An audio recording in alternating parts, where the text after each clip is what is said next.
series and now head out west. They'll begin a 3-game series against the Giants in San Francisco tomorrow night. In the WNBA, the Mystics have traded away Aaliyah Edwards to the Connecticut Sun, getting back J.C. Sheldon in a first-round pick swap. The Wizards have signed Anthony Gill to a 1-year deal. And in the NFL, Commanders-Patriots tomorrow at 7:30, the preseason opener. Some injury news around the league. Texans safety C.J. Gardner-Johnson left practice with a leg injury. He was carted off the field. And Chargers left tackle Rashawn Slater left practice with a left leg injury. He was also carted off the field. Want to hear the fastest way to know what your home would sell for? Reach out to Empower Home Team. Simply text your address to 800-763-3000. No phone call, just text your address to 800-763-3000. That's 800-763-3000. From the Crop Metcalf 5-Star Sports Desk, I'm Toby Altizer on the Fan.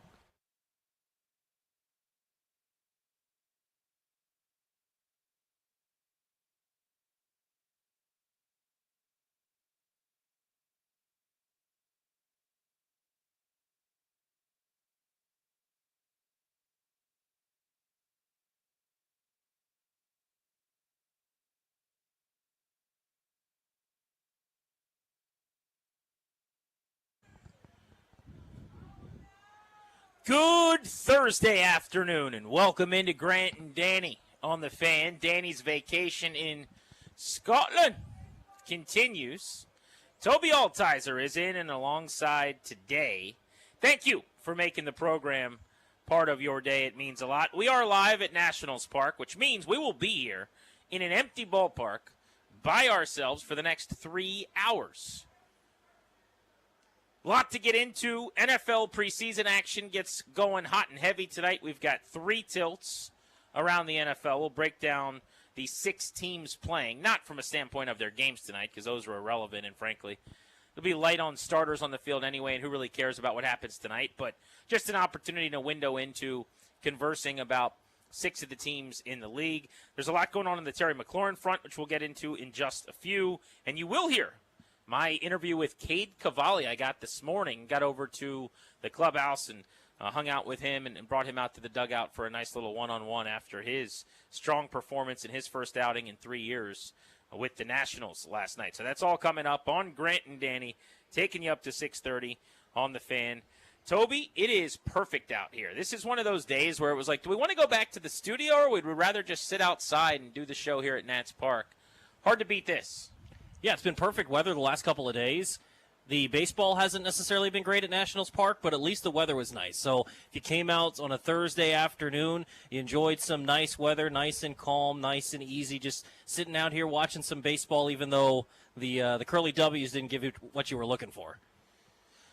I want to talk Terry McLaurin out of the chute because there's been 2 developments that caught my attention today.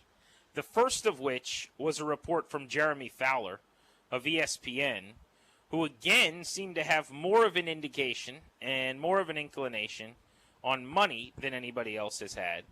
And then the other was a local report on the willingness of the team maybe to up their offer. So we'll get into both of those 2 things. But to start with what Jeremy Fowler had to say. Quote, he has wanted metrics of the DK Metcalf contract, which is $32 million. I'm told the Commanders have only been slightly above where he was from before, which is $23 million. So to take that gap, that's $7 to $8 million that they have to bridge. And Washington, I'm told, has gotten some calls about McLaurin. There is some interest league-wide. So I'll start with the end of that report, if you will, from Jeremy Fowler of ESPN. No kidding, they've gotten calls. Yeah. You know how many teams are interested in Terry McLaurin, who's only getting $15.5 million in cash this year? Now, his cap number is far more substantial, $25 million. But it goes without saying, it's pretty damn obvious. He's on the trade market via his agent, essentially, and himself. They want to be traded. So they're announcing to 31 other teams, hey, trade for me. The Commanders are saying they're not trading him, and I think most of us agree they're not going to. But teams can still call. Everybody's got Adam Peters' number, who's in a front office around the NFL, Toby, and what they're doing is they're picking up the phone and saying, hey, you trading Terry McLaurin? And he's going, no. So the last part of that to me is a nothing burger when he says teams have reached out. Any other brain busters? Did anybody eat a hot dog at the ballpark today? Want to update me on, did the Nats not hit very well again? Like, no kidding, teams have reached out. Yeah, I mean, teams have probably reached out to Dallas about Micah Parsons' availability. Teams have reached out to Cincinnati, obviously, about Trey Hendrickson's availability. Probably the same thing happened about James Cook with Buffalo, maybe the least of the four. But, yeah, of course, when a guy requests a trade, naturally teams are going to check in and see what the price tag is. I think what's interesting here is saying that, okay, he's making $23 million. They're willing to go slightly above that, so you're looking $24, $25 million, and that's a low number for Terry McLaurin. And I could understand some of the frustration from Terry's side if you're looking at it saying, I have my career year. I've done the same thing year in, year out. I've gone over 1,000 yards. I've been uber consistent. And I think the difficult part, too, is, Adam Peters walks in here, and last year was his first year. So what is the couple of years before that where Terry McLaurin was the model citizen, had good years? That's great and all, but Adam Peters is like, I'm not paying you for that. I wasn't here for that.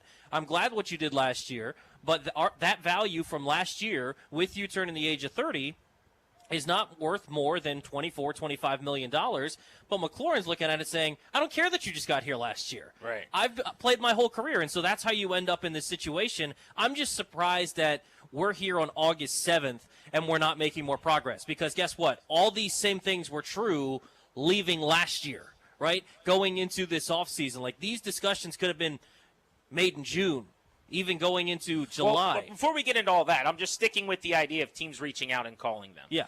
I want to just dismiss that outright as interesting. Of course teams are going to call. If they say they're going to trade him, 25 teams will try to trade for him. So that part I don't care about. The other part, which we haven't gotten into, but you kind of just jumped into there, is the second part of this report, which is that they're looking for the DK Metcalf money, which we know, $32 million. Now, Adam Schefter went on record to say they want more than DK Metcalf. He even said, what was the word he used? Substantially more, I think? Yeah, or something like that. Like a lot more. Yeah. I still don't understand what that means. Like, if you have something, tell us. If you have a number, please use it. I don't know how you would know that they want a lot more than 32, but you don't know how much. So that part was weird to me. But the idea that they're still $7 or $8 million apart on August 7th feels like malpractice on everybody's side, to your point. Because you did have, this is what you were just getting to, I think, May and June and July, and we're still $7, $8 million apart. But here I think is the best angle, Tobes, on this Jeremy Fowler report. He's suggesting that the team, he says, the Commanders have only been slightly above where he was from before. Now, mind you, he's getting this from the agent, obviously. All right, let's call a spade a spade. Adam Peters is not talking to Jeremy Fowler about numbers, right? This presumably is coming from either Buddy Baker directly or somebody tied in with Terry McLaurin. But he's saying that the team is offering him a very minimal upgrade from his pay last year, $23 million. What does that mean to you, Toby?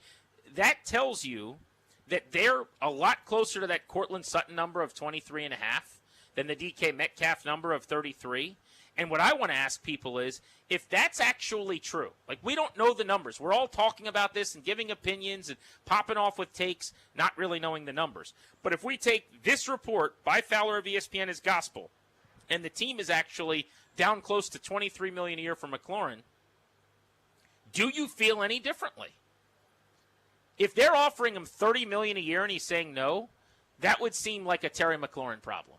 If they're offering him $32.5 million a year and him and Buddy Baker are going, we want more, then I think you could go as far as to say Terry's being ridiculous. Yeah. His ask is absurd.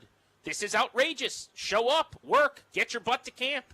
But if they're offering him essentially the same money he got on his last deal with a much higher salary cap now, that's the part that no one talks about. Yeah. The cap has gone up hugely. The percentage of the cap then would go down.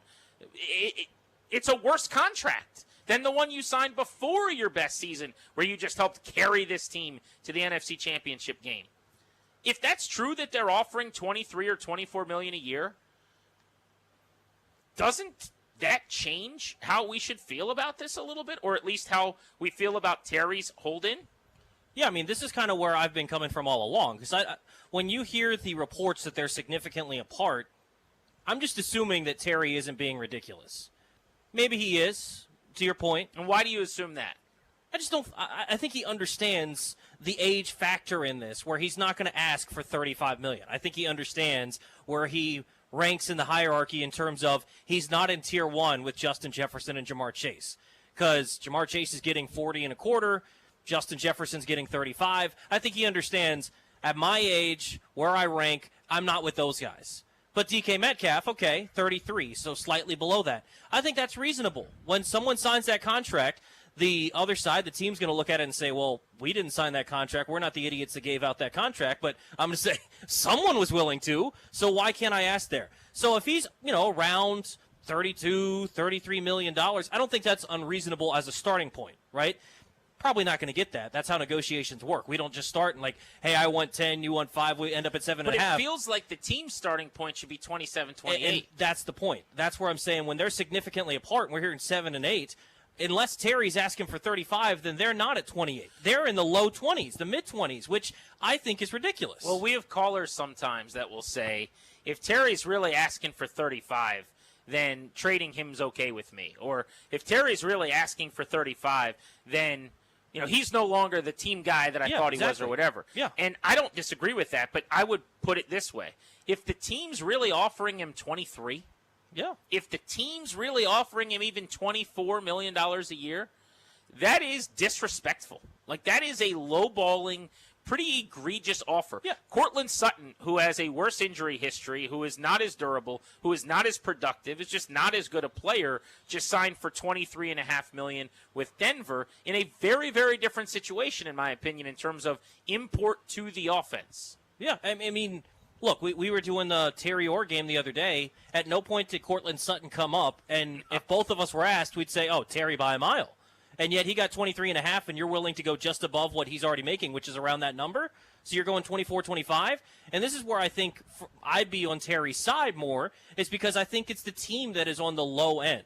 I don't think that Terry's being unreasonable. That's going to be, like we said, naturally in negotiations, you're going to start at the high bar, and both sides are going to have to concede and get somewhere in the middle. I think if you got to that 29, 30 number, maybe Terry's more willing to sign it, or maybe he truly needs to be over that 30 number, and then that's more of a discussion of whether he's being unreasonable or not.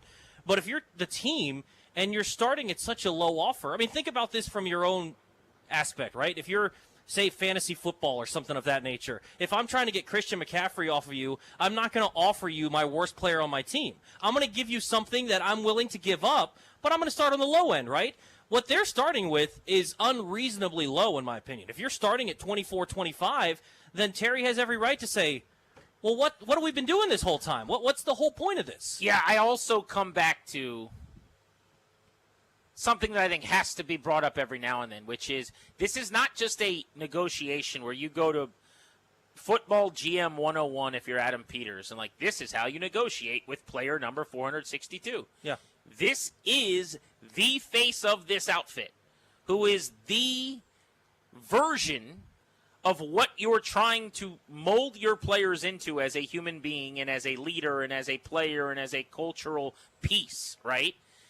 And so to lowball, and again, I'm going to call $23 million a year a lowball. I don't know that that's what they're offering. I'm just going with Jeremy Fowler's number here. But if you're going to be lowballing him, that's a much worse deal than just lowballing some random dude who's on the free agent market who's like, no, I'm not signing that. Call me when you're serious. This is not harmless in that way. Yeah. No wonder why he'd be angry and do a press conference at a car dealership where he goes, I don't feel valued. Because, again, I want to go back to the growth in the salary cap year in and year out. I remember years ago talking to Kirk Cousins during one of the many years of his ongoing charade of back and forth with this team, right? And one of the things he kept bringing up to me was what would be awesome is if a quarterback could ever lock in the ability to make a percentage of the cap. Because the cap grows year in and year out, and it's one of the reasons why teams and players are always at odds, is the shifting market. After a year, these deals get dated. I promise you Buddy Baker would tell you this. Buddy Baker's point on Justin Jefferson making 35 is that 35 then is now worth 41 or whatever it is, right? Yeah. And so the Commanders look at it and they go, well, Justin Jefferson makes $35 million a year, and Buddy Baker will go, not really. On this salary cap, as soon as he gets back in line, that's now 41 because it's the percentage of the cap that continues to grow. It would be like, I know we shouldn't compare the NFL to our jobs and people overdo that. But for me or you, if we got the exact same money sign a 2-year contract. 2 years later, our company comes back to us after huge productivity and says, we're going to give you the same money.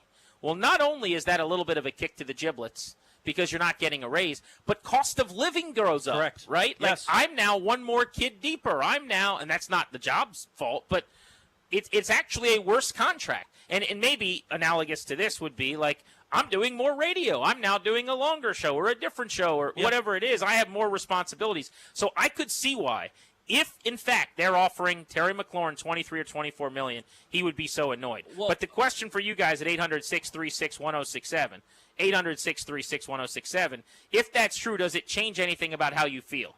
That's the question. Yeah, I mean, to your point real quick, Joe Corey wrote that article saying the percentage, that gets him to right around $30 million.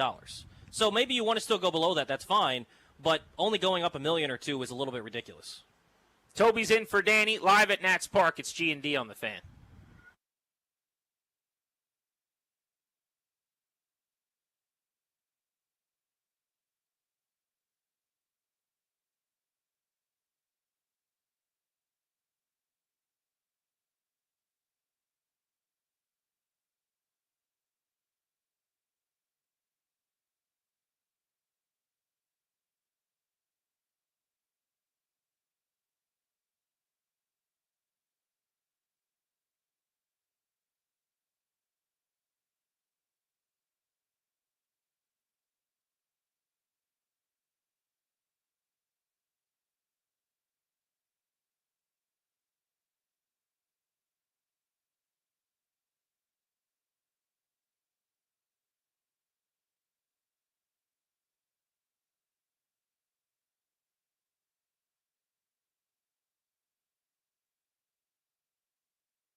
scary. Terry's contract situation remains scary. They have been far apart. I'll put it this way. He has wanted metrics of the DK Metcalf contract, which is $32 million.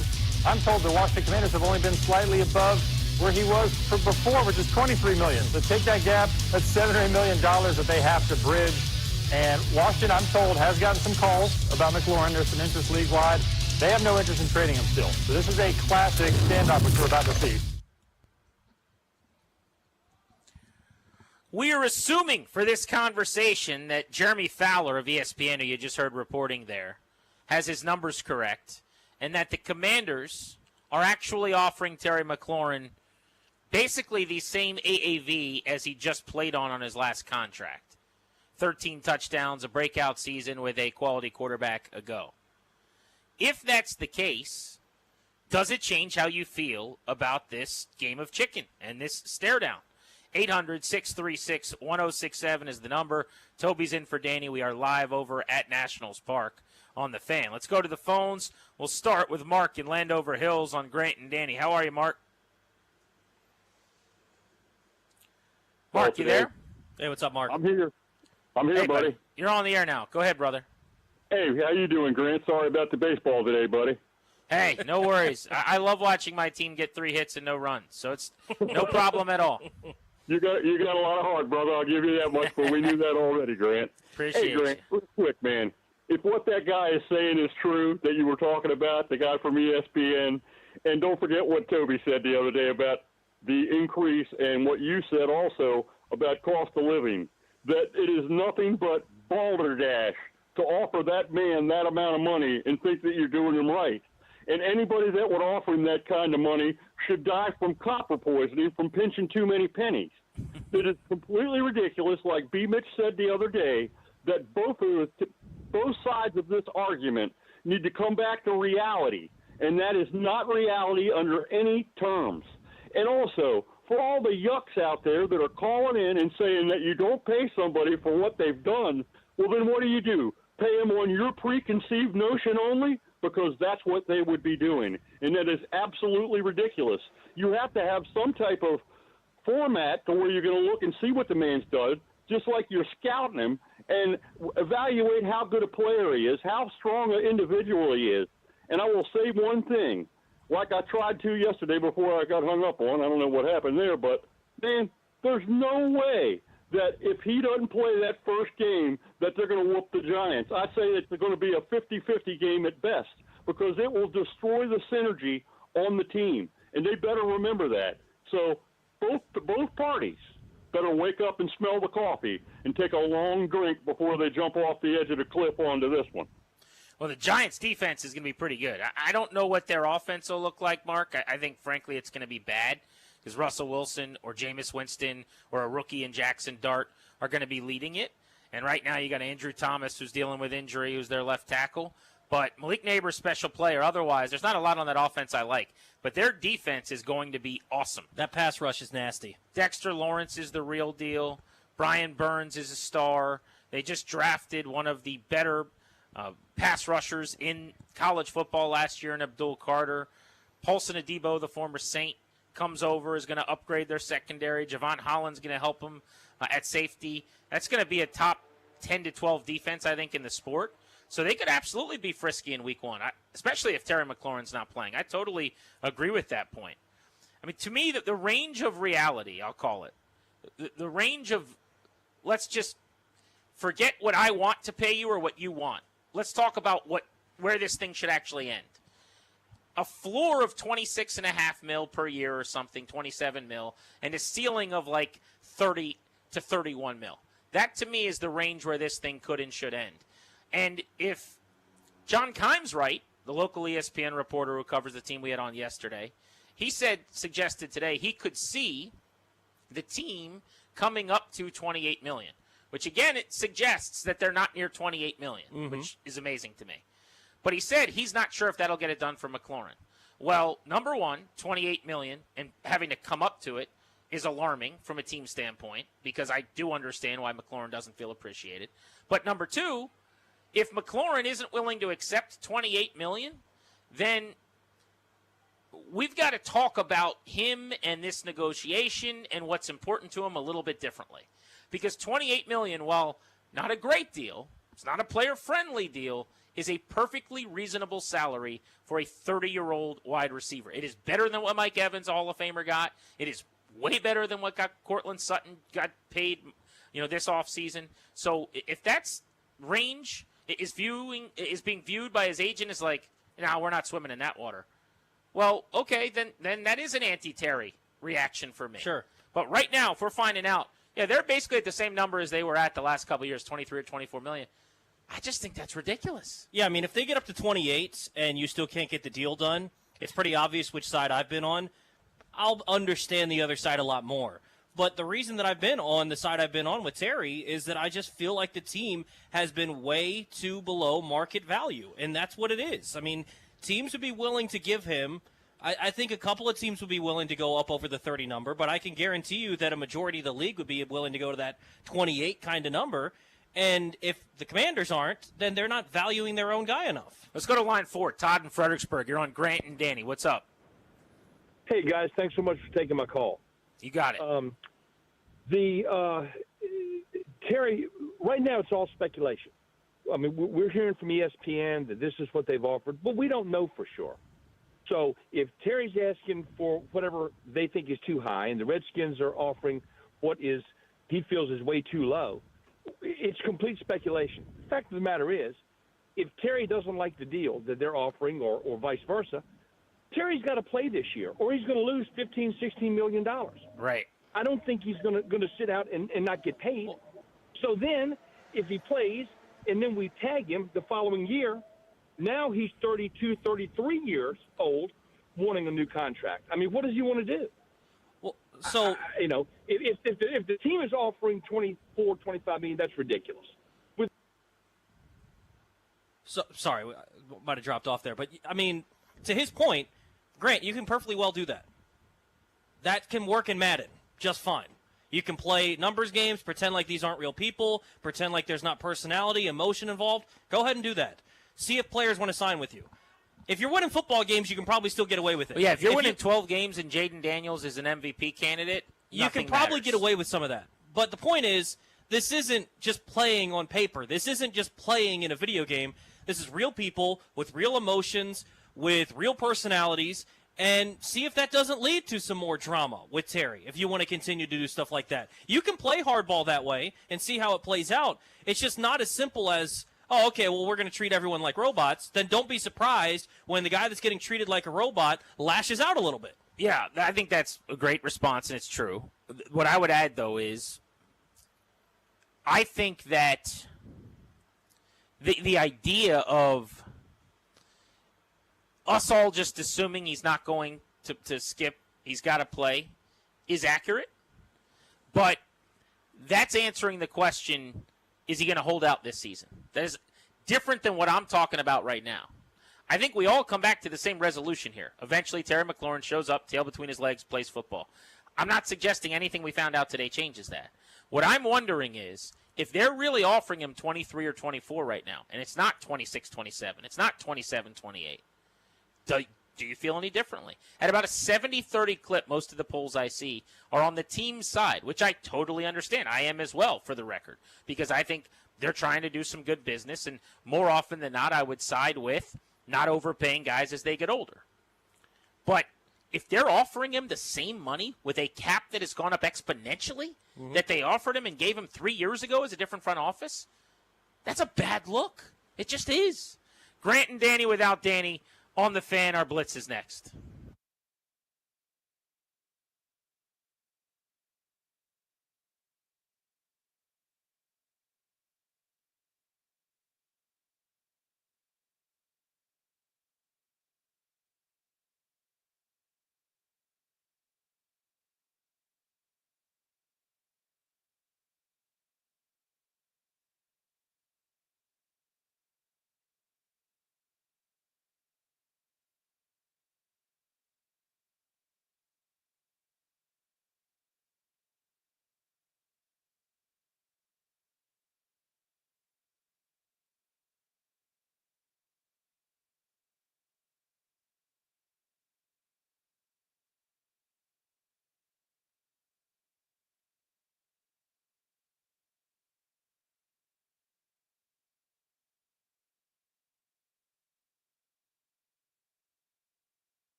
I'm Toby Altizer with your sports update on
and in the WNBA, the Mystics made a trade today, trading away Aaliyah Edwards to the Connecticut Sun. The Mystics get back J.C. Sheldon and a first-round pick swap. College isn't for everyone, but a great job still can be. At Prince George's Community College, our continuing education programs offer fast, hands-on training. Get skilled, get hired. Visit pgcc.edu. From the Crop Metcalf 5-Star Sports Desk, I'm Toby Altizer on the Fan.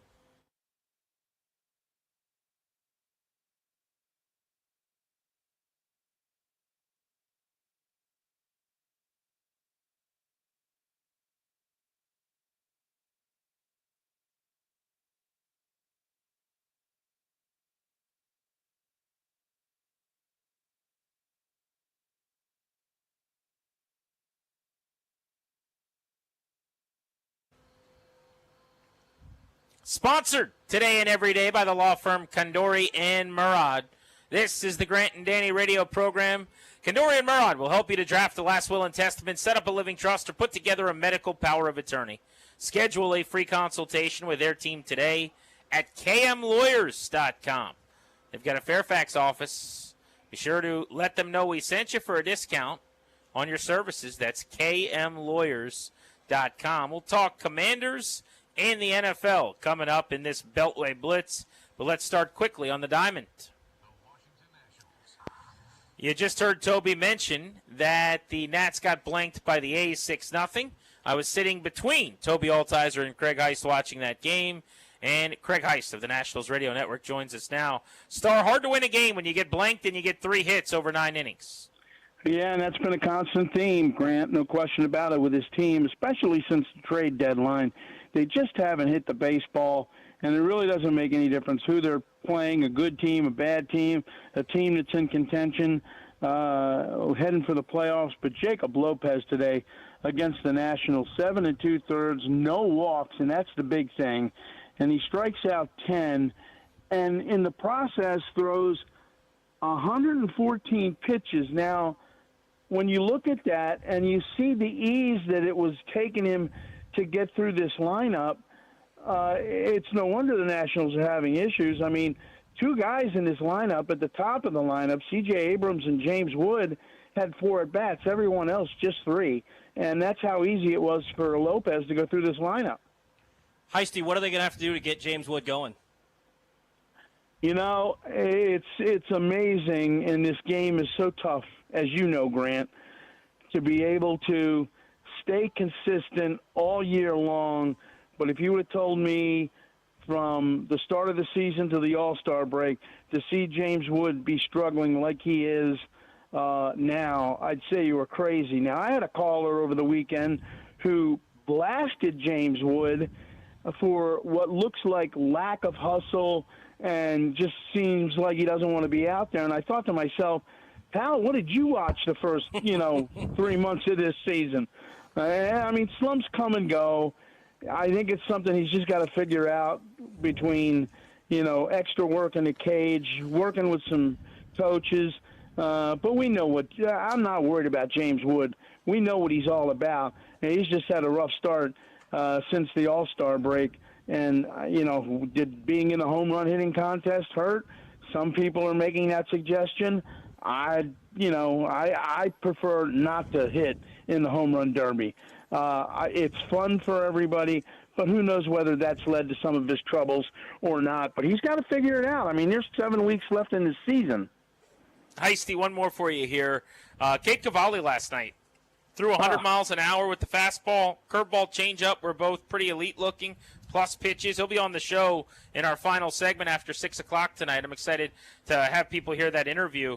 But what a story that was after 3 years of trying to get back to the big leagues. To do what he did last night, Grant, and, you know, obviously the pitch count was up high, 4 1/3, but everybody talked about the stuff after the game. Some of the guys in the Oakland locker room were talking about the fact that, you know, changeup was really good, hit and miss stuff, 100 miles an hour, and I asked Riley Adams after the game. I said, how good is this going to be to have this kid be part of this thing the rest of the last 7 weeks of the season?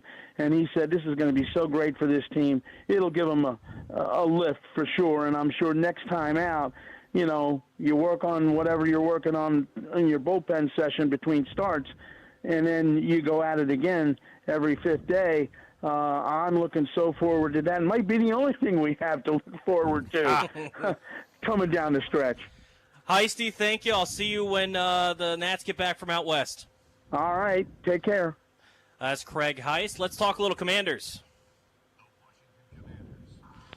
Joining us to talk about the Washington Commanders is Kevin Sheehan from the Kevin Sheehan Show on the Team 980.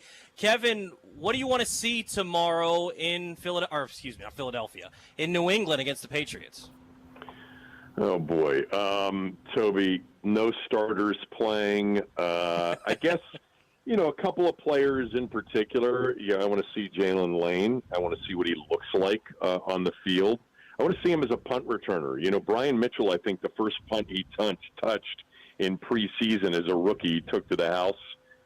So maybe that would be a good sign. I want to see the backs, including Bill. Yeah, here's a player that I'm interested in watching because I kind of fell in love with him after the draft because I didn't know much about him before. But Medrano, I think, is an interesting player. He just looks like a playmaker, and he's, you know, in between linebacker, safety. I would imagine a guy like that's going to get a lot of run. But, yeah, to me, these preseason games are truly the worst product sports puts out there of any of the 4 leagues. And I don't think we learn much unless there's, you know, a serious injury in terms of, you know, what we're going to see in the regular season. Kevin Sheehan of the Kevin Sheehan Show on the Beltway Blitz. Kev, in listening to you here recently, it sounds like, I don't want to put words in your mouth, so correct me if I say anything wrong, but it sounds like we're kind of in the exact same boat on the McLaurin thing, which is to say, you see a little bit of both sides of it. You know, it's almost like my 2 kids are bickering. I don't care who's right or who's wrong. I want it to end. But I would be more on the inclined to, even if I had to pick a side on a binary, be on the team's side. That having been said, the idea if Fowler's right, and he had this report today that they're down around 23, 24 million still, I do think that would change how I feel a little bit. Like if right now, this moment, the best offer they've made to Terry McLaurin is 24 million after Cortland Sutton got 23.5 after the year he had, basically give him the same money after the cap exploded after his last contract. That is not a good look if that's true. Yeah, it's interesting. I just finished recording my podcast with Tommy, and I had not seen what Fowler had said during the radio show this morning. I saw it afterwards.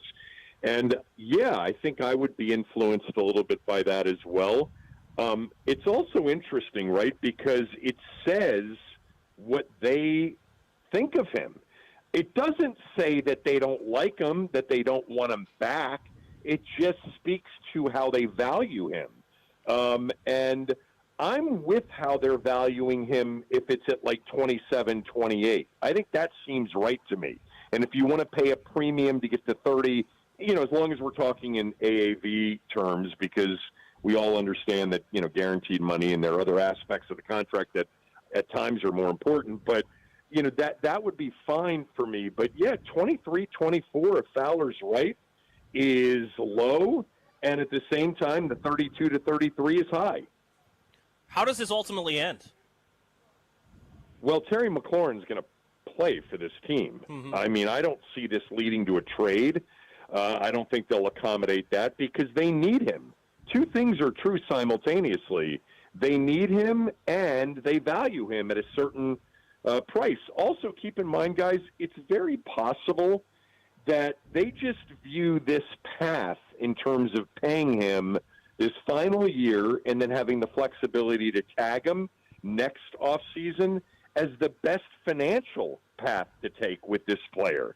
Because $44 million, whatever it would be, right around $44.1 million for 2 years in a pay-as-you-go environment is more advantageous for the team. Now, you don't lock them up beyond 26, but 27's is age 32 season. So maybe they look at it as paying as we go, having that financial flexibility with this player is the right thing for the team. Kevin, short of changing the name back to Redskins, which is never going to happen, there's nothing that this ownership group could do to help themselves, the business, the org, more than going back to D.C. at the RFK site probably. Just quantify that. I mean, how big of an impact will that have on whatever their goals are moving forward? I think this is a very subjective thing because it depends on, where you are in life to a certain degree. Like, I think about it, and I'm like, 2030, wow, will I even like football in 2030? I'm kidding, of course. But, will I really be spending a lot of time?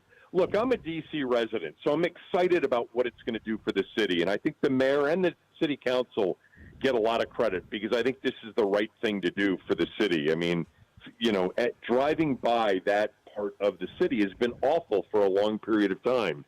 And it's going to resurrect that area just like the Wharf was, just like Chinatown was 30 years ago, et cetera. So I'm all for it. But, yeah, I'm nostalgic, Grant, about RFK, but that's not what this is going to be in 2030. It's going to be, modern. It's going to be the best of the best as 2030, requires. So my memories of RFK will always be there. I don't think going back to that plot of land is going to make me feel like I'm back in RFK Stadium again.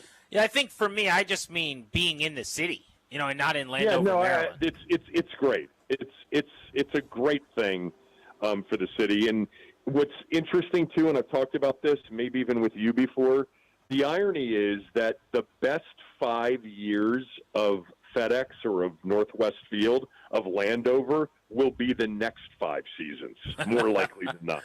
That's true. The most memories about this team playing in that stadium in Landover will happen in its final 5 seasons. Wild to think about. Kev, enjoy the evening. Thanks, buddy. All right, thanks, guys. Let's talk football. Alex Gold, friend of the program. I do my weekend Saturday shows on Infinity Sports Network, BetMGM Network with him. He is based out of Kansas City. Alex, I actually want to start with your Chiefs. I love that it's death, taxes, and Andy Reid playing starters more than everybody else in the preseason. Like, as old as that routine seems to be for a lot of clubs and as antiquated as it is, Andy Reid doesn't change. We heard today Mahomes is going to play a quarter in their first preseason game. Does he actually end up playing a quarter? I'll be surprised, guys. It's going to be all with you. I'll be surprised if he does. Every year, Andy will say the ones will play a quarter, and then next thing you know, they were in there for one drive, and that's it. So it's become a running joke almost for everybody here in Kansas City up at camp. Look, he could play the whole first quarter if you tell me that they go 3 and out, and then Arizona has the ball for about 8 minutes or something like that. Otherwise, I'll be shocked if he plays the entire first quarter. But he does operate, as you said, an old-school camp. They still go away for camp. They're one of, 4 or 5 teams that do that. Who do you think are the top dogs in the AFC? Kansas City, Buffalo, anyone, Baltimore? You think it's still the same customers? I do. The team that I want to keep an eye on a little bit, actually, is the Denver Broncos. If there's any team that can push Kansas City in their own division, and then if you're able to actually do that and shock everybody and prevent the Chiefs from winning the AFC West for the first time in 10 years, then obviously I would have to start giving the Broncos far more respect. And I think they're the best positioned in the division, not just because of the potential Rashawn Slater injury for the Chargers today, but I think, as you said, the teams that Kansas City likely is going to have to deal with are probably the usual suspects. Buffalo, I still think, is their biggest challenger, even though They have not beat the Chiefs in the postseason. I still believe they're just a better team than some of these other squads like Baltimore once it comes to the playoffs. Denver, I want to double-click on that. I was listening to one of my favorite NFL analysts today, and he said he thinks they're a legitimate Super Bowl contender. I love their defense. I don't know if it's a Bo Nix thing for me. Like, I see them making the playoffs again. I just can't see them going on a run and beating teams like Kansas City in the postseason. Sell me on that. Like, what is everybody so excited about the Broncos for? I just think they have a complete team. You mentioned the defense, and they go out and improve it even more in the offseason to add with Patrick Surtain. They've got multiple pass rushers headlined by Benito there Benito, who's able to go and get after the quarterback. They take care of Zach Allen this offseason as well. The only question from a Super Bowl conversation I'm kind of with you would be Bo Nix's ceiling. You know, you and I have talked before about Bo Nix, and I think he, to me, is very close to his ceiling already. By the way, that's not a terrible thing. I think that puts him as the 10th to 12th best quarterback in football. I don't know if there's much more to elevate from there, but they take care of Cortland Sutton this offseason. I just think they're better positioned than some of these other teams like a Chargers team that everybody falls in love with. I think potentially they could still be better positioned even than Cincinnati. And I know that sounds crazy because Joe Burrow and T. Higgins and Chase are incredible. But if Cincinnati hasn't resolved that defense, then to me they're not a factor. On the NFC side, I think the NFC North is incredibly polarizing when you look at the Lions losing both of their coordinators. Are they going to be able to get back to the point that they were last year? Vikings move on from Darnold. They were really good last year. Packers kind of maybe flying under the radar a little bit, and then Ben Johnson goes to Chicago. That's kind of sexy. What are your thoughts on that division? How does that ultimately shake out? So I think everybody, at the top of that division last year, the two teams, the Vikings and the Lions, I think they come back down to earth a little bit. I still believe this is the Detroit Lions division to lose, but are they a 14-win team again? I'm not so sure about that because of some of the adjustments that you mentioned, plus a few injuries already and a retirement to their center in the offseason. I think they're more like a 12 or 13-win team. And if that happens, then does that bring the Chicago Bears at least into the conversation a little bit more on top of what they were able to accomplish in the offseason? I'm not buying a lot of the training camp stuff about Caleb Williams on the negative side where people are being very, very critical off of some things they've seen at training camp. I just don't think ultimately the training camp interceptions or even if someone's out there throwing nothing but touchdowns matters as much as people make it out to be. I think the Vikings, while Kevin O'Connell might be a top 5 coach in this league, I'm still skeptical about J.J. McCarthy. They're essentially starting a rookie quarterback this year, and so does it take time for them to get up to speed? They play Chicago week 1. I actually think Chicago's winning that game. So I think Chicago has a chance to surprise people and be there with the Packers and Lions at the top of the division. Alex Gold, check him out. Bet MGM Network on Saturdays with a very handsome co-host. And, of course, his show on 96.5 in Kansas City. Thank you, buddy. We appreciate you. Yeah, thank you, guys. Be good. There he is, talking all things football, and that there is your Beltway Blitz. I want to get back into Terry McLaurin. We started the show there, got on the air late after the Nationals, had to get you your Beltway Blitz. But this idea of the Jeremy Fowler report, and all we can do is assume it's accuracy for a conversation here. Very well that he could be off, but he's clearly getting numbers, presumably from McLaurin's side, and those numbers are that McLaurin is being offered $23 or $24 million a year, which is lower than where most of us think this thing has to end.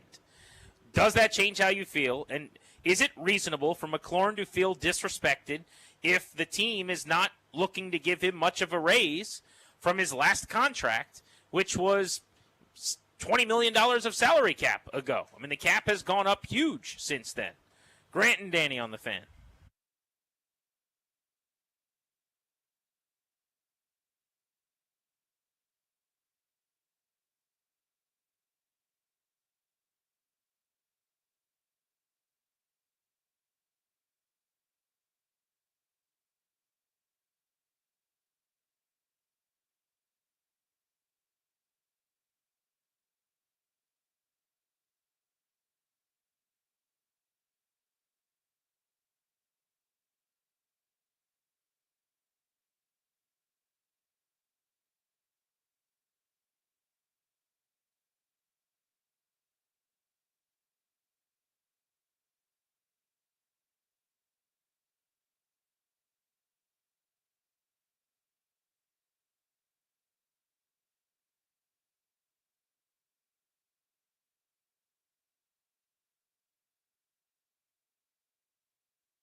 I'm Toby Altizer with your sports update on the Fan. This update is powered by JTF Gov, the number one HP Federal Power MPS partner. In baseball, the Nationals fell to the A's earlier today, 6-0. They now travel out west. They'll begin a 3-game series against the San Francisco Giants tomorrow night.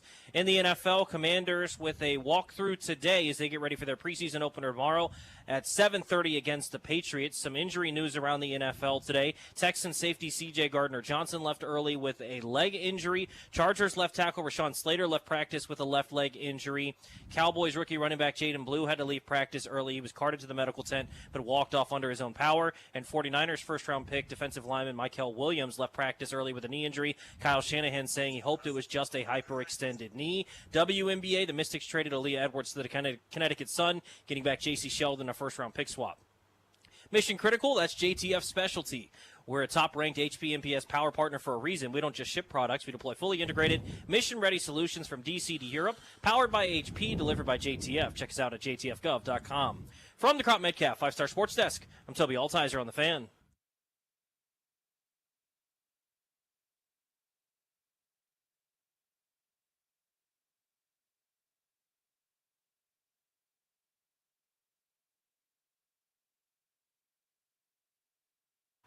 Training camp coverage on 106.7. The Fan is presented by Paul Henry's Window Installation.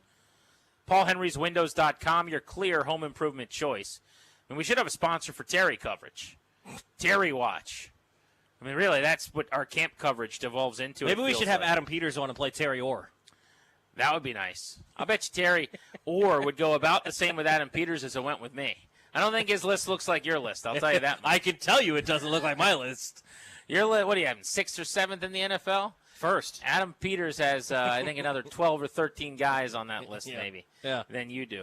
But I was crunching some numbers here during the break, so I think I can lay this out for people in a way that's going to make sense. So Terry McLaurin back in 2022, when he signed an extension to stay in Washington through this football season, signed for 3 years and $71 million. So quick math there. About $23.7 million per year. Okay, so that's the AAV of 23.7. Now, before we continue, I want to acknowledge and remind everyone that the guaranteed money is really the entire sticking point. The AAV is still significant in terms of that's what the agent is telling people, like Jeremy Fowler. The teams are off $6, $7, $8 million per year even on AAV. They can't even kind of determine who the comps are and where he's supposed to be in terms of slotting, let alone getting to the guaranteed money at his age. But on his last contract, 3 and 71, $23.7 million per. When he signed that deal in 2022, the salary cap at that time in the National Football League for the entire roster that you're paying was $208.2 million. So we'll just round it down and say $208 mil. Okay? The McLaurin contract took up 11.5% of the salary cap. So you were paying your number one wideout 11.5% of your salary cap at about 23.7. If they are actually offering Terry McLaurin $24 million per year right now, as Jeremy Fowler is suggesting they are, that means that they are $8 million lower than where he would be if he made the exact same percentage of the cap right now. Yeah. So when you talk about a raise, when you talk about, oh, he's had nothing but good years since, oh, he just had his best football season for the first time ever working with a real quarterback, right? All of the reasons why he and his agent would go to the team and suggest he did all the right things, all he's been is a model citizen, he's still a really good player, he should get a raise from his last contract. Well, that's not what's happening if you're offering him $24 million a year, because the $208 million that the cap was in 2022, 3 years later in a league that's, many time over $1 billion entity, the cap explodes all the time. The cap is now $279.2 million. Yeah. It is up $71 million. The cap has grown.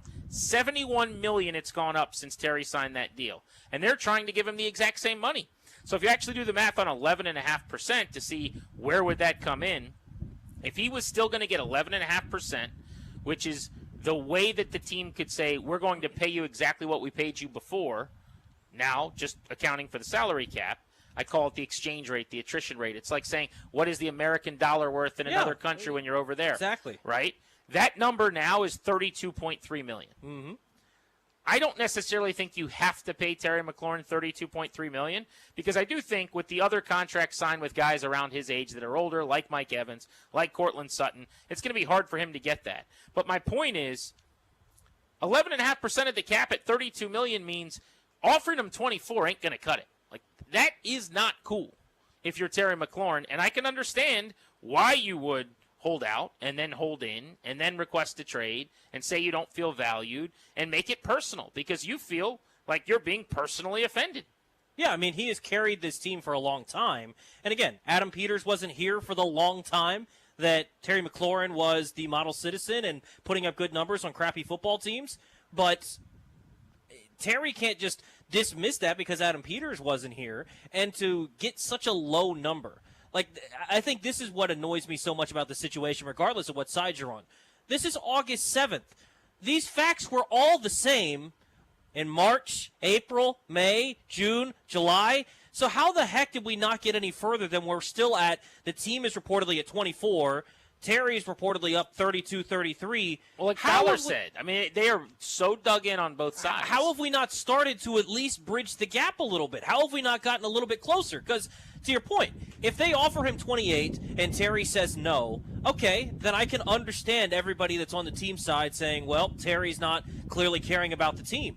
But if he's getting essentially the same contract with a minor upgrade of $1 million when the cap has gone way up, then what are we even doing here? Well, my fear is this is just how Peters negotiates, which is to say they know what you're worth in their minds, and that's the number.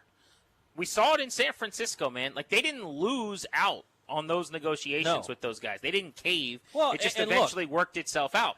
But Trent Williams, Deebo Samuel, Brandon Ayuk, Nick Bosa, none of them got signed by now. In fact, most of them got signed at the end of August, and in Bosa's case, it was literally the week the season started. Look, and here's the thing.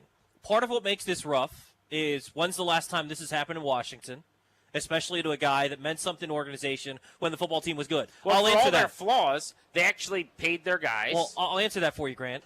For all those things to be the same, in my lifetime, it's never happened. So this is the first time where you have this caliber of a player when the football team was this good and you had a real general manager. Hadn't happened in my lifetime. Well, they haven't had a general manager in 30 years. And that's what I'm saying. So, right, but so it's a but unique it doesn't even need to be a general manager to me. Like, for all their flaws in the past, they paid their guys when they wanted to. They barely ever had players that they needed to pay because you could let them walk. But a guy like a Ryan Kerrigan or a Trent Williams, any of these second contract guys, in Terry's case, a third contract, that's never been a problem. They were always willing to pay. Now, you overpaid probably some, but in the NFL, with the cap, which is just this like amoeba that can be shifted, Correct. I don't mind overpaying a little bit to keep my Williams, Kerrigan, McLaurin you want to types. keep your stud players in town, and teams all around the league find ways to make things work. And look, you look at a Kansas City, and somehow they're always signing their guys. You're like, how the heck did they manage to do that? They found a way, and they'll make things work. And again, the big thing for me on this, Grant, and why I don't understand why this is the holdup. If this were 4 years from now, and Jaden's getting his big contract, and you have to maneuver around that, okay, I get it. You have to be a little more careful. This isn't going to have anything to do with Jaden's contract at all. He's going to be probably not even on the football team, and his contract definitely isn't going to be on the books when Jaden is getting his second contract. So this is the time when everyone talked about going into this offseason. Now's when you can spend. So, okay, they spent $15 on Kinlaw. Should they have not have saved some of that for Terry or something of that nature? I just don't understand why some people are like, oh, you got to go spend in the offseason. Now's your window. Now's when you got to do it. You got the quarterback on the rookie deal. But don't you dare overpay Terry. His number one wide receiver that had a career year when Jaden Daniels, a good quarterback, finally showed up in town, what's to say he can't do that again? He could be. I don't think they would tell you. First of all, last year's going to be tough to replicate because of the low percentage of some of the plays he makes as the great contested catch artist that he is. But I don't think they would tell you, just based on the conversations I've had with people with the team, that they think he's going to fall off immediately. Their issue is 2 seasons from now, 3 seasons from now, and basically this idea of it's just a losing battle. Father Time, the receiver position. You look at the list of guys like Devontae Adams and so many others and their last 1,000-yard year, and it's always 31, 32. It's so rare that guys keep playing well.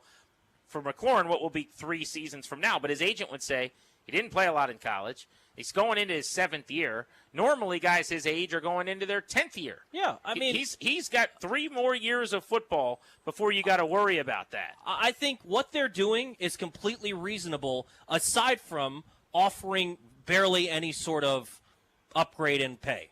Barely any. Like, if you're going at 24, I think that's disrespectful. I have no issue with you playing a little hardball with this player because of the reason that you laid out. They're all perfectly reasonable. Both sides have arguments, and that's why this is a negotiation.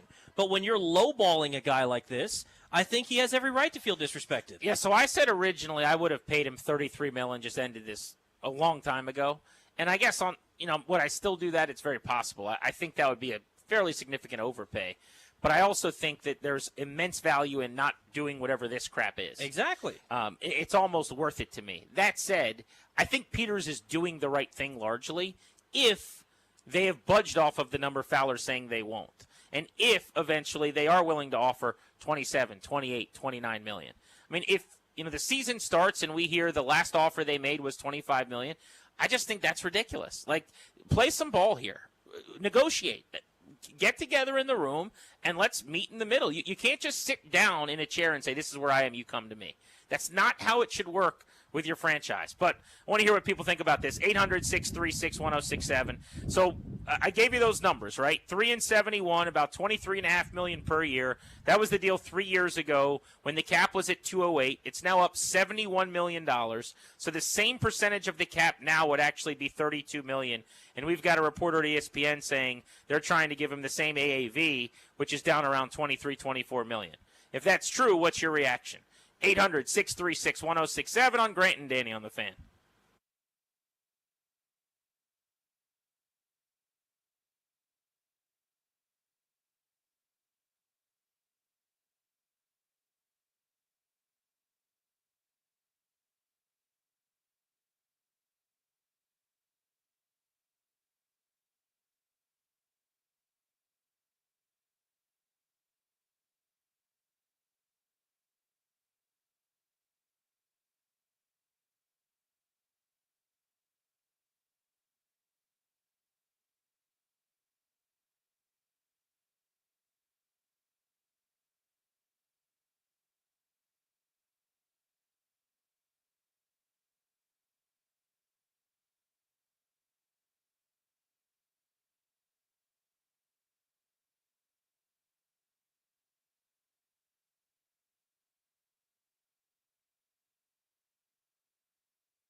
Back live on a beautiful Thursday, out and about. We're at Nats Park in the left field concourse. Nobody's left in the ballpark but us. Kind of cool to watch the grounds crew get to work repairing some divots and putting flags down on all the areas they want to work on as the Nats are now hitting the road. They're going to fly to San Francisco and Kansas City, so several days ahead for the grounds crew to make this ballpark as pretty as they can before the boys get back home. The question for you guys is, Jeremy Fowler's saying the Commanders are trying to keep Terry McLaurin's salary essentially year to year what it's been without a raise. And if that is true, despite the cap being up $71 million before he got that AAV given to him 3 years ago, does it change how you feel? Does it make Terry McLaurin feeling disrespected make a lot more sense? 800-636-1067. Darius, let's play the Fowler cut really quick for people just jumping in the car here as they get out of the office. Terry's contract situation remains scary. They have been far apart. I'll put it this way. He has wanted metrics to the DK Metcalf contract, which is $32 million. I'm told the Washington Commanders have only been slightly above where he was before, which is $23 million. So take that gap. That's $7 or $8 million that they have to bridge. And Washington, I'm told, has gotten some calls about McLaurin. There's some interest league-wide. They have no interest in trading him still. So this is a classic standoff that we're about to see. Classic standoff, I guess, is one way to put it.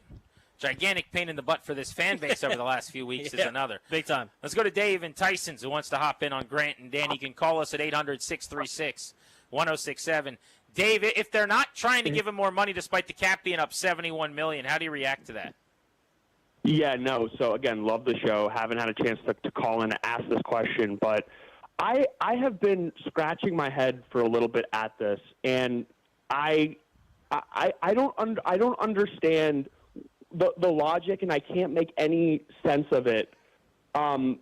You everything you've done has kind of signaled that you're pushing the chips in a bit this year, especially with a lot of the moves. And then, like, it was Terry's representation made it known that he was not going to play. He was not going to pay for this price tag specifically at the end of the season. This was before the DK Metcalf deal. We see good organizations identify their pillars and they pay them immediately. There's been a lot of extensions too. I mean, look at Howie Roseman, especially the Eagles. If you look at all those contracts now, I mean, they look like they took less money, but no, he got them done early. I'm starting to think that Jaden Daniels is one of one and one of the most special players to like ever walk into the league.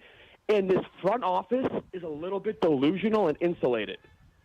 I started to scratch my head a little bit at some of the moves made in free agency. And I just have this unsettling feeling, or I am missing something entirely. Something just does not add up and is bothering me beyond belief. And I would love to get your opinion about this.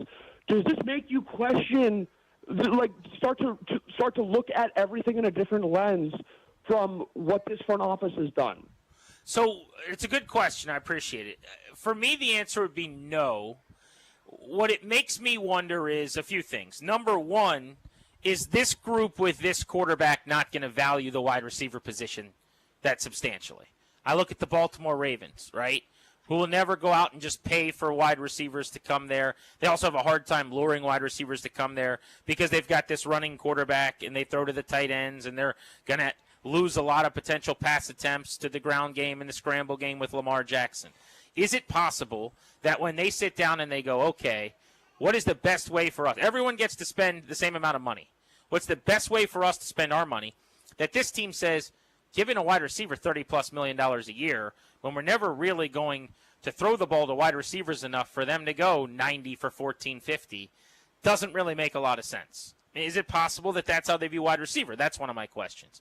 Secondly, is it possible that this is a front office that is going to operate more robotically and less emotionally, right? Where I think generally that's a good thing, but you're going to have to win every deal, which doesn't always work out. I don't think you can try to do it that way. But do they feel like it doesn't matter who it is, here is our structure we don't deviate from? At this age, guys fall off. We will not be paying guys beyond that. Now, it'd be kind of funny because they signed 20 deals Yeah. this offseason. They love 30-year-olds if they're not Terry McLaurin. Absolutely. 30 years old or going to be 30 this season, 20 guys of the 53 that made the team are going to have been signed this offseason. At that age, they're the oldest team in the league, and it's not even particularly close right now. Now, I also will acknowledge that none of those 20 guys are getting anything near what McLaurin wants, and it is a little bit different. But there are other questions that this brings up. None of them necessarily are like questioning, can they do it? No. Are they good at this? Because Peters and I would say Sosno's doing the contract. Like, these guys are beloved around the league. People think they're very sharp. A lot of people that I've talked to before they got the job really thought they were going to do a bang-up job. And then they're 1 for 1. They got to the NFC Championship game last year. I think the jury's still out on Adam Peters. Like, everyone else is kind of looking at the sophomore slump of Jaden, and I don't think that's a real thing or whatever. But people are still like, okay, I got to see it again sometimes for certain people. I still have to see with Adam Peters. Just because he had 1 year doesn't necessarily mean that he's going to suddenly be the best GM in football. Well, I'll also say this. In the same way that, like, Dan Quinn last year as the head coach of this team, his star rocket ship now, like, man, thank God they have Dan Quinn. Jaden Daniels was the reason last year happened, right? 100%. And so Dan Quinn goes to bed every night and thanks God for Jaden Daniels. And Adam Peters should do the same thing. This is not me trying to knock either one of those guys. But I guess my point is, like, it's really, really easy to feel like you're the man when you're born with all the money and all the good looks and you're given your job for your last name.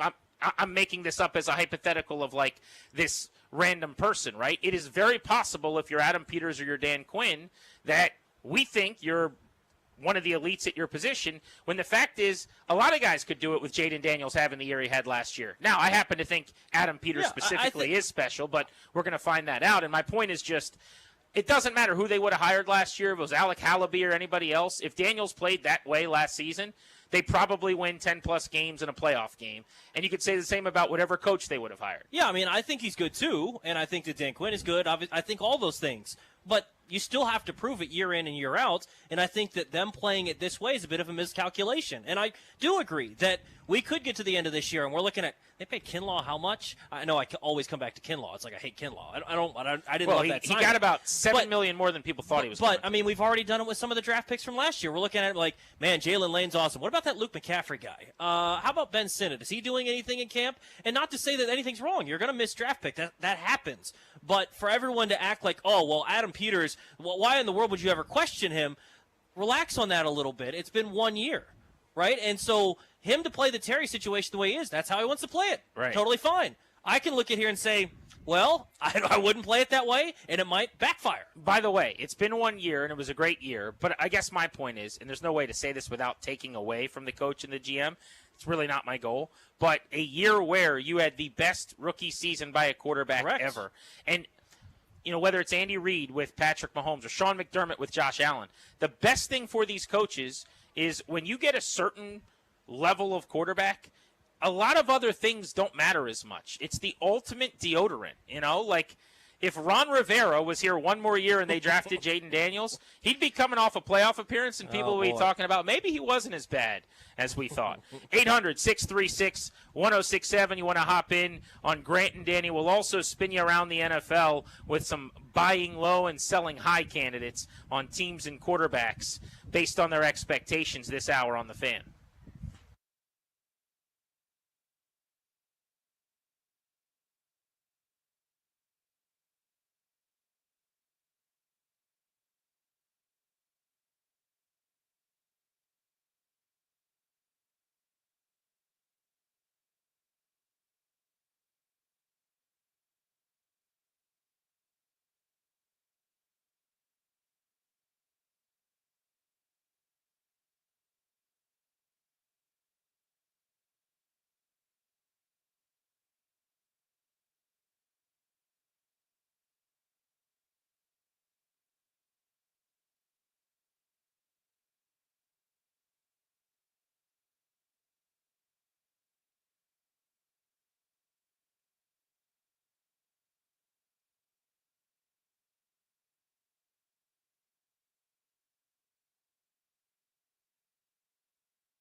I'm Toby Altizer with your sports update on The Fan. This update is brought to you by Cars for Kids, Cars with a K. In baseball, the Nationals fell to the A's today 6-0 to lose the rubber match of the series. They head out to the West Coast tomorrow to take on the San Francisco Giants at 10:15 tomorrow night.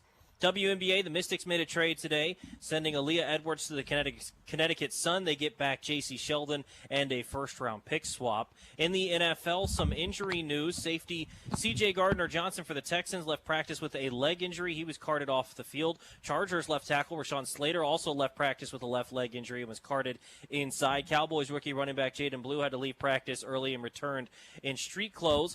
49ers first-round pick Michael Williams left practice early with a knee injury. Kyle Shanahan said it was hopefully just a hyperextended knee. Steelers defensive lineman Cameron Hayward is not fully practicing as he's looking for a reworked deal.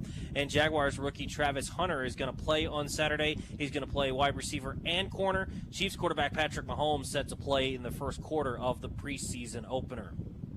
106.7 The Fan congratulates Cars for Kids on 30 years of turning car donations into supporting children.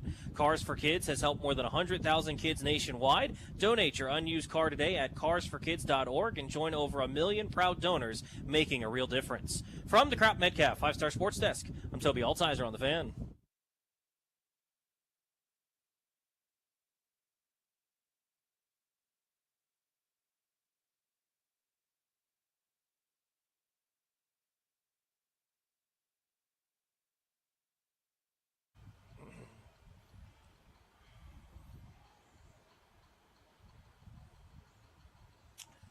What are you doing to protect your family's assets? The sponsor of our show, the law firm Kandori and Murad, can help you to draft your last will and testament, set up a trust, or put together a medical power of attorney.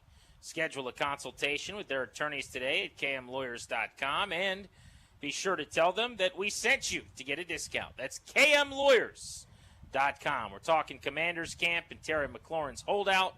Training camp on The Fan has been covered thanks to Paul Henry's Windows. PaulHenry'sWindows.com, your clear home improvement choice. So the holdouts become a hold-in, has become a pup list. By definition, he's hurt. Everybody knows what's going on here. We've covered as many angles of this thing over weeks and weeks as we can, and as we get breaking news, we kind of add to the dialogue. And that's what happened today with Jeremy Fowler suggesting that Washington is basically trying to keep the AAV the same as his last contract of $371. That was at a $208 million salary cap. The cap is now up to $279. That $71 million difference, you would think, with the cap growing, would mean that even if you just wanted to give him the exact same amount of money, you'd have to give him actually a higher AAV to get him there. The guarantees is where this thing's all going to get boiled down, and he's either going to agree or disagree eventually. But one other thing I wanted to mention before we get to the phones, and you can call us at 800-636-1067, that we haven't really talked about today, and I don't know how much we've talked about it at all. Neil Greenberg was on with B. Mitch and Finley a couple of days ago this week. Mm-hmm. And I heard the interview, and he had suggested something to the effect of, look, there are wide receivers that are elevators, right, that are going to make everyone around them better. And I'm paraphrasing, so this is not exactly what he said. I don't want to act like I'm quoting him. But the idea was maybe Adam Peters and his staff have decided Jaden Daniels is that caliber of quarterback where you don't need to pay a Terry McLaurin because he can make other guys play at a higher level. And it's a way of saving money there and maybe building up on the offensive and defensive lines or what have you. And I'm open to that possibility as far as they're thinking. I think it's actually plausible, maybe even likely. Having said that, I get really frustrated with the paradigm that you should ask your quarterback to do that when you don't have to. Correct. Like, this is my annoyance with that idea. Because there are teams that view it that way. Like, Josh Allen can make everybody better. We'll just have Khalil Shakur be our number one. If you don't have to do it that way financially, you shouldn't. Correct. Now, when you pay Josh Allen $57 million a year or whatever it ends up being, and you give him his $250 million contract, and now you've actually got to cut corners because you're not Lido Pizza, and you've got to find a way to make both ends meet, and you can't pay everybody. Now we can start talking about, Josh, I'm sorry, man, but I'm giving you almost 60 per. I need you to make it work with Shakur and Curtis Samuel and tight ends. And he goes, yeah, no problem. I'll go win the MVP award.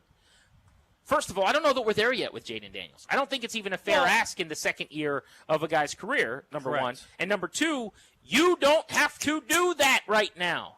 They should still be in the mode, Toby, of doing everything they can to help him and elevate him and make it easier on him and take pressure off of him. He's the kid. Like, he shouldn't be running the family. The dad should be responsible. The dad should go to bed and wake up. The dad should, have one less drink at night and not feel like crap the next day so he can take care of the baby. Jaden Daniels is in year 2, people. You don't have to do it that way. He's making no money yet. So when people go, oh, well, he'll find a way. First of all, nobody's making Michael Gallup go out and go for 850 yards. Nobody's turning Chris Moore back in to a guy that anybody's scared of. But I just hear that, and it frustrates me because 100%. They had the right idea on Laramie Tunsil. They gave up a boatload to protect Jaden Daniels' blind side, and I thought, oh, they're killing this. They know exactly what they got to do. They're doing my philosophy. Does it help Jaden Daniels? Then let's do it. Every question this offseason should have been about, does this make Jaden Daniels better? Then this is for us. The draft, first round, they didn't have to draft Josh Connerly. That was a little bit of a luxury pick, kind of, in terms of this season. But they said, we're going to draft the other tackle. We're going to fix both tackle spots. We're going to upgrade the offensive line significantly. I will never argue with that. Anything you do to help Jaden, you do it. Now you got a wide receiver who's looking for seemingly market value, and you're going, we'll just have Jaden go throw it to Chris Moore, Michael Gallup, and Luke McCaffrey. It doesn't have to be this way. Again, he's on a rookie contract. That's the whole point of this. Josh Allen, you have to do that because Josh Allen is getting paid his second contract. Why did the Chiefs not keep Tyreek Hill? Because they had to pay Patrick Mahomes. Continue on. That's the whole point of this. When you have a rookie quarterback on a rookie contract, that's when you're able to make some sacrifices or splurges of sorts, right? To go out and keep guys like Terry McLaurin. And again, if they say, okay, we think we can get by without having stud receivers because Jaden's that special, then why did you go off season and not trade him or do something else? Now you're stuck. Debo's your number 1, Jalen Lane's your number 2, and Noah Brown and the rest of the crew is somehow going to make up for it? I just don't think that works. You want to try to win this year. Your best receiver is not in camp. He's not going to show up anytime soon unless you get this thing figured out. So then what was the rest of the offseason about? Because if that's what your plan is, then maybe you shouldn't have drafted Connerly. Maybe you should have drafted a receiver. Maybe you should have drafted Luther Burden. Maybe you should. Why in the world are you going into this year and your best option for Jaden Daniels, Terry McLaurin, is still uncertain if he's going to show up? We all think he will. What if he does just decide to play hardball and hold out and all this stuff? I just don't get how last year you're in the NFC Championship game. A big part of that team was Terry McLaurin, and they're offering him next to no bump in pay. They're not helping him out at all. They're not doing any of that. I just don't understand how, if that's the way that they want to go, that they think, okay, we can get by with subpar receivers. Maybe they can, but now's not the time to do that, to your point, when he's on that rookie contract. And by the way, it's just going into his second year. Just because he can do it doesn't mean you should make a living off of doing that. Well, yeah, we could debate if he's good enough right now to make the McLaurin-less wide receiver room good enough to go win 11 games. And by the way, I think he could. I don't know that he can, because I think the receiver room without Terry McLaurin is actually well below average. Oh, it's terrible. So then he can't, in my opinion. But could their offense be good enough? Their offense could be satisfactory with him running the ball, with the threat of him running it and what that would do in read option for their actual running game with their backs. Zach Ertz is going to have a monster season, although the problem is I think then Zach Ertz becomes less effective because you try to take him out of the game as the number 1 weapon, and there's a feeding frenzy down the depth chart after that, just trying to get balls in people's hands at wide receiver. But to that point, I don't think he could make it work with this receiver room to have an excellent passing season. But that's not even the debate we need to have because it's irrelevant. Maybe he could. He shouldn't have to. Correct. And it feels like an unforced error. Now, I always try, before we go to the phones here, when we are in agreement on one side of this, to present the other side or at least acknowledge what the rebuttal would be. And so I think what Adam Peters would say if he was sitting here in a world where he says, anything on the air that is, legitimate or actual. He's very good. He's very handsome and does a great job running the team. But he's not going to give you a whole lot of honesty generally. You got to do a lot of reading between the lines. But I think what he would say is, guys, he's going to play. Like, calm down, first of all. No reason to raise voices. No reason to scream or hold your breath on this. He'll be here.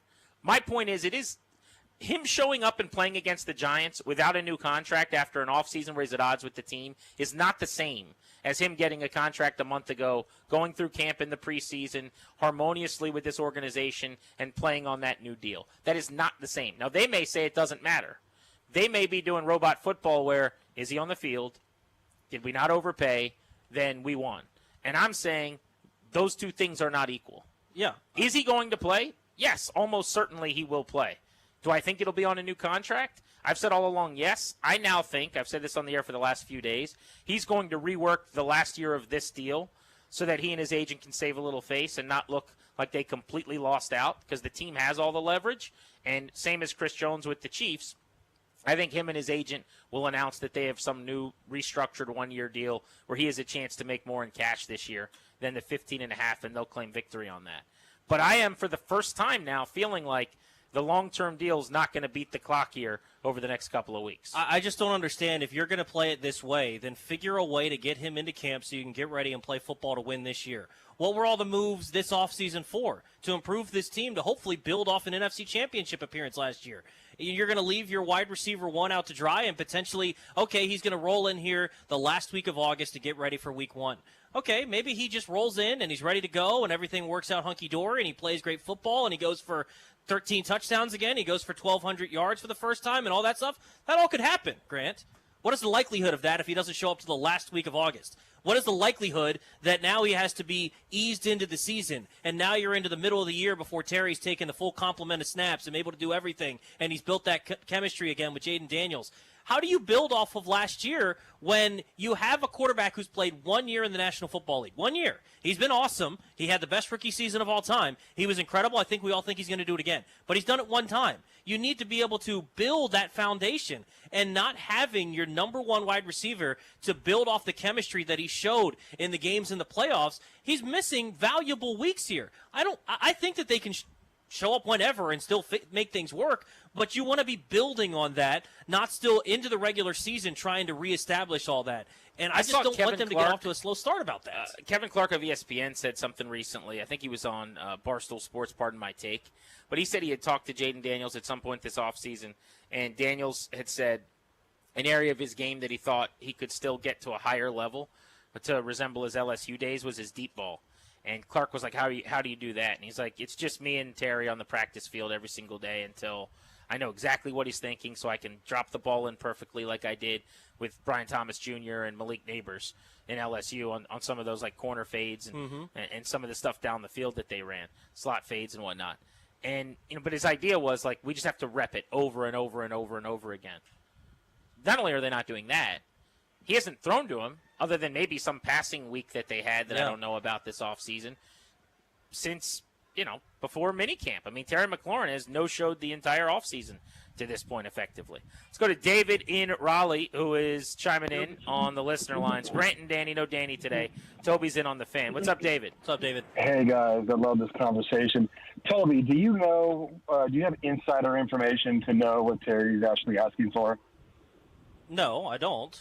I mean, we've heard 32, 33-ish. Yeah, so here's why I just kind of love this whole rant about these fans. So you don't know what he's asking for. He could be asking for a hell of a lot, and so all these people who are saying just pay Terry. Well, this isn't baseball. There is a cap, and you have to value a position. And I love that the Skins are holding fast because the wide receiver position, in my opinion, is grossly overrated. And so, would you justify spending 37 or 38 if that's what he's asking for? Hold on, I don't disagree. If you don't value the wide receiver position, I understand that. That's totally fine. That's a valuable, or that's a argument that we can have. That's a valid argument, and we could discuss that. But if you're going to play it that way, then you should have traded McLaurin early in the offseason and gone and found another wide receiver 1. And if you're saying Debo, okay, well, then you should have found a wide receiver 2 to go alongside it, not a 4th-round receiver who's now expected to be your number 2 wide receiver as a rookie. Well, the only thing I'd say, too, about your question, by the way, in terms of we don't know what he wants. So the only thing that I have been told directly from anybody, I'll just say that's really close to the negotiation, was on his side, was that he is not trying to reset the market. Okay, they have been very clear about that. And when I have asked before about DK Metcalf, it has always been that that's kind of their North Star, so to speak, right? Now, I can't definitively tell you that they would take 32.5 or 33, but I would say that is reasonable. But the only thing we can do, David, is base our opinions and our information on what has been reported by credible reporters. Now, it is possible, I've said this all day long with the Jeremy Fowler report on the other side, it's possible that his numbers are wrong. And if that happens, then we'll adjust the intel that we have, and our opinions could very well change. But in the meantime, I think it's a perfectly reasonable thing to do that based on all the context clues, everything we know, everyone from Adam Schefter to Jeremy Fowler to everybody else who's commented on this, not to mention I spent a couple of minutes with his agent at training camp, like everything that I've heard, that the range of him being in like the 33 range seems like what he wants to be, and the team wants $9 million or so less than that. That is kind of what we've heard. Now, if the numbers end up being wrong, we'll adjust. But that's a pretty reasonable thing to do, don't you think, to kind of base it on the best information we have right now? Of course. My point is, obviously, that all I hear everybody saying, just pay Terry. Like, it's bigger than that, right? I mean, everybody then tries to preface it by saying, within reason. Well, we look, the Chiefs have won 2 Super Bowls since Cheetah wanted to get paid, right? They let him go. Brady won a ton without receivers. It's clear that you can do. Obviously, you want good receivers, but if they're gonna crush you on the dollars, you can find a way to win without it. And I'm just saying, if the guy wants 34, 35, like it's not worth it. Like we don't know that. It's just not worth it. And I'm glad that they're not spending that money.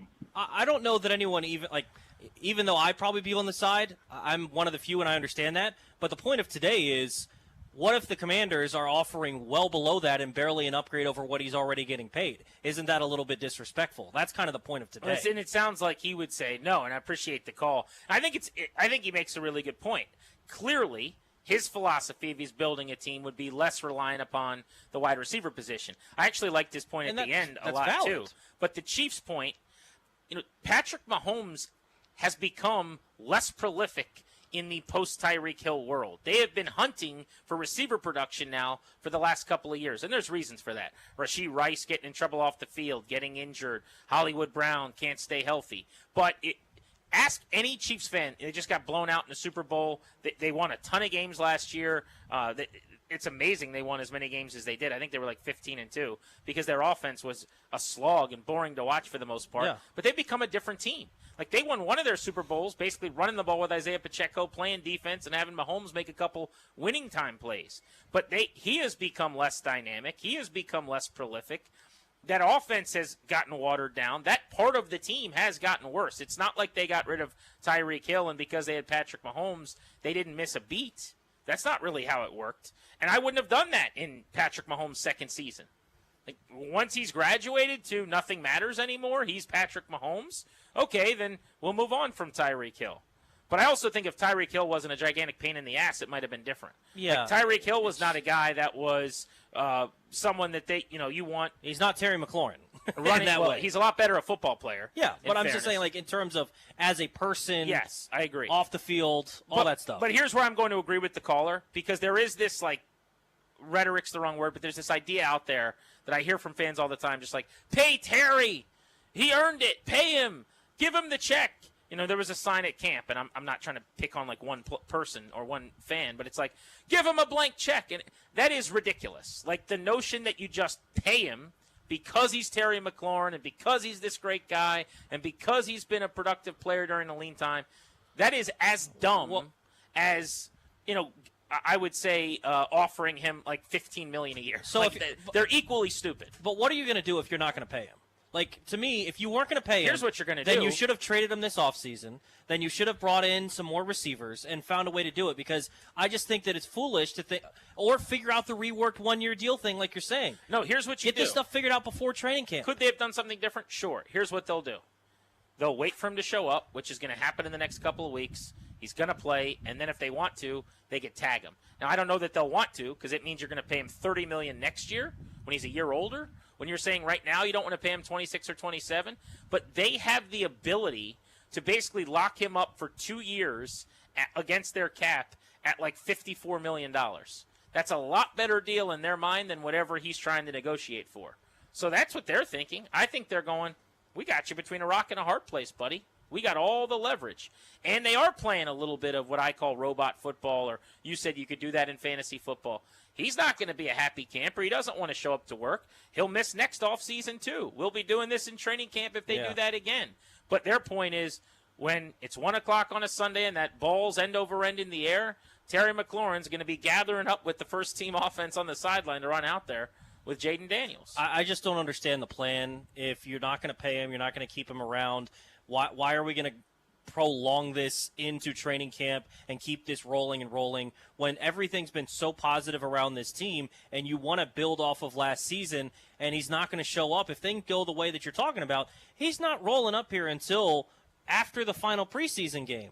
And if you're doing that, then what are we doing? Like, you're not going to get off to a good start, probably, in terms of the chemistry between those two, and your offense isn't going to be as good When as did it could Jamar be. Chase show up last year? I Now, have to look he is for a that. better player than Terry McLaurin by far. He's probably the number 2 receiver in the NFL behind Justin Jefferson. But last year, he was holding out, wasn't a part of training camp, 127 catches, It 1,700 says yards. September 4th. Right. That's what I have. That's when he showed up? It says after a long holdout, that's when he returned to practice. Okay, so that's literally days before the season opened. Now, you may remember that the Bengals were terrible early on, so you can say it affected him and Burrow or whatever. Week 1, 6 for 62. Week 2, 4 for 35. He said as much, that he felt like he got off to – now, the numbers don't necessarily say No, they do. I mean, first 2 weeks were not great. It was week 3 when he got going. 6 for $118 and 2 touchdowns, and then he got on a roll. But by the end of the year, it was 117 for 1,700 and 17 touchdowns. Again, better player than Terry McLaurin. But I do think there's a chance it's a 2 or 3 week slow start. But I mean, there's a precedent of a guy showing up at the last minute, playing football, and by the way, he's since been paid. But again, if we're going to draw that parallel, got off to a slow start. What happened at the beginning of the year for the Bengals when that team was all offense and not defense, which I think, by the way, parallels similarly to this team. The offense, even though the defense has improved, I don't think that the defense is going to be that good that they can win games on the back of the defense entirely this season. So, okay, slow start, lose games. Great finish to the year. How was he in the playoffs? Didn't make the playoffs. That's the point. Yeah, I think it's a fair response. 800-636-1067 is the number. Grant and Danny trying to get to the bottom of today's updates and developments on Terry McLaurin. Jeremy Fowler saying the Commanders are offering him basically what he played on the last couple of years when the cap's gone up $71 million since he got that deal. You're listening to Grant and Danny.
I'm Toby Altizer with your sports update on The Fan. This update is brought to you by Paul Henry's Window Installation, your clear home improvement choice. In baseball, the Nationals fell earlier today to the A's 6-0. They'll now head out west and begin a 3-game series in San Francisco against the Giants tomorrow night. WNBA trade today for the Mystics. They traded away Aaliyah Edwards to the Connecticut Sun, getting back J.C. Sheldon and a first-round pick swap. In the NFL, Commanders preseason opener tomorrow against the Patriots at 7:30. Some injuries around the NFL today. Chargers left tackle Rashawn Slater left practice with a left leg injury. He was carted inside. 49ers first-round pick defensive lineman Mykel Williams left practice early with a knee injury, which Kyle Shanahan said is hopefully just a hyperextended knee.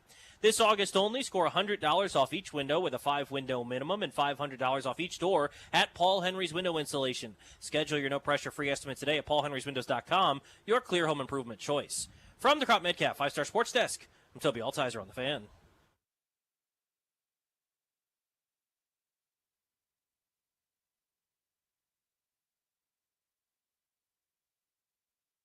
Terry's contract situation remains scary. They have been far apart. I'll put it this way. He has wanted metrics to the DK Metcalf contract, which is $32 million.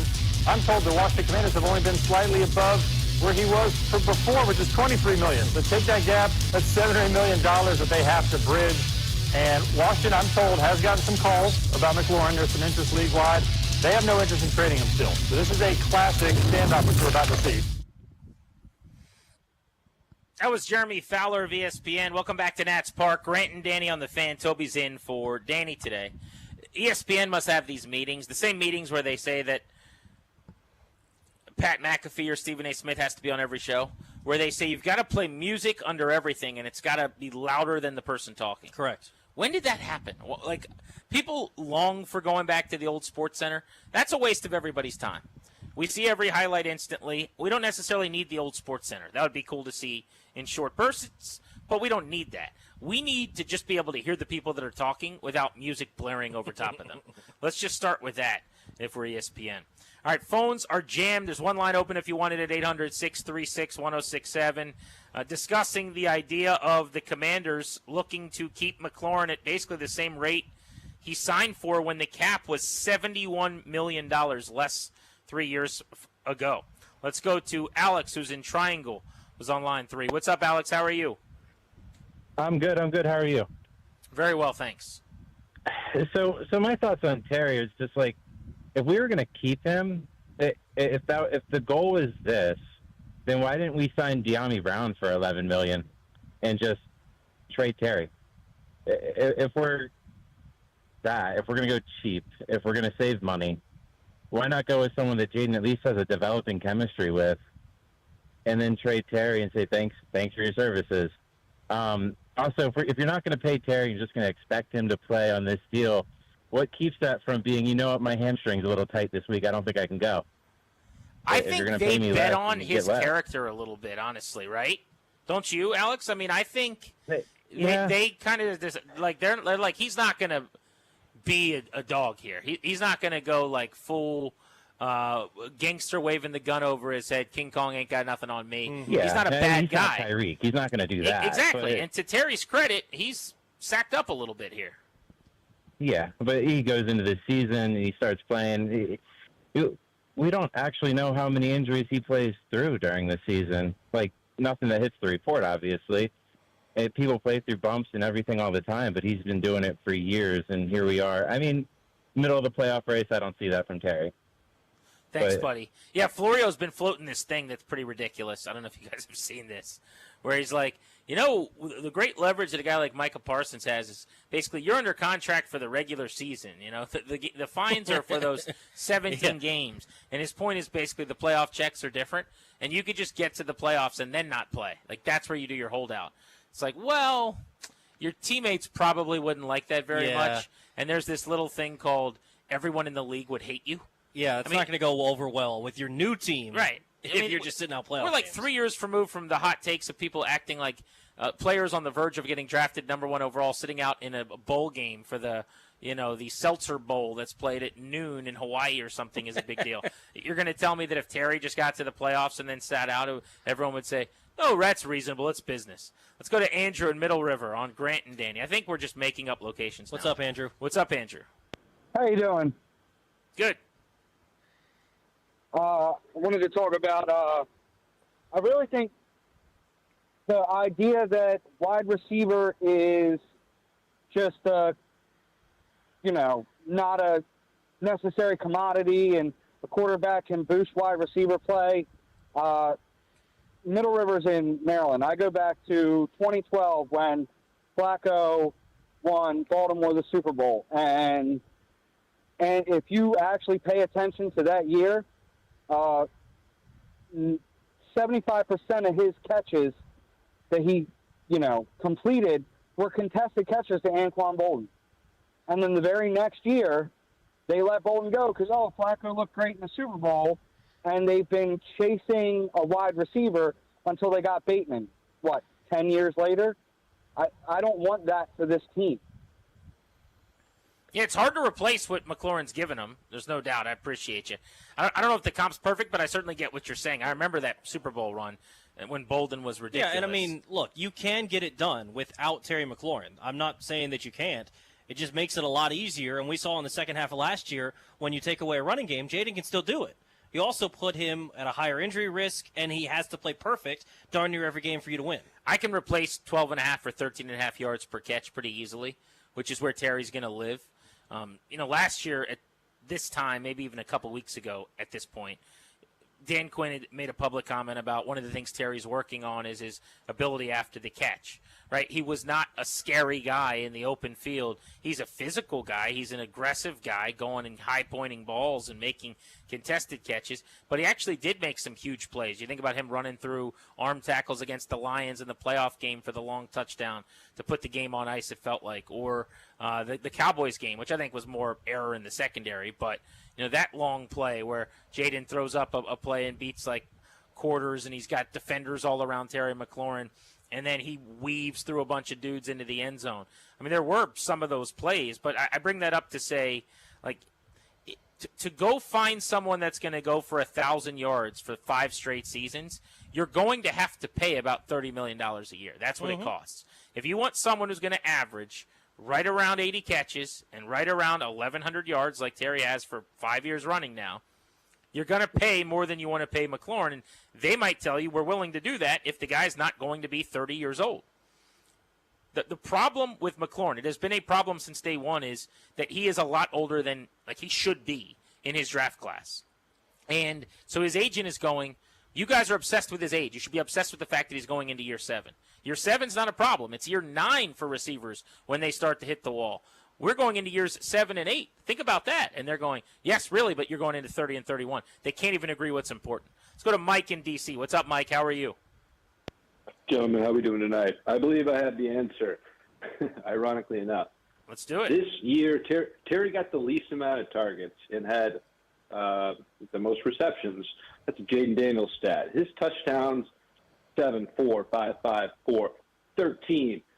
That's a Jaden Daniels stat. If you think that you got to go out and spend $30 million for a guy that's going to catch right around 80 balls and 1,000 yards, I think that's a little bit too much. And plus, the idea of going out and trying to find a guy who's just going to stay there for 4 years of control and try to get a guy that gets 4 straight years of 1,000 yards, that would be ironic, but it's a year-to-year league, especially with Peters. Peters has built completely different teams last year, and he's doing it again this year. Next year, it's going to be even different. It's going to be like 50% different, and he's only going to pay a guy. But that's out of necessity, don't you think? I don't think he wants to be paying year to year. I think he knows he's got Jaden Daniels, so Daniels is going to mask team deficiencies. He's able to, mix and match and get cute and do some things that with a mediocre quarterback would blow up in his face that maybe won't be a problem. But also, the cupboard was so bare. Like, they didn't have young talent. So instead of trying to boot this thing up from the ground, he's going, all right, let's just be the oldest team in the league, and Jaden will make it work. Yeah, do you want to commit multiple years to a guy that's aging when you're going to have a new OC next year? You're going to have just a completely different nucleus. I think when you talk about chemistry, the only real chemistry that a quarterback really needs you need to worry about chemistry receiver is when you have a Burrow Chase or you have like a real HOF receiver. And Terry's just not that. He's just not an HOF guy. Well, and I don't disagree with you with that. Thanks for the phone call. But to your point, you've brought up multiple times, they were, third last year in the EPA for a wide receiver quarterback combo. But also, too, if you're going to do this year, say you get out and you play and you have Terry and he comes back this year and you're not going to keep him long term. Debo's on a 1-year contract. Grant, are they just going into next year with 2 totally new wide receivers? Because Debo's going to turn 30 at January of next year, so you're going to pay Debo and keep him around? Are they just going to have a totally new wide receiving core next year? If that's what they want to do and they want to go year over year, we've had this discussion plenty of times. I know you've had it on this show plenty of times. Do you like the fact that it feels like they're doing the year over year bit? I don't think that that's something that they're trying to do. I think, like you said, I think a lot of the things that they're doing aren't the way that you would prefer to do it or that would work most often. But if Jaden Daniels is Mahomes, Burrow, Lamar, Allen, then it doesn't matter. You know what I mean? Like, then whatever they do is probably going to work. And that is what, right now, I think what they're leaning on and counting on. You want to keep someone around that he's going to have chemistry No, with, I right? agree. Like, Yeah. I mean, think about, even we talk about Tyreek Hill all the time. Travis Kelce's still there for Patrick Mahomes. And I know at this point, Kelce isn't the same Kelce, but he has someone that he's had for that entire time to build chemistry with. And now hopefully one of those other receivers that they brought in can take that over, right?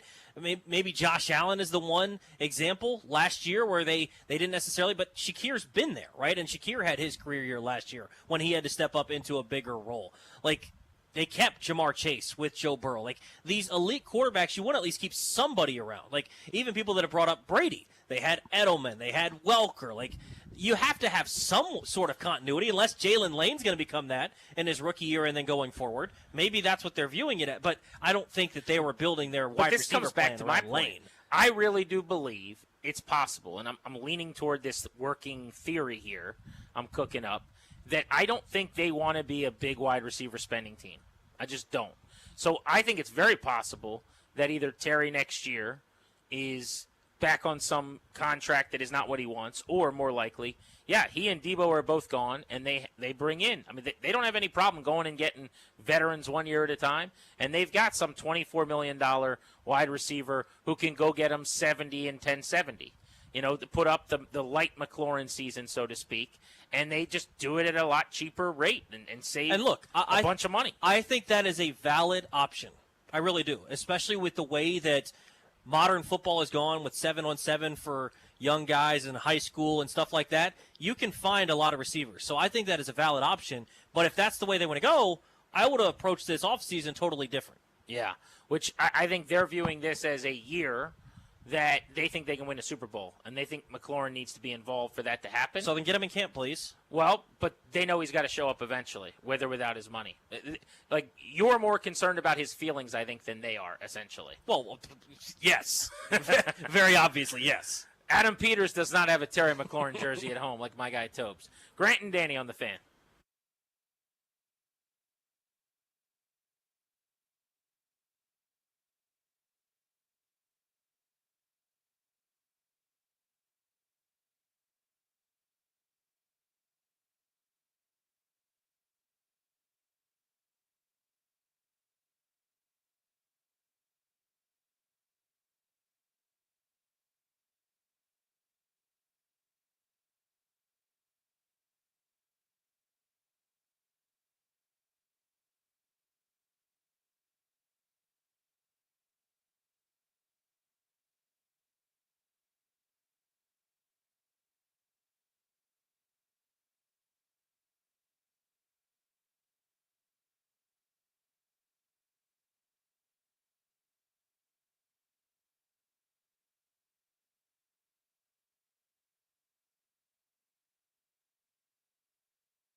This was the stat that I was referencing earlier on age in last 1,000-yard season at wide receiver, and it's from Mike Renner of CBS Sports, who's a draft analyst. The last 1,000-yard year for some really high-end wide receivers. DeAndre Hopkins, 31. Julio Jones, 30. Antonio Brown, 30. A.J. Green, 29. Amari Cooper, 29. Played for multiple teams, like completely fell off the planet last year. Keenan Allen, 31. Cooper Kupp, 28, actually. Now, maybe it's not quite over for him. He's now in Seattle, but that tells you something, too. Those are Hall of Fame caliber receivers, some of these guys. I would say all of these guys were better in their prime than Terry McLaurin. Maybe not Cooper, but close. But when did they hit the wall? 31, 30, 30, 29, 29, 31, 28. And that's certainly baked into. It's not like Adam Peters and Brandon Sosna in the front office are just like randomly deciding receivers at 30 slow down. They've obviously put some legwork into this. There's a lot on the line for them to get this right. Let's go to Eric in Fairfax on line 4 on Grant and Danny. Eric, what's going on? What do you make of finding out today that maybe the Commanders are offering McLaurin what he signed for 3 years ago, which was $71 million ago in terms of cap growth in the NFL? Yeah, I don't like that, but I just want the deal to get done. But what I wanted to mention very briefly is that with the discussion about the contested catches, and he has been incredible. I can still picture some of those, him leaping in the air. However, I've heard many times that he doesn't get separation like some of the other receivers. So what I'm wondering is how many of those contested catches would not be contested if he had better separation. So who knows if it would be half as many. So that was my only thing I wanted to mention. I appreciate you. Yeah, look, you need to be great at making contested catches when you don't separate, or else you're not going to catch many passes. I mean, it's what he's made a living on. I thought it was interesting. Who was it? Harmon we had on from Reception Perception the other day brought up that at times in his career he would create separation, but a guy like Heineke, when he throws it and it finally gets there, it is a contested catch because the windows are so tight in the National Football League, and he just didn't have an NFL arm to get it there before he was, going to be contested. But yeah, I mean, a majority of his contested catches would stay the same, right? I mean, he's not one of these elite route runners like a Justin Jefferson, where Justin Jefferson can undress a guy in the phone booth, right? Like, he's just, you can't cover that guy. Terry's not the same in that scenario, but I do think that the contested catches have been something that have been there throughout his entire career, and it's something that you can rely on still even at this point. But, yeah, I mean, he's not an elite separator like a Jettis or a Jamar Chase. Yeah, I mean, I'm not even trying to make light of this, but I can't count. Like, I don't have enough time while we're on the radio to scroll and count how deep down this list he is on next-gen stats and separation score. The leaders in the league are around 5 yards. The deep, burners, he's at 2.7. He's on a level with Jalen Tolbert of Dallas, Deontay Johnson, who played for like 8 teams last year, Jalen Coker. Some good players here, too. Tank Dell, Tyler Lockett, a little long in the tooth. But Noah Brown, interestingly, is on this list. Amari Cooper, who we just talked about, is kind of cooked. DK Metcalf, interestingly, right here, who just got paid. Pay him 33. Guys that are ahead of him on this list are, it's Trey Tucker, it's tight ends, Hunter Henry, Christian Kirk, Tyler Boyd, Jerry Jeudy, CeeDee Lamb, Cedric Tillman. I mean, I could Calvin Austin, Keenan Allen, Adam Thielen, who's 800 years old. Brenton Strange. I don't even know who that person is, the tight end for the Jaguars. Elijah Moore from the Browns, and David Njoku from the Browns. Devon Vele from the Broncos. Like, there's dozens and dozens of them. But, yes, the separation thing is an issue because I think that the low percentage of the difficult play to make when you're catching in a small window just makes it hard to replicate to land the plane over and over again like he did last year. JD in Waldorf, what's up, buddy? You're on the Fan. How's it going? What's up, JD? All right, what's going on, fellas, man? Good afternoon. I would just like to say this, man. One of your callers a few minutes ago was just like, he's not a HOFer. He's just not. I mean, man, name me besides like a couple receivers that made the Hall of Fame. Like, you don't Your quarterback has to be Hall of Fame worthy for your receiver to be Hall of Fame worthy. Everybody wants to talk about Jamar Chase and Justin Jefferson. Justin Jefferson had Kirk Cousins throwing him the ball. Chase has Burrow throwing him the ball. Like, those guys are high standard quarterbacks.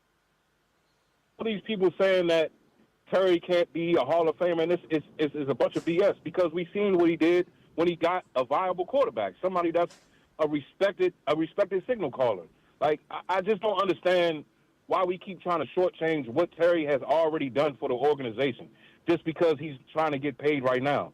Like, give the man his due and just let it be.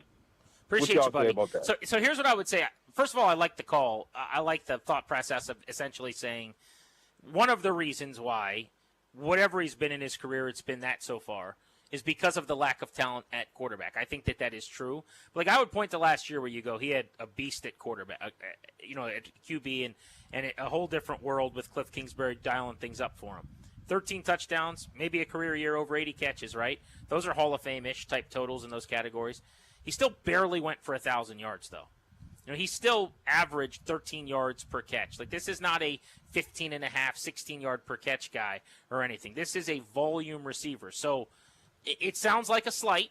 He's excellent. He is awesome. I like the player. But, no, this is not a Hall of Fame caliber player. Like, you know what that looks like and you know what that doesn't. Larry Fitzgerald's going to be up for the Hall of Fame this year. He will get in, as well he should. Yeah. Blitnikoff winner at Pitt, carried a team, uncoverable, 7 for 100 every week, and, in the red zone, you knew he was about to score a touchdown. McLaurin is a Hall of really good guy. I don't even know if this is worth discussing or conversing because it doesn't matter. But, yeah, I don't think that's a slight. Like, he takes that as personal. No, I mean, it's not a slight to say he's a good player. He's not elite.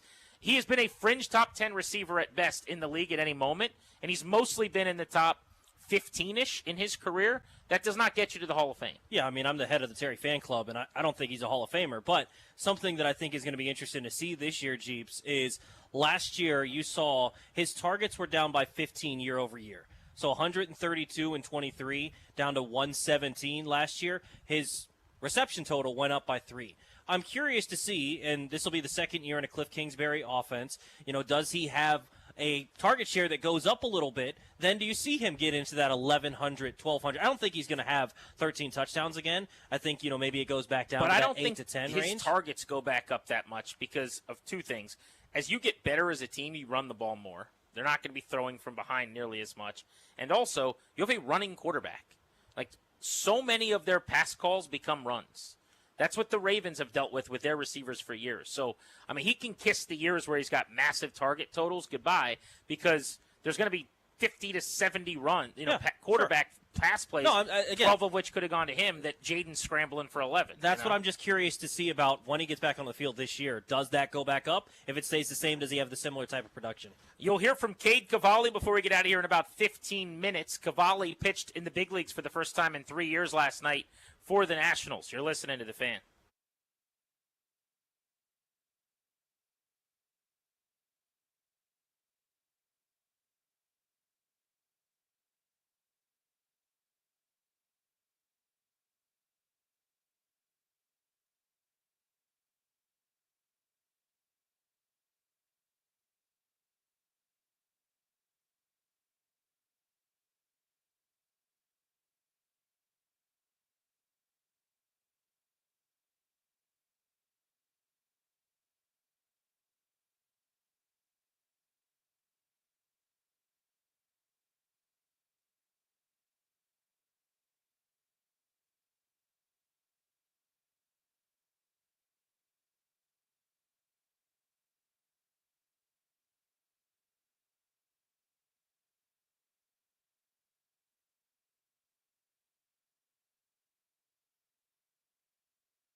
I'm Toby Altizer with your sports update on The Fan. This update is brought to you by Prince George's Community College. In baseball, the Nationals fell to the A's today 6-0. They now head out west. They'll take on the San Francisco Giants for the first of three tomorrow night at 10:15. WNBA trade today. The Mystics traded away Aaliyah Edwards to the Connecticut Sun. The Mystics get back J.C. Sheldon and a first-round pick swap. In the NFL, Commanders have the walkthrough today before they get ready for the preseason opener against the Patriots tomorrow at 7:30. Other news around the NFL today, some injuries. Chargers left tackle Rashawn Slater feared to have a torn patellar tendon, could miss the entire season if that is the case. Cowboys rookie running back Jaden Blue had to leave practice early. He returned after practice in some street clothes. We'll see what the injury update is on Jaden Blue. 49ers first-round pick Mykel Williams left practice early with a knee injury today. Kyle Shanahan said it was hopefully just a hyperextended knee. At Prince George's Community College, your military or federal work experience can count for college credit through our prior learning assessment network. Save time, save money, finish your mission, because at PGCC, your future is our mission. From the Crop Metcalf 5-Star Sports Desk, I'm Toby Altizer on The Fan.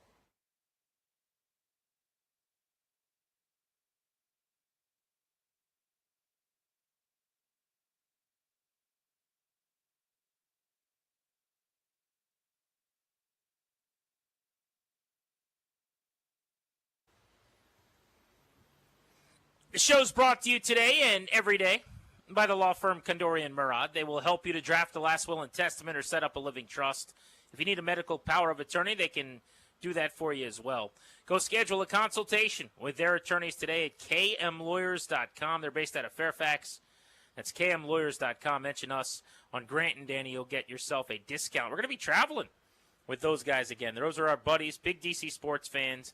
In fact, they went to Lake Braddock High School in Fairfax and then George Mason University, so they're local guys, and they love all the DC sports teams. But I know we're going to be hitting the road with them this year, so I'm fired up about that. You're going to hear my interview with Cade Cavalli. I came out to the ballpark pretty early this morning, actually. That was fun to tell my wife, hey, I got to leave. I got to go catch up with Cade in the dugout at 10 a.m. But early bird got the worm, got 10 minutes with him on last night's start, and him being one of the bigger storylines for Nationals baseball for the rest of this baseball season. So hopefully you guys will enjoy that conversation coming up in about 8 minutes right here on The Fan. What a scene that was last night, by the way. 3 years in the making, his first inning, 12 pitches, 10 strikes, touched 100, wipeout curveball, really good changeup. Like, he was nasty. So excited for you guys to hear what he had to say. He's a really, really good dude. It'll be easy to root for. So easy to root for him the rest of the way. It's just a great story. And there aren't a lot of those right now for the Nats. Last word on Terry McLaurin is going to go to Zeke in Southeast, who's been waiting patiently. Zeke, you've heard the conversation today with a couple of updates in the national media. Jeremy Fowler saying the Commanders are still around $24 million, which seems, frankly, $3 or $4 million below where I would have thought they'd be right now. What do you think? Oh, okay, yeah. No, that sounds about right. You know, I hear a lot of people talking about, you know, we should pay Terry because of what he's done. But I think that last contract he had paid him $68 million over 3 years for his past performance. What Peter's looking at is, are we willing to pay this guy $30 million over the next 4 years for future performance? And then you just read off some numbers. There's maybe one. Nobody had 1,000 yards at age 32, and definitely not age 33 and 34. So I think that's where we are. And the thing they asked, why didn't we trade him? Because he's under contract. We have no incentive to trade Terry. He's either going to come to work or he's going to sit out. And I think that's where Peters and them are. Yeah, Toby, you've asked that question a bunch. Thanks for the call. Why wouldn't they have just traded him? And I guess I don't really understand. I know it's more rhetorical than looking for a real answer, so I haven't really answered it. But I tend to be with the caller there, which is to say, if I don't trade him, he just plays for me. I don't want to trade him because I get worse at wide receiver. I've already paid him for this year. He's literally under contract. He has no leverage here. Now, your point is he's going to be an unhappy employee, and that's a bad thing for not only him, but maybe your locker room, I guess. But if I'm Adam Peters, the juice is worth the squeeze there for me to have him go out and catch 70 balls this year. Yeah, I just don't love the way that they approach the entire offseason in terms of receiver. If you're going to have a frustrated McLaurin, he might show up. throughout his career, he's shown to be the model citizen, so you can just assume that nothing is going to happen, but I don't think any of us assumed that he was going to do some of the stuff that he's already done. Well, I made this case in passing earlier. Let's go back to this for a second. Don't you think they probably thought he would just play nice?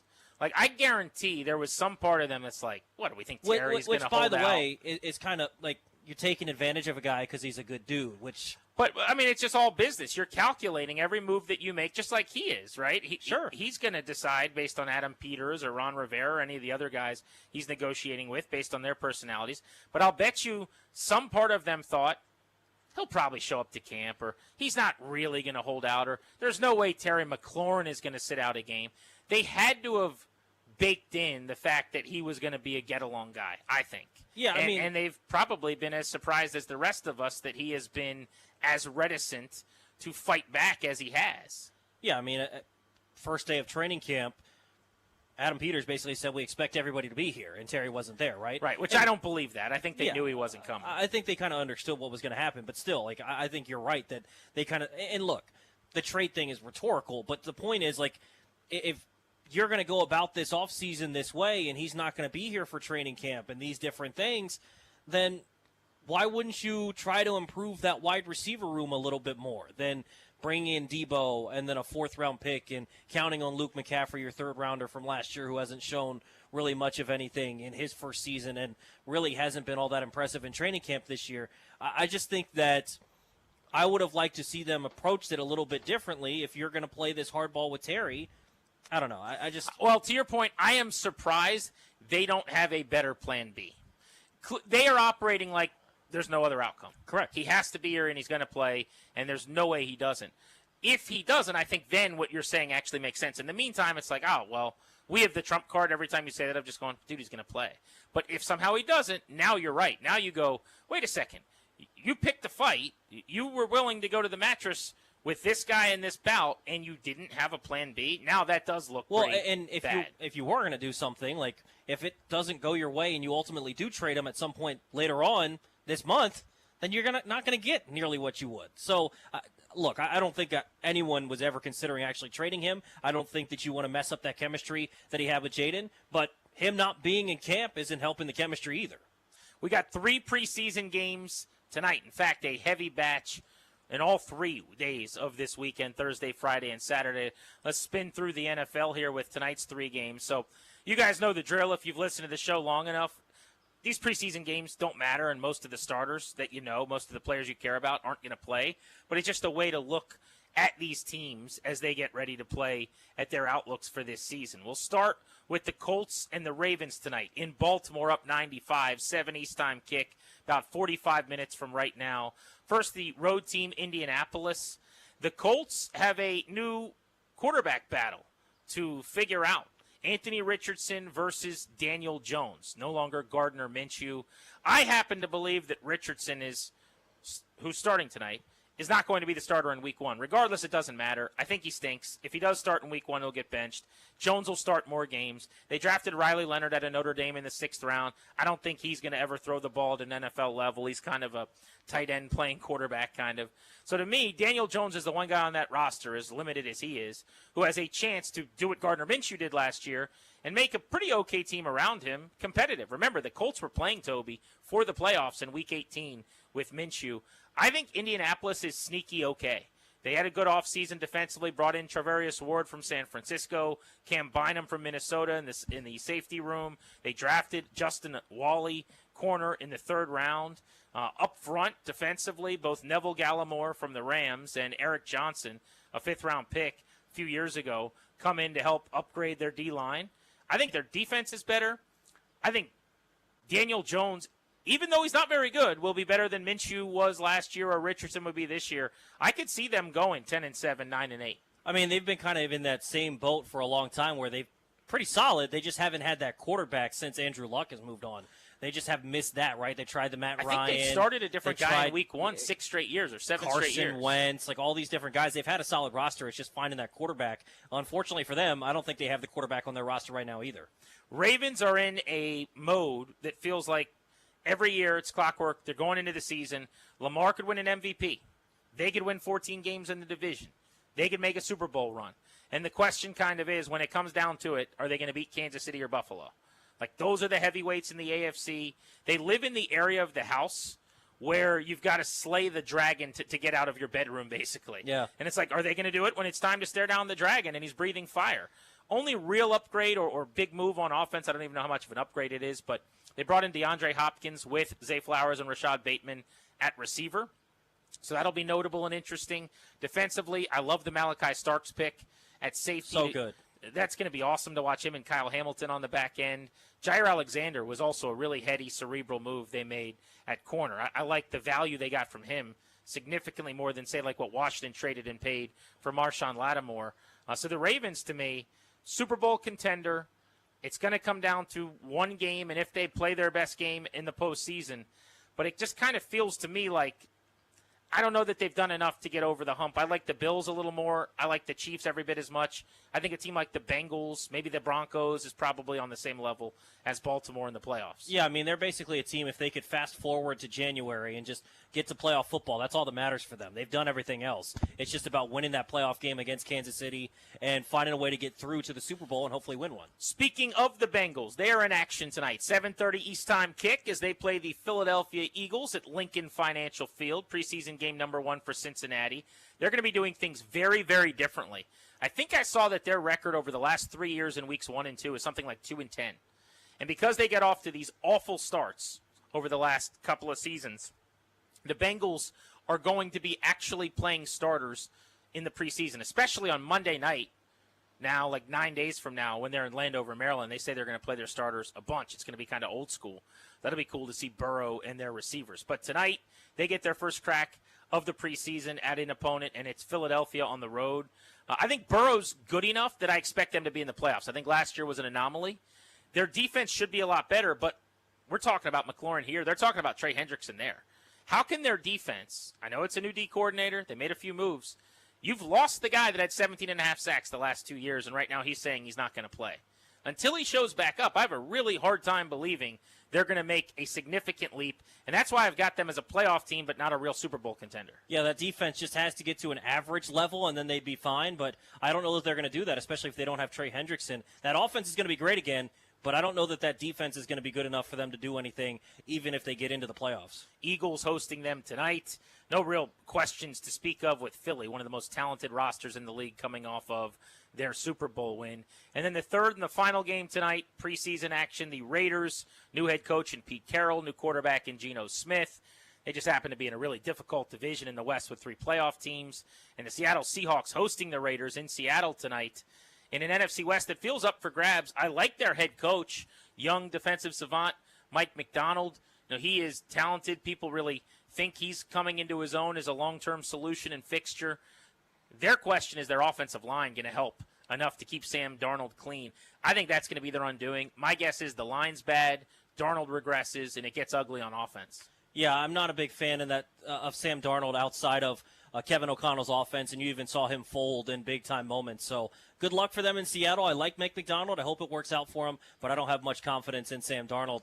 Is Ashton Genty playing tonight?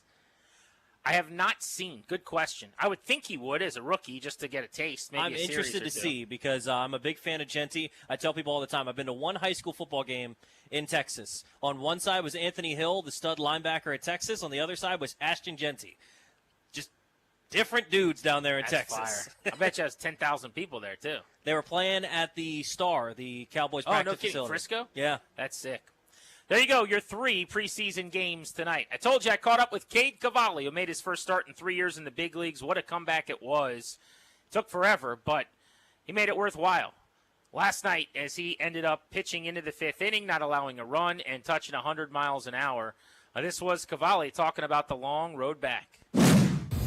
Yeah, I feel like when you're going through that process and there's been so many ups and quite a few downs with it, that's the mindset that you got to have. You got to have that vision of where you're going to be one day, and that's what makes going to the yard and putting your work in a little easier to do. And I just had great people around me. The staff was amazing, keeping me encouraged all the time and letting me be around the guys, and the guys have been so good to me, saying, hey, your day will come. Keep putting in the work. We're seeing you. And for it to play out the way it did last night and have a walk-off and see the team get a dub, I mean, it was truly amazing. Your situation is unique, too, because it's very rare that somebody will get to the show, pitch the one game, right? And then it's almost like getting to the water fountain, getting pulled away right when your lips get on the water, and you know you got to get back. Like, how difficult has the process been? It's almost like, I would imagine, it would have been easier if you hadn't gotten to the major leagues yet after the one outing, 4+ innings, and then waiting to get back for 3 years. Yeah, you know, I don't think that, for me, that one game gave me a taste, and I just wanted to get back there, and that's what was in my head. So I had the feelings of being on that exact mound, and I knew when I was putting in the work that I wanted to be on that exact same mound one day, and that made it a lot easier having that taste and just going in every day, visualizing, hey, I'm going to be back there one day. Your days, it will come. And to be back on that exact mound almost 3 years later was incredible. So was the performance. Cade Cavalli last night touching 100 in the first inning, sitting 98, touched 99 a couple of times, and then the change in the curveball were both fantastic. But as much as I've always been impressed by the velocity, I was not expecting to see 100 last night. How much of that was the excitement of being back in a big league ballpark and having a Red Bull or whatever, or how sustainable is that to be looking up at the scoreboard and seeing triple digits? Yeah, I didn't look up, so I didn't know how hard I was throwing. But did it feel a little harder? Because I think you were up a couple miles per hour from your AAA average. Yeah, I think these last 4 or 5 I've been averaging 97, getting up right around 100. So I think it was pretty on par of what we've been building on, and had a lot of great input from Rafael Chavez down in AAA. Doolittle, Hick, just calling me and saying, hey, we see what you're doing, keep building on it, and we kept hammering mechanics, and it's just been creeping up. The velocity's been creeping up this last month, and just felt like we were in a great spot, and yeah, it was cool hitting 100, but I just wanted to go out and pitch and put our club in a good spot. When you talk about Doolittle and Hickey reaching out, are they just watching your starts video-wise with their technology here and then seeing something? And is that like a weekly meeting where at a certain time you're talking to them, or is it occasionally they may just reach out if they see something worth calling about? Yeah, they reached out, I would say about a month and a half ago, and we were making some little tweaks with the fastball. And mechanically, or what like usage? Usage as well as the slot that I was throwing out of. So we just let it cut a little bit instead of trying to chase like a true ride. We're just gonna let it cut almost. It comes out almost like a football now, post surgery. So we just went to a natural arm slot, and they helped me organize my new arsenal a little bit better now that I have the sinker, and we've been using the changeup a lot more, and I feel like they helped me just understand how to use my arsenal. That was the best I've seen your changeup last night. It was awesome. Did you feel like you had that at that level throughout the AAA season? And then also, you mentioned the new arsenal. I mean, what are the differences, whether it's pitch usage, actual repertoire, from 3 years ago when we saw you against Cincinnati? Like, what do you throw now that you didn't then? Yeah, the main thing is the fastball / cutter. I see sometimes it reads as a cutter, but I'm truly just throwing a fastball. So that's interesting. So you don't actually throw a cutter then? No, that's my four seam, and it'll read cutter, and that's the 95 to 100.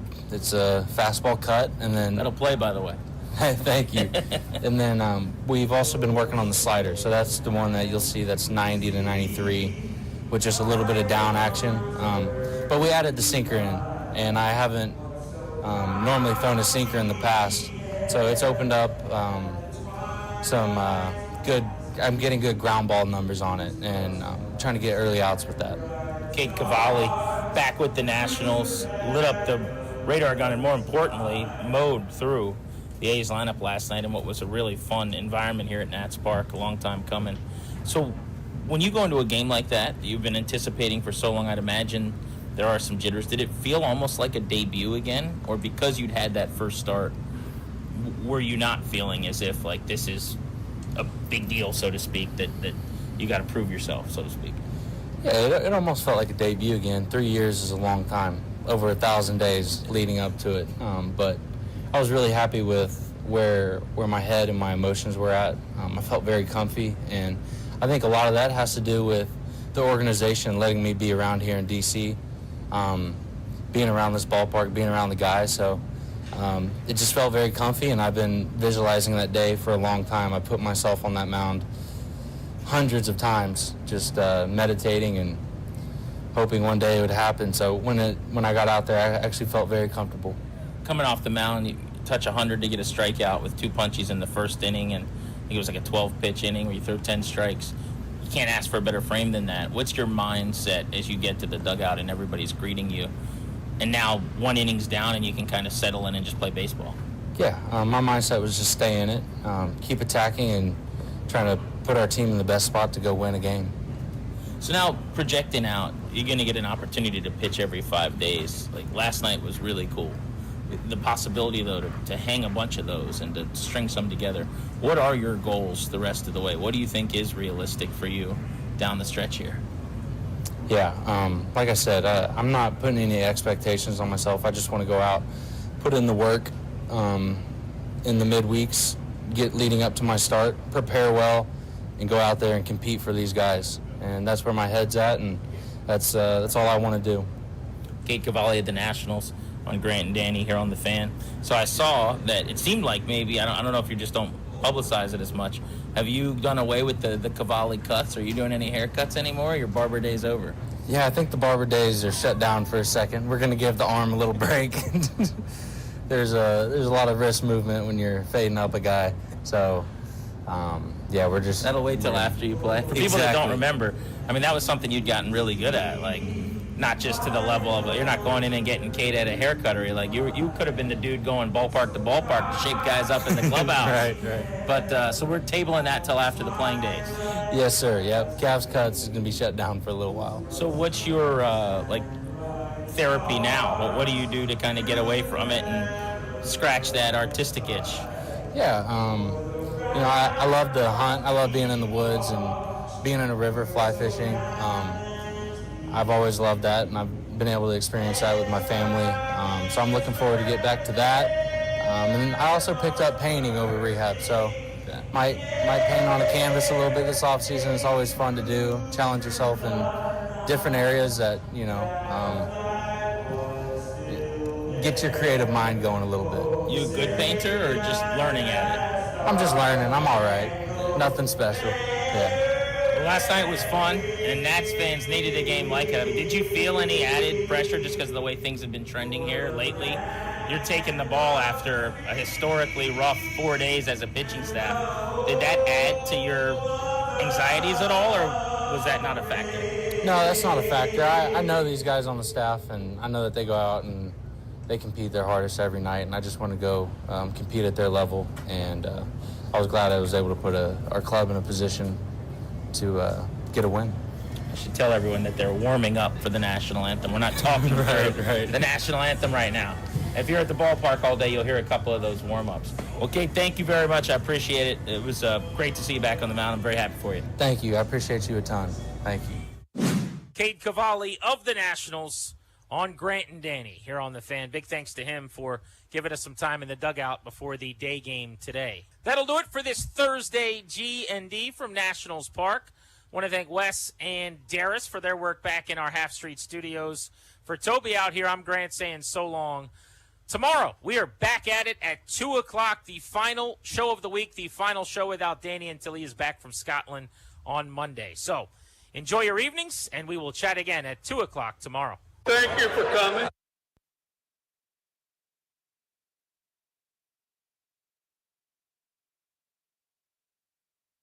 I'm Toby Altizer with your sports update on The Fan. This update is brought to you by Cars for Kids. Cars with a K. The Nationals fell to the A's today 6-0.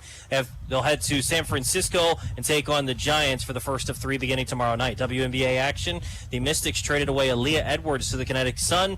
the Mystics got back J.C. Sheldon and a first-round pick swap. In the NFL, Commanders taking on the Patriots for the preseason opener tomorrow night at 7:30. Injuries in the NFL, Chargers left tackle Rashawn Slater left practice with a left leg injury, potentially a patella injury. He was carted inside after practice today. 49ers first-round pick Mykel Williams is dealing with a knee injury. Kyle Shanahan said it's hopefully just a hyperextended knee. 106.7 The Fan congratulates Cars for Kids on 30 years of turning car donations into supporting children. Cars for Kids has helped more than 100,000 kids nationwide. Donate your unused car today at carsforkids.org and join over 1 million proud donors making a real difference.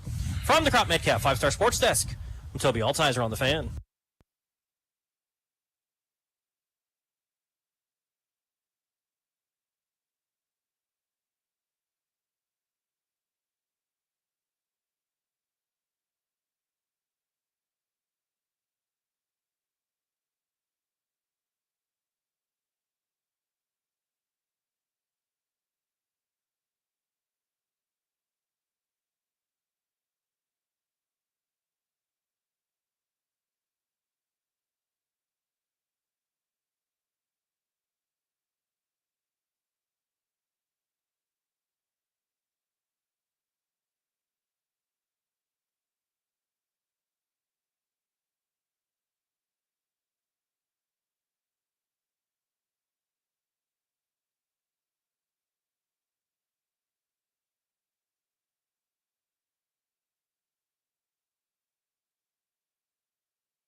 You know who it is, youngest in charge movement.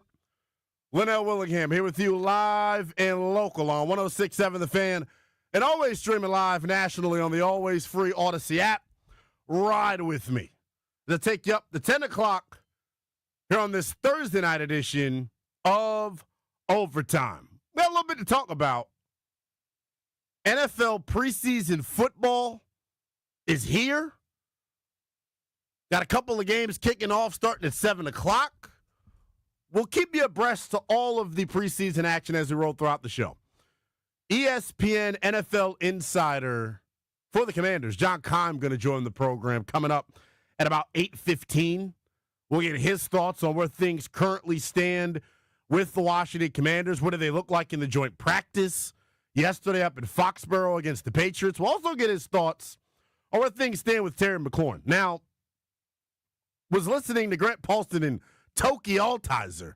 That's the alter ego of our pal, Toby Altizer. And the boys were fired up. And guess what? The boys got me fired up. We're in the chat. We're on YouTube at 106.7 The Fan. You can catch us on the X app as well. I'm reading the chat right now. Someone just said, I'm going to read it as best as I can. What does this name say? Lacrosse. What is that, Bennett? Do you see what I'm reading? It says Lacrovius acrophysicist. With that, that's a terrible account name, by the way. And I know _BTP, people will give me crap about it all the time. That is a horrible name. But it says at Toby Altizer, if you've never heard the Chad Dukes rant, you must find it. Your colleagues will know of it. Toki needs this coaching. Look for the Chad Dukes Redskins rant after the Monday Night Massacre. One of the best moments of my young life was hearing that rant the day after we got our ass whipped on my birthday, I might add. That was a November 14th contest. It was your boy's birthday. I was like 13 years old at the time, 12 years old at the time, and the host that the YouTuber in the chat mentioned went off, and for good reason.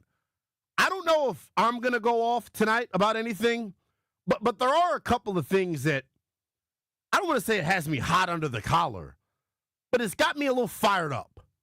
We're going to let you hear from ESPN NFL insider Jeremy Fowler. He was on Get Up this morning. He also did a local fan podcast with our guy Rambling Rio, who you can check out his YouTube, does a tremendous job, one of the best fan podcasters out there, if there's such a thing, right? We'll get to that coming up in a second, but like there are just a couple of things on this Terry McLaurin front that is like frustrating me. And I don't know if I'm frustrated with the fans. I don't know if I'm frustrated with my colleagues. I don't know if I'm frustrated with my damn self. I'm just frustrated. And here is why. We can have this Terry McLaurin conversation about how much money he should be paid and whether or not the team is tripping or is he being greedy. We can do that without nitpicking Terry McLaurin's game. We got to stop trying to nitpick Terry's game when talking about why he isn't getting a deal from the Washington Commanders. Because let's be real here, right? We've used terms like overrated and he's not Justin Jefferson and he's not Jamar Chase. Of course he's not Justin Jefferson or not Jamar Chase. But in terms of his impact to this offense, oh, he might as well be Justin Jefferson. Oh, he might as well be Jamar Chase, because guess what? Deebo Samuel, Austin Eckler, Jalen Lane, your underneath run after the catch merchants, they cannot be the best version of themselves if Terry McLaurin's not on the field. Point blank. This offense cannot be the best version of itself unless Terry McLaurin's on the field. So I don't want to hear people nitpicking about separation analytics and things of that nature. Luke McCaffrey had one of the best separation scores in the National Football League last year, and he stinks. Just be real about it, right? Luke McCaffrey had one of the best separation scores in the NFL last year, and he couldn't get on the field over Jamison Crowder in his second act here in D.C. at 35 years old. So when we're going to talk about analytics and talk about stats and things of that nature, make sure you provide the context. The bottom line is this. There is nobody in this Commanders receiving room that draws attention from opposing defenses the way that Terry McLaurin does. It does not exist.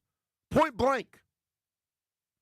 So, like, I've gotten to a point where, yes, I get everyone's got to talk about it. You all want to tweet about it. You call about it every day. I get it. But, like, at some point, we got to look ourselves in the mirror, right? As people first. I'm not a flawless radio host. I'm not a flawless sports media personality. I don't think any of my colleagues would say that. Terry McLaurin's not a flawless wide receiver. To me, it is totally unfair and disrespectful, quite frankly, to his game to try and nitpick him when we're talking about how much money he's asking for. The wide receiver market is what the wide receiver market is. I've gotten on here several nights and told you all the same thing. I talked to folks around the National Football League. I have some executives, some former executives that I have the luxury of texting, right? Here's the thing about the wide receiver market. It's not just a Washington thing. Look at what the Seattle Seahawks did. Why is DK Metcalf a member of the Seahawks? Or excuse me, a member of the Steelers. Why is DK a Steeler? Because Seattle said, you know what? We're not comfortable. John Schneider, a throwback old school general manager, I might add, said that, we're not comfortable paying a wide receiver $30+ million annually. 34 or 33 is the number for DK. We just weren't comfortable doing that. Guess what? You can call it collusion. You can say whatever the hell you want. There are several executives, owners, GMs across the National Football League that feel the exact same way. There are. And just reading the room, so to speak, I think Washington in their front office feels the exact same way. This is an analytics-based organization. This is an analytics-driven organization. Most of their major decisions, whether it's going forward on fourth down, right? Whether it's paying a 30-plus-year-old wide receiver, what defensive end should I go after? A lot of their decisions are based off of analytics. But what they do, because they're smart, highly paid professionals, and what we don't do, because we just like to hear ourselves talk, and I'm talking about myself. I love hearing myself talk. We don't add context enough when it comes to this stuff. And I get it. We all want Terry here. We all want Terry McLaurin to don the burgundy and gold in 2025. And we all also know this. They cannot be the best version of themselves without Terry McLaurin. They will not replicate last year's success without Terry McLaurin. We all understand that. You can have your disagreements about, whether or not he's worth $30 million annually. You can point to games last year, where, statistically it wasn't the best for him. But the bottom line is this, man. It's not about what he's worth relative to the other receivers in the NFL. It's about what he's worth here. And here in D.C., playing for the Commanders, you bet your ass he's worth $30+ million. Whether it's 30 flat, whether it's 31, guess what? You know why he's worth that? Because that's what he's asking for. And guess what? If you don't have him, then what? If you're Adam Peters and company, excuse my analogy, you really want to get caught with your pants down in week 1 against the Giants because you decided to play tough Tony about Terry McLaurin over a few $1 million? We got to get smarter here. And like I said, I've said this several different times. I'm honestly tired of talking of it. I am. You don't have to disrespect Terry. You also don't have to disrespect the front office when having this conversation. This is the business of the National Football League. And what we're about to find out, sooner rather than later, when's the opener? When's the regular season opener for the Commanders? September 10th? If I'm not mistaken, I'm clicking on ESPN right now. Bear with me. The season opener for the Washington Commanders is Sunday, September 7th, We're going to find out before September 7th just how real the business of the National Football League is. Because if you think this thing is anywhere close to being resolved, I got another thing coming, and so do you. 1-800-636-1067 is the number. I'm going to let you hear from Jeremy Fowler on Get Up this morning on ESPN. We'll also let you hear from Jeremy Fowler on Rambling Rio's podcast, a Commander fan podcast that Jeremy Fowler joined about an hour ago. I'm going to let you hear that audio because I'm telling you, there's this notion out there that I've heard several prominent people say. I've heard several prominent reporters, several prominent hosts say something that they may be right on, honestly. But in this current moment, I totally disagree with. I'll tell you that next here on The Fan.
We're just getting rolling here on this Thursday night edition of Overtime. You're tapped in.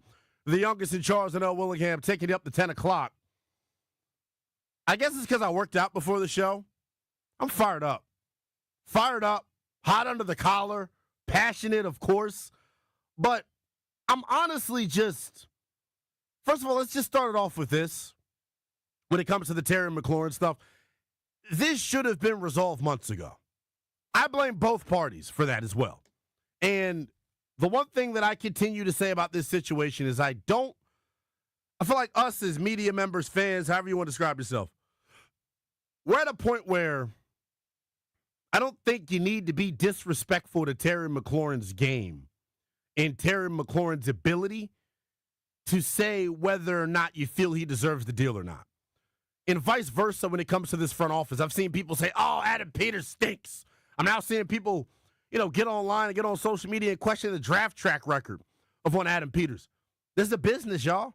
And look, straight up, the quicker that we realize as fans and media folk that this is a business and it's just that, the better dialogue and the better conversation that we can have about this contract. NFL preseason football, get ready to get kicked off on the NFL Network. We'll keep you abreast of all the information that we get out of these games, if there are any injuries, things of that nature.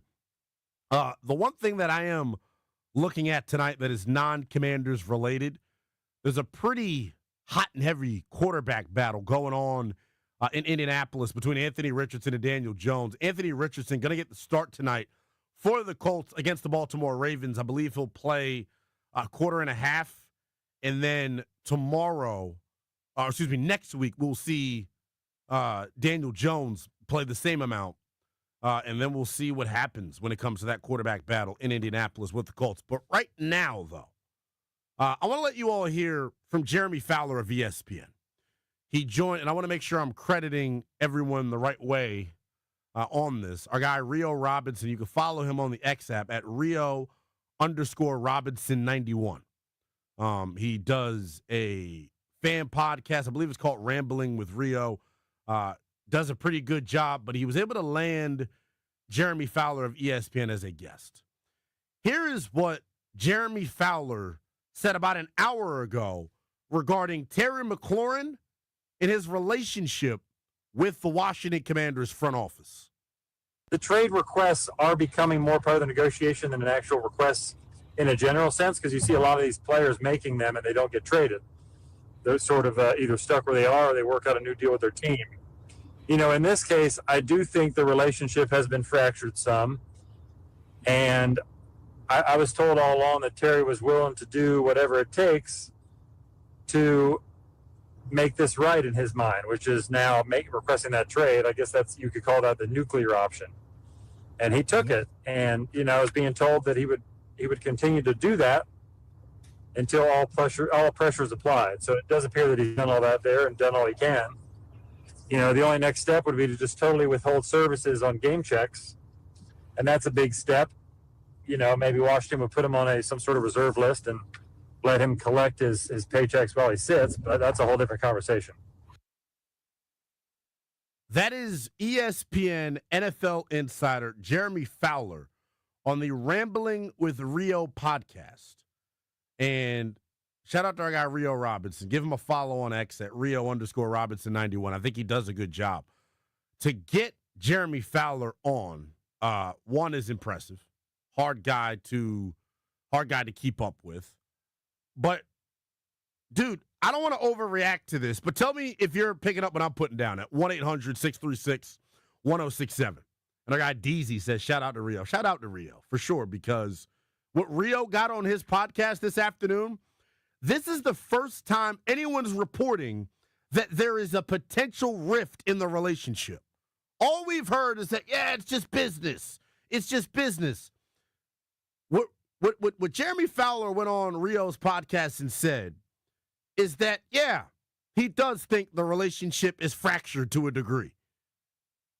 And I know what some people in the chat said. Some people tweeted at me and said this as well. You can tweet at me all show long. It is at NELL_BTP. People keep saying, and Coach Breeze just tweeted at me and says, fractures heal. I feel you, Coach. But my thing is this. I think we're underestimating just how important this is to Terry McLaurin and just the lengths that he's willing to go. But I want to take your calls on this at 1-800-636-1067. Are you at all concerned that the Commanders' relationship with Terry McLaurin is fractured beyond repair? 1-800-636-1067. Austin, Devon, Chris, Jeremy. We'll get to you on the other side of the break. And we'll let you hear from Jeremy Fowler once more. Jeremy Fowler of ESPN went on the Rambling Rio podcast and said, yeah, the relationship between Washington and McLaurin is somewhat fractured. Are you buying that the relationship between the Commanders and Terry is at the point of no return? Your calls on that next.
Just getting rolling here on this Thursday night edition of Overtime. You're tapped in to the youngest in charge, Lynnell Willingham, taking up the 10 o'clock.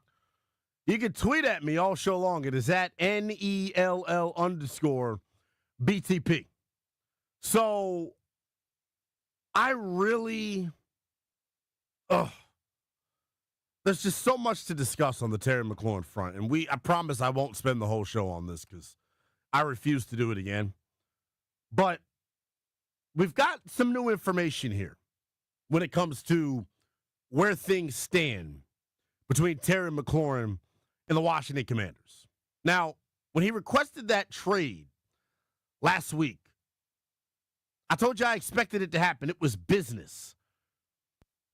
There is big business going on in the National Football League. And when it comes to players being disgruntled, when it comes to players wanting contract extensions and things of that nature, you really get to see just how businessy the business of the NFL can actually get. And I think that is where we're at right now with Terry McLaurin and the Washington Commanders. So I want to let you hear from Jeremy Fowler. He joined the Rambling Rio Robinson podcast. You can give Rio a follow on the X app, but I want to make sure we continue to credit him because this is an awesome pull by him. And I'll retweet the full interview out. Follow him on Twitter at Rio_Robinson91. One of the better Commander fan podcasts out there. I think he does a tremendous job. Take a listen to what Jeremy Fowler had to say about where the relationship is right now between Terry and the Commanders. The trade requests are becoming more part of the negotiation than an actual request in a general sense, because you see a lot of these players making them and they don't get traded. They're sort of either stuck where they are or they work out a new deal with their team. You know, in this case, I do think the relationship has been fractured some. And I was told all along that Terry was willing to do whatever it takes to make this right in his mind, which is now requesting that trade. I guess you could call that the Bennett, nuclear option. Can we pause this right there? Because we'll pick it right back up. Because I want to just jump back to the very beginning. There's one thing that Fowler just said. Did you jump it back to the beginning, Bennett, or can you go back about 10 seconds?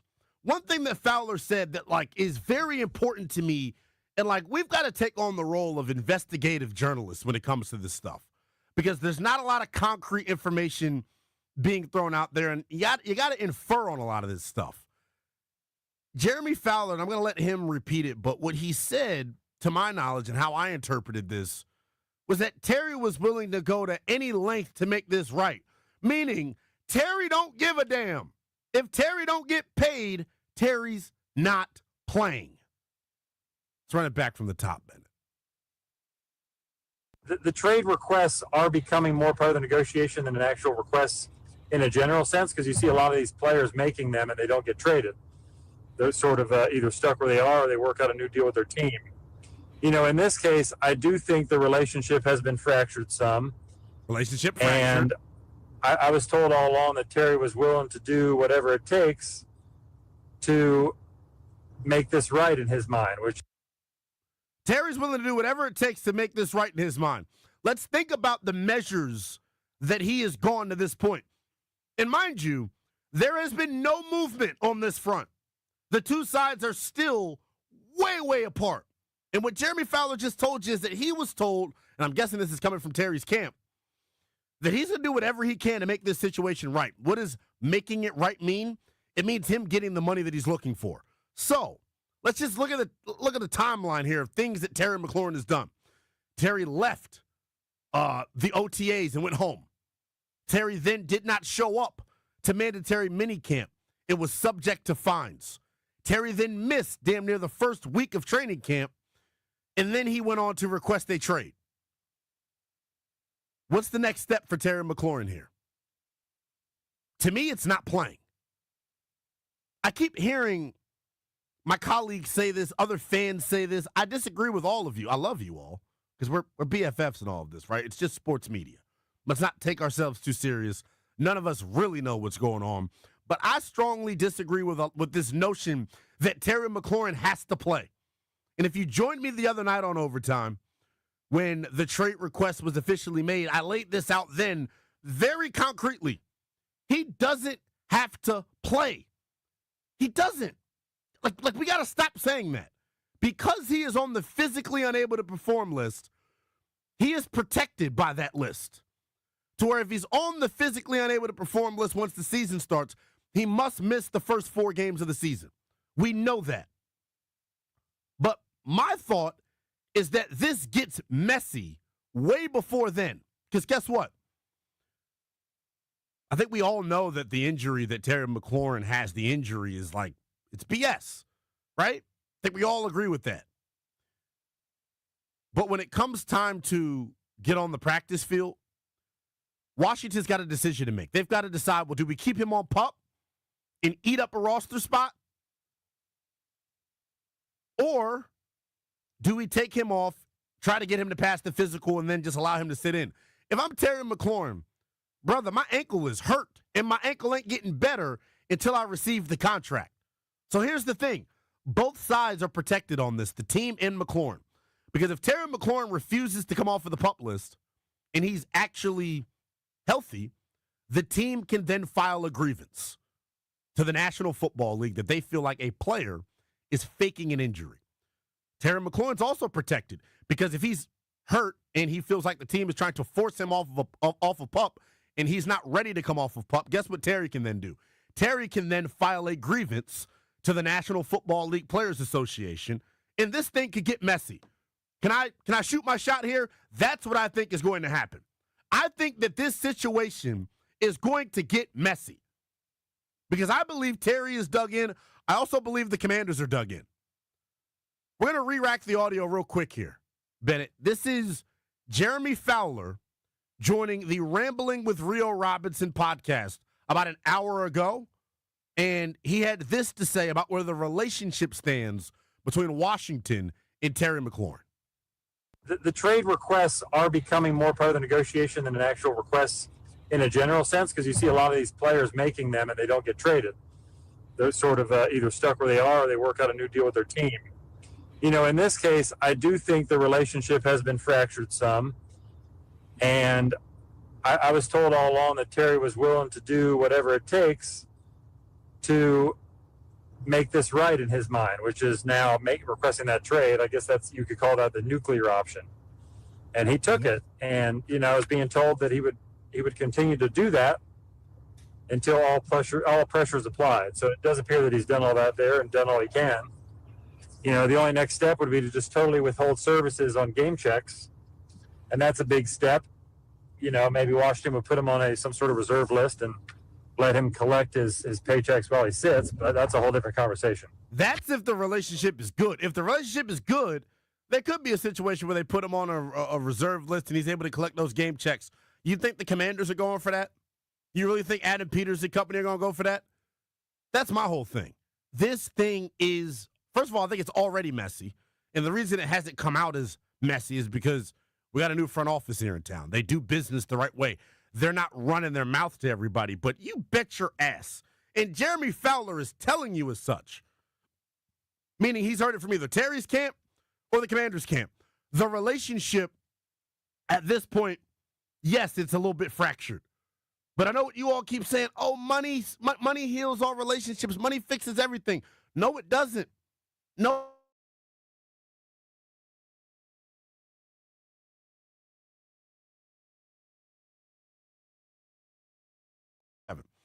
Is the relationship between Terry and the Commanders past the point of no return?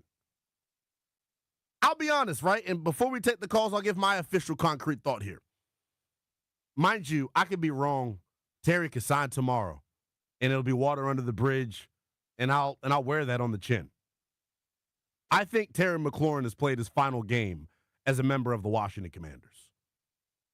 I think that the Commanders are going to be forced to trade Terry McLaurin. Because if I believe Jeremy Fowler, when Jeremy Fowler says the relationship is soured, I think the relationship has soured. And because he is on PUP, it sets up for a very combative finish to this thing. Because Jeremy Fowler said it, you heard him. He's willing to go to whatever length possible to make this right. And when he's saying make this right, he's not talking about kissing and making up with the Commanders. He wants his money. Do you think we're at the point of no return when it comes to this Terry McLaurin contract? Devon is in D.C., wants to chime in. What's going on? I believe it's not fractured. It'll all be great, but this is my point. I think the ownership is wrong here. The Commanders need to just pay Terry. There are players in every sport that don't live up to contracts, and teams take it on the chin and say, oh, well, you swing and you miss sometimes. Pay the man, if it's $24 million and another $3 million is ceremonial money for him being a good guy, then pay him that. You want Terry to retire like Fitzgerald in Arizona. You want him to go in the Ring of Honor. You want to see his family and the kids. You don't want the fan base sitting here having anxiety if Terry's going to show up. You want me thinking about buying tickets to the games and buying jerseys and memorabilia. This is a bad move for ownership. Thank you, I appreciate the call. I think it's a man. bad move for all parties involved. I think they're both equally at fault, but I'm not going to bash either of the two either because I get it from both Terry's perspective and the team's perspective. Jeremy Fowler of ESPN reporting, said, whatever words you want to use, he got on the podcast earlier today and said, yeah, that relationship he thinks is fractured a bit. Is the relationship fractured past the point of no return? Do you think Terry McLaurin has played his final game as a member of the Washington Commanders? Your calls on that next.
I see you all are listening. You found the old Twitter app. Or the old handle on Twitter. It's at NELL_BTP. This is from Was Football 44, who's got a picture of John Riggins with the Jets as his profile picture. Tweets at me and says, out here on live radio saying that the team will ultimately be forced to trade Terry. Terry has no control or leverage. Terry dapping up Josh Harris last week. The team doesn't have to do a thing. Literally zero. Okay. It's your opinion, right? So this is about. This is an opinion-based medium. I have laid it out pretty astutely as to why I think that is where this is headed. But ultimately, someone's going to be right, someone's going to be wrong. I could care less about being wrong. I'm just telling you how I'm gauging and reading the situation. And let's address this while we're at it, right? Means absolutely nothing that Terry McLaurin dapped up Josh Harris after practice the other day. Are you kidding? You think that means anything? These are people first at the end of the day. Terry is upset with the team on a business front. So if he wants to dap up Adam Peters or dap up Josh Harris, that doesn't mean anything in terms of where the deal is going. Sorry to break that to you.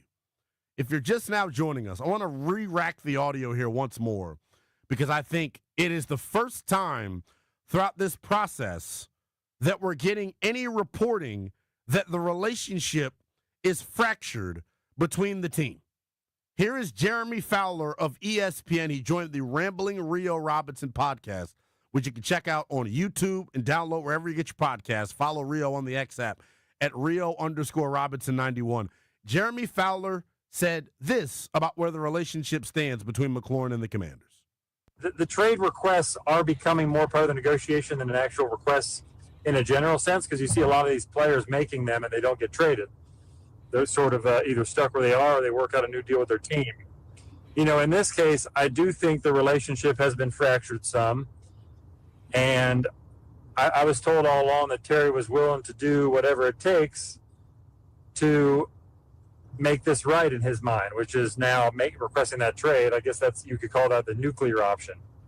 And he took it. And, you know, I was being told that he would continue to do that until all pressure is applied. So it does appear that he's done all that there and done all he can. You know, the only next step would be to just totally withhold services on game checks. And that's a big step. You know, maybe Washington would put him on some sort of reserve list and let him collect his paychecks while he sits, but that's a whole different conversation. The trade... It's Jeremy Fowler of ESPN. First time we're hearing any reporting of the relationship being fractured between Terry and the Washington Commanders. So I'll ask you this at 1-800-636-1067. One, do you think the relationship is fractured past the point of no return? And then two, do you think Terry McLaurin has played his final game as a member of the Washington Commanders? I believe Terry McLaurin has played his final game as a member of the Commanders. I either see him sitting out and playing the petty game and filing grievances against the team because he's on PUP. That is what muddies this entire situation. They put him on PUP, right? Micah Parsons in Dallas right now isn't practicing. Trayvon Diggs right now in Dallas isn't practicing. Are those two on PUP? No. That's the difference in this situation, in this hold-in, relative to the other hold-ins. They put them on PUP. That provides protection. That provides protection for both sides. Because if the team, you got to cut the roster down to 53 at some point, right? We all know cut down day. I gotta make sure to know exactly what list he would go on. But let's just say that the team was like, okay, Terry, we'll put you on PUP to protect you. So you did not have to answer to questions about why you're not practicing or why you're holding in, and it continues to give you good optics and paint you in a good light. Because we all know that Terry's not hurt. Terry was out there practicing all damn offseason. He ain't hurt. If Terry wants to dig in on the fact that his ankle's hurt and that he's on PUP, that he's got to pass a physical to get off of the PUP list. If he refuses to pass the physical, what I would predict to happen is that the team would file a grievance against Terry McLaurin and vice versa. If the team tries to force him off of the PUP list and says that, hey, he's actually not hurt, Terry can file a grievance to the NFLPA and to the NFL against the team. Is that a messy-ass scenario? Yes. Oh, my gosh. Anthony Richardson got hurt on the first damn series of the game, and now Daniel Jones is in. This is insanity, what's going on in Indy. Shane Steichen and Chris Ballard are gone after this year. But, I think this thing could get messy. There have been no signs of this thing getting messy until today when Jeremy Fowler just said, you all heard the audio, that the relationship, yes, is somewhat fractured at this point. And I want to use his exact wording. The relationship is somewhat fractured at this point. For sure. That's what I feel about the situation. But let's take your calls at 1-800-636-1067. Austin is in Fairfax. What's up, Austin? Hey, what's up, Lynnell? How you doing, brother? I think at this point I'm hitting the panic button, but at the same time, I think that there's two things that you need to think about. Do you want to win a Super Bowl, or do you want your contract? I mean, that's what I'm really thinking about right now. I mean, you're putting all of our team is thinking about this right now. It's putting all of our team thinking about just this one situation surrounded by Terry McLaurin instead of the team focusing on what it needs to be focused on. So I'm actually starting to get kind of mad at the fact that Terry's kind of being selfish about this whole situation and not taking it upon himself to say, all right, I might take a little bit less money, but I'm going to win Super Bowls here with Jaden Daniels. I mean, who's going to take him and pay him what he's asking for in any other situation and have the opportunity that he's going to have to go deep into the playoffs and potentially win a Super Bowl? Look, I totally agree with you. I think they know that they need him to win a Super Bowl. He knows that they need him to win a Super Bowl. But I think we're past that point. There have been some real difficult negotiations that have gone on here. And Terry's camp have said things to the team that the team didn't like, and the team has said things to Terry's camp that Terry don't like. That's the art of negotiating. Maybe they've said one too many things, and now that relationship, as Jeremy Fowler is alluding to, is fractured. I appreciate the call as always, Austin. 1-800-636-1067. Let's go to Anthony in DC who wants to chime in. What's up, Anthony? Hey, what's up? Hey, I got your email, by the way, too, brother. Oh, you did? I was getting ready to ask you about that. I did. All right. So now now I have no more excuses. Exactly. I'm leading the horse to water. For sure. But Anthony, you're a smart, astute caller. You call every show that I'm on, and I appreciate you. Do you pick up what I'm putting down here? Are you understanding how I'm framing this? I think my prediction for it is that it gets messy, and it gets as messy as it could possibly get. So Terry being on the PUP list is what muddies this entire situation. Look at the situation in Dallas. Micah ain't practicing. He ain't even talking to the owner. He's calling him out to the media. Is Micah on PUP with a fake ankle injury? No. So let me ask you a question. In your opinion, whose situation is more contentious, Myles Garrett or Terry McLaurin? Oh, clearly Terry McLaurin, because Myles Garrett, they were able to reach a deal. Really? But that's my whole point. They're they're so far apart in these negotiations is what I think everyone is missing. If they were anywhere close, Terry wouldn't be holding out. What benefit does he get for not practicing? So you call $6-7 million when you're talking about over the course of 3 years, that's $21 million, Anthony. Hell yeah, that's a lot. Yeah, but when you meet in the middle, the thing is, there is no meeting. If they were going to meet in the middle, I think they would have met there already, point blank. And I know that the exact terms of the deals have not been, divulged. But what we continue to hear is that they're far apart. And we've got some numbers from Jeremy Fowler that will play for you on the other side of the break. Anthony, I appreciate it. We've got so many guys to get to. 1-800-636-1067 is the number. Do you think the relationship between Washington and Terry McLaurin is past the point of no return? Your call's on that next here on The Fan. Plus, we'll let you hear from Jeremy Fowler of ESPN. He was on Get Up this morning and gave a little bit more detail and insight as to where things stand contractually between the two sides and how far apart they actually are. Your call's next here on The Fan.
1-800 1-800-636-1067 is the number. Texting back and forth right now with a current NFL front office executive because I'm trying to get to the nitty-gritty of what it is and what it ain't with this. My knowledge of the CBA as a stupid radio host clearly is not what it should be. But what I continue to get to is this, and you all, this is why I get frustrated with you all. You all look at everything through these burgundy and gold-colored lenses. I'm a fan too, bro. I'm a fan just as much as you guys are, but I'm also willing to be a critical thinker. To act as if there's some easy solution to this, like that's you all looking at it from a fan's perspective. This thing may, and in my opinion, will get messy. And I think we may already be at that point. 1-800-636-1067. Do you think the relationship is fractured to the point of no return? 1-800-636-1067. Jeremy Fowler of ESPN, for the first time in this entire saga we've got reporting, and this is the quote. I won't play the whole audio clip for you, but here is the quote. In this case, I do think the relationship has been fractured some. I think that's Jeremy not wanting to stick his neck all the way out there and putting it very mildly that, hey, look, the two sides aren't really, peachy with each other. Things aren't rosy right now. And I think we know that based off of the simple fact, right, that Terry's holding out on PUP, so on and so forth. That was our telltale sign of, hey, like, things are a little bit ugly. The way he spoke at the Eastern's Automotive Group shoot tells you kind of where it is. Y'all gotta, but this is where we all need to get a firm and clear, concrete understanding of the collective bargaining agreement in the National Football League. And this is the text message. I'm texting with a current NFL front office executive. And I want to scroll down here to this because I've sent so many damn texts out since the show was started. Because I get worked up about it because you all, I'm trying to make everyone smarter here, and I'm trying to get smarter my damn self. So the question that I asked was this: because Terry is on PUP, can he sit out all year free of consequence? That's what I think we need to shift this conversation towards. We keep bypassing the fact that he's on PUP. He's on PUP. That is what is different about this situation and every other holdout that we've seen. He's on PUP. So my question was, and I'll repeat it again, because Terry is on PUP, can he sit out all year free of consequence? And the response from a current NFL front office executive was this: well, the team would have to decide at their cutdown day to 53 whether or not to put him on a reserve list or to activate him. They would then have 12 weeks if they put him on PUP to start the season. He'd have to miss at least the first 4 games. We know that, right? And then they would have 12 weeks to open up a window for him to practice. Y'all remember the Chase Young saga? Right? Remember the Chase Young saga from years back when we were wondering, like, well, damn, when is Chase Young going to hit the field? When is Chase Young going to hit the field? Whenever a player starts on PUP, there is a window once he is activated from PUP, a 21-day window in which he's got to play. We're in that situation. We're going to get to that situation, in my opinion, when it comes to McLaurin. They would then have 12 weeks to open up a window for him to then begin practicing. He then says, but I'm not sure what would happen if he was refusing to play and withholding his services if he's actually healthy. Well, we know what would happen if he's withholding his services while being on PUP because he's not actually hurt. The team, this is how I think it would go. This is how I think it probably will go. The team is protected. They would be able to file a grievance to the National Football League. Terry has those same protections. He'd be able to file a grievance to the NFLPA. He would be paid his current salary, and the only thing he would miss out on are the roster bonuses per game if he had those. Now, Terry McLaurin does have per game roster bonuses, and they're actually pretty high. Terry McLaurin has a $850,000 per game roster bonus, meaning he would forego a considerable amount of money, but his base salary for the year his roster bonus for the year, that $2.8 million bonus, was fully guaranteed on the 5th day of the league year. So he's already received that money.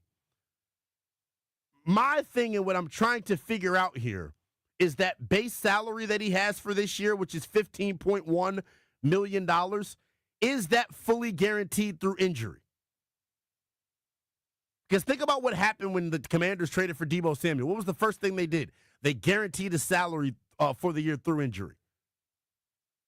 Is Terry already in that situation? This is the difference between me and others. I'm going to tell you I don't know. But this is all a part of the conversation and what I'm trying to get at here. Excuse me.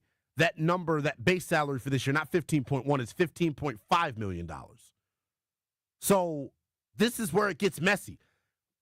And I want to read the last text from the NFL executive that I'm going back and forth with.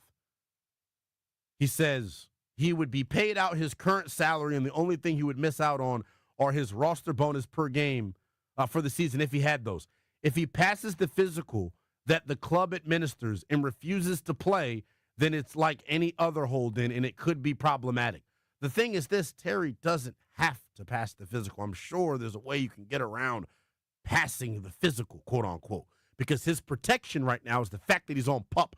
He cannot suffer any financial consequences if he begins the season on PUP.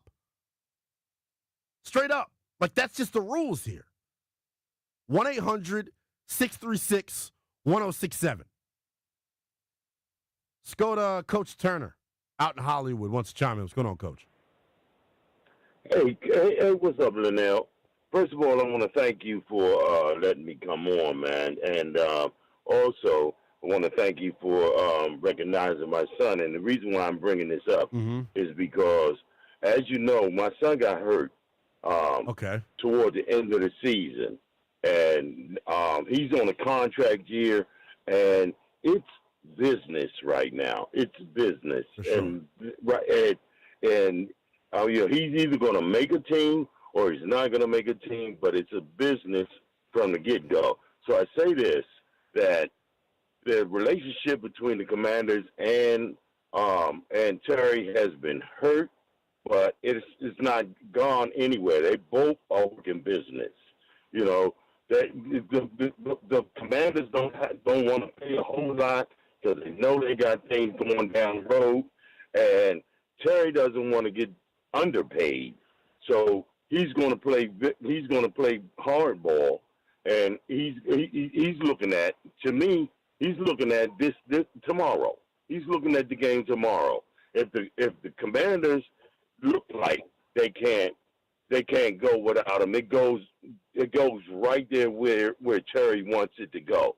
He's saying, you need me. All right, and the Commanders are hoping that okay, we don't need you that much. We need you, but we don't need you that much where we got to pay you mid-cap kind of money.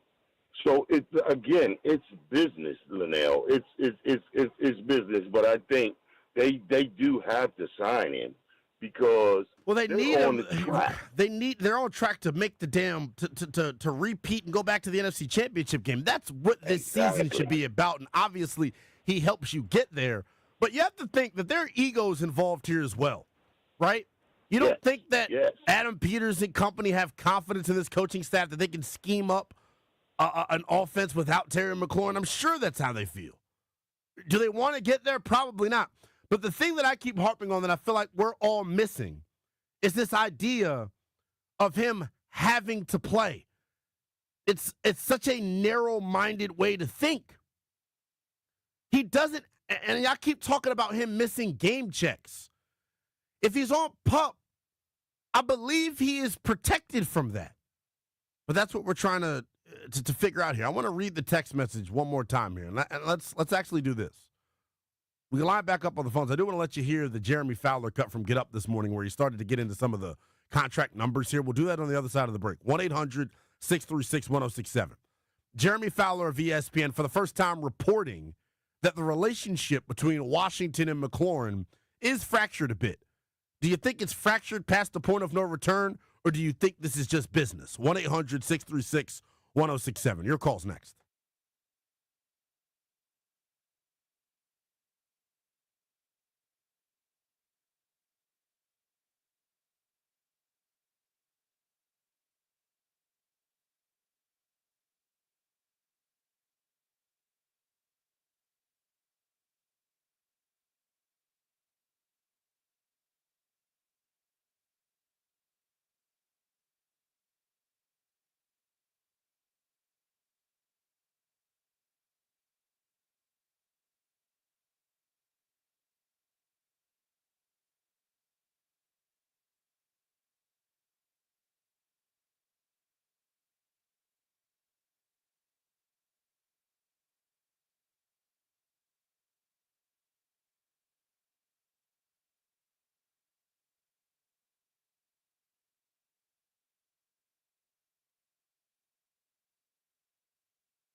I'm talking to everybody you could possibly talk to about this. We're trying to get some clarity on this part of the negotiation that I think is maybe not being drummed up or talked about enough. So I do want to go back to this. So Terry McLaurin has already made $2.8 million this year. It's guaranteed to him on the 5th day of the league year. Terry McLaurin has a $850,000 per game roster bonus that he receives. So I'm plugging it into my calculator right now. $850,000 times 17. He would lose $14.4 million if he sat out the year. When I say lose that, he gets that every game that he is on, every game that he plays, I believe, right? So that is why most folks continue to believe, yes, Terry is going to crack. Terry will not hold in. I think, and this is me thinking, I don't even want to say it's thinking outside of the box. It's what you call investigative reporting because we're getting new information. What we heard today from Jeremy Fowler was the first time throughout this process that anyone has reported that the relationship is fractured. And I know what you all continue to say, well, if the relationship is fractured, we know what will fix it. What will fix it is him getting paid. Adam Peters and company have clearly set out and said that, hey, we're not paying him what he's looking for. I love the way Grant put it earlier, challenging both sides to meet in the middle. That's the logical way to think about this, but I think logic is out of the window here. I think we're at a point right now where emotions and feelings are involved in this very business-like negotiation. And if I am Terry McLaurin, I want my money and I'm not willing to pay unless I get my money. I totally get that.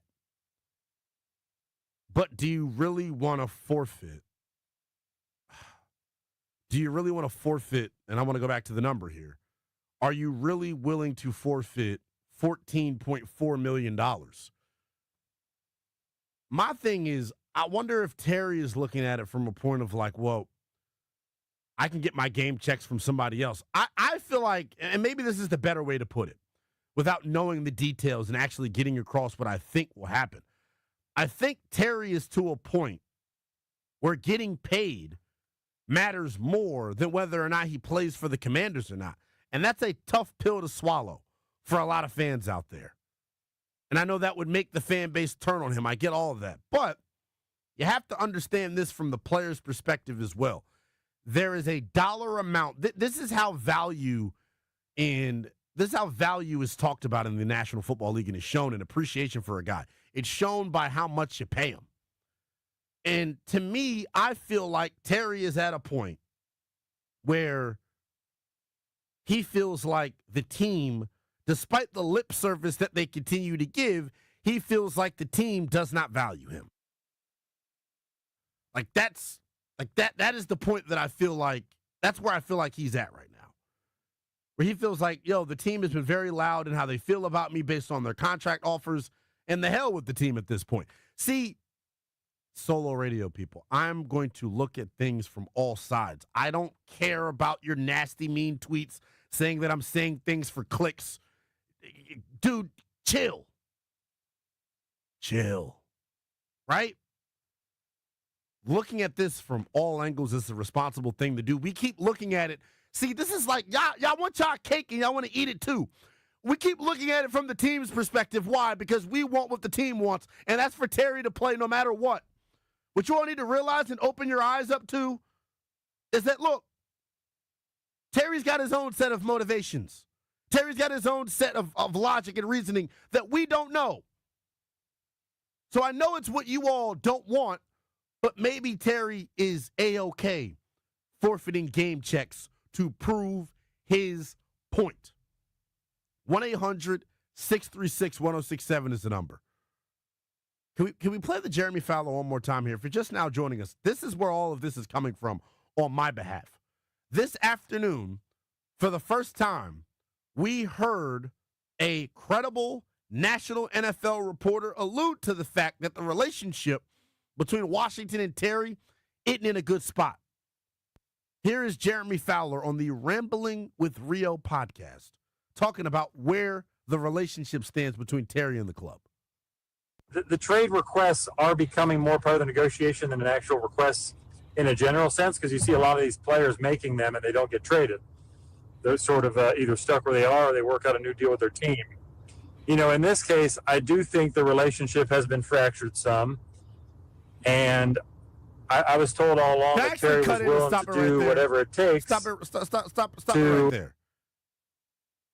And actually, can you run that back to where he said it? That's Jeremy Fowler saying, yeah, the relationship is fractured. And what we played multiple times for you earlier is the fact that Terry's heels are dug in. Terry is willing to do whatever to prove his point. Let's continue to hear from Jeremy Fowler. Fractured some. Ship has been fractured some.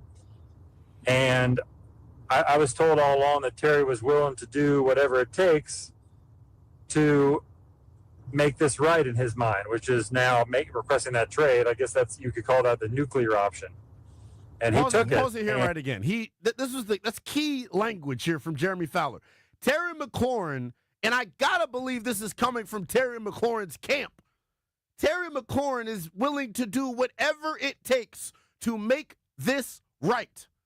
And when he says make this right, he's not talking about kissing the Commanders on the cheek and making up. He's talking about getting his damn money. He's already been willing to take his ball and go home. He's already been willing to get fined for missing mandatory minicamp. He missed the first 5 days of training camp. He also, right, is now holding in and not practicing. You don't think, and he's since requested a trade, the next step for Terry, as Jeremy Fowler alludes to here in this clip, is forfeiting game checks.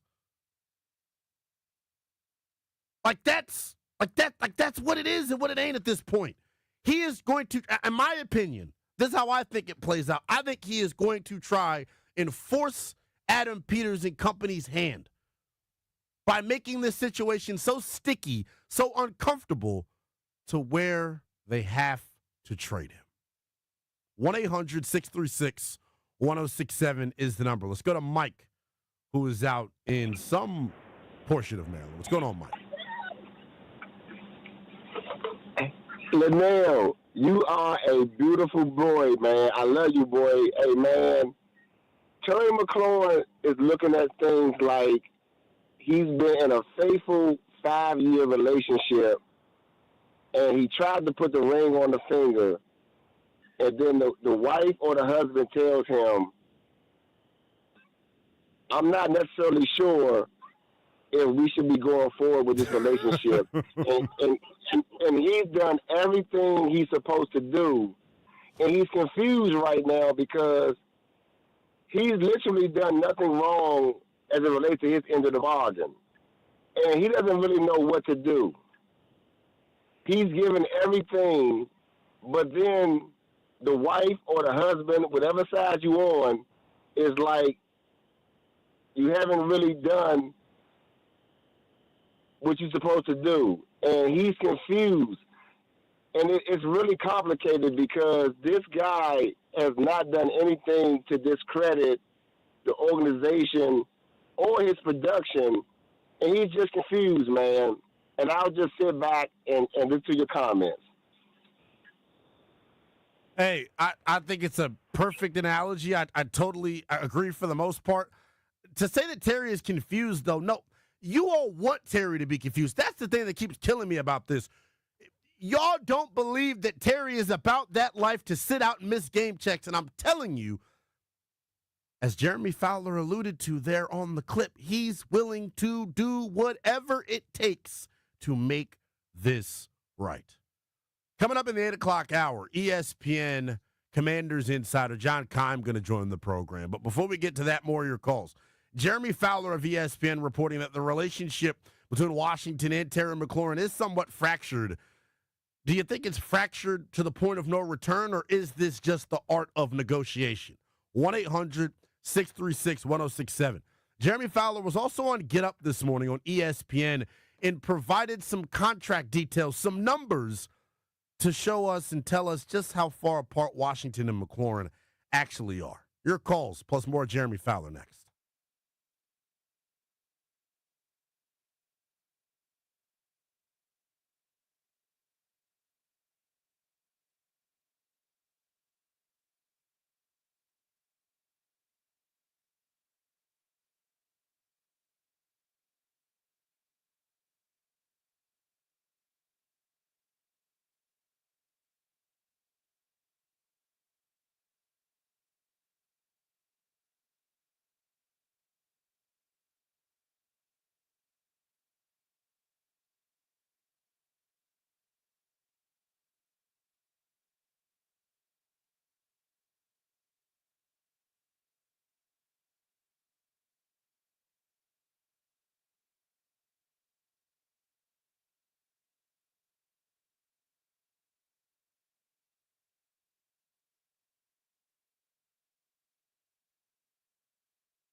1-800-636-1067 is the number.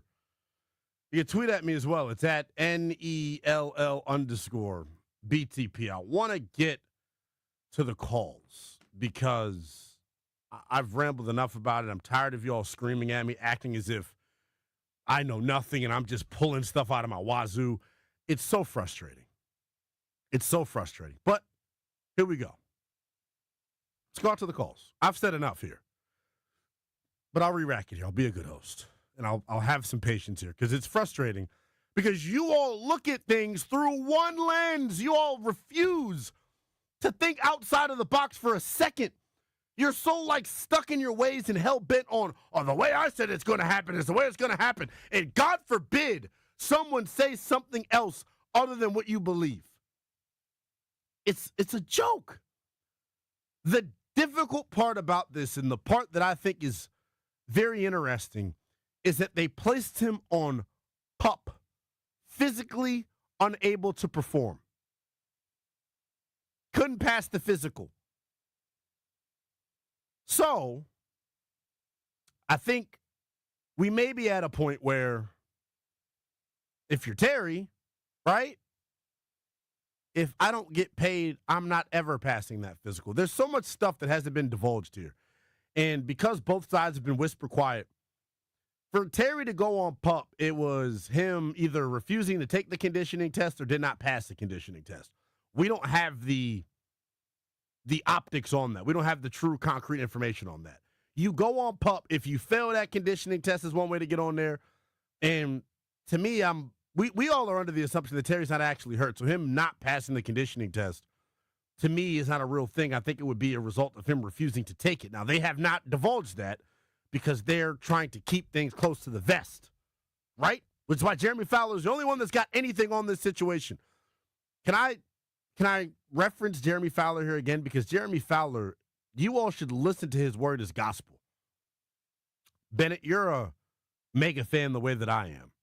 Last year, in the month leading up to training camp, what did we keep hearing? Jaden Daniels is going to, folks within the Washington building thinks that Jaden Daniels is going to take the league by storm. That's all we heard for the whole month leading up to training camp. Where were those reports coming from?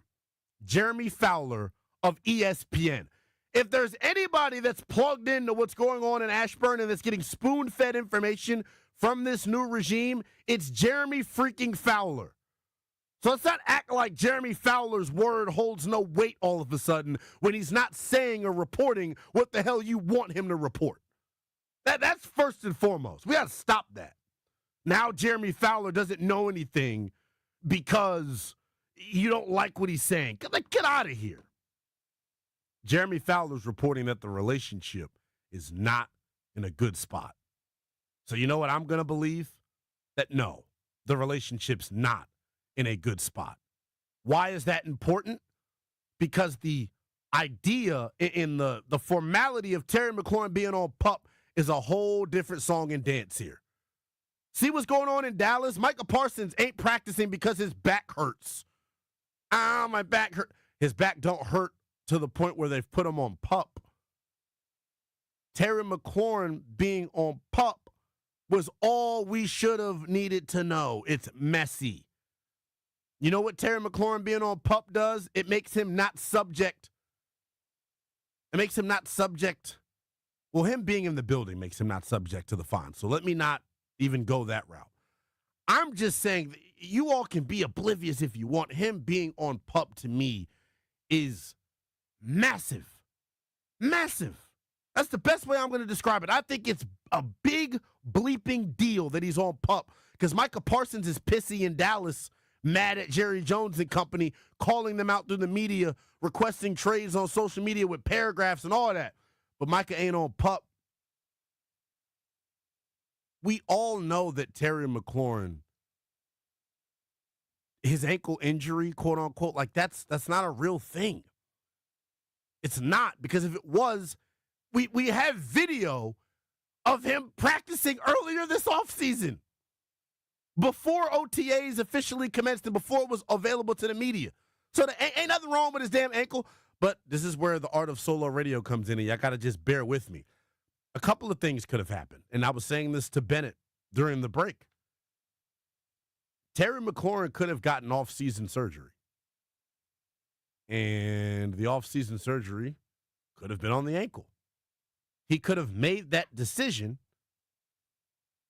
after realizing, hey, you know, the team's not going to give me a contract. He could have probably played through that ankle injury if there actually is one. And this is where I feel like I'm talking in circles. I'm confusing myself here.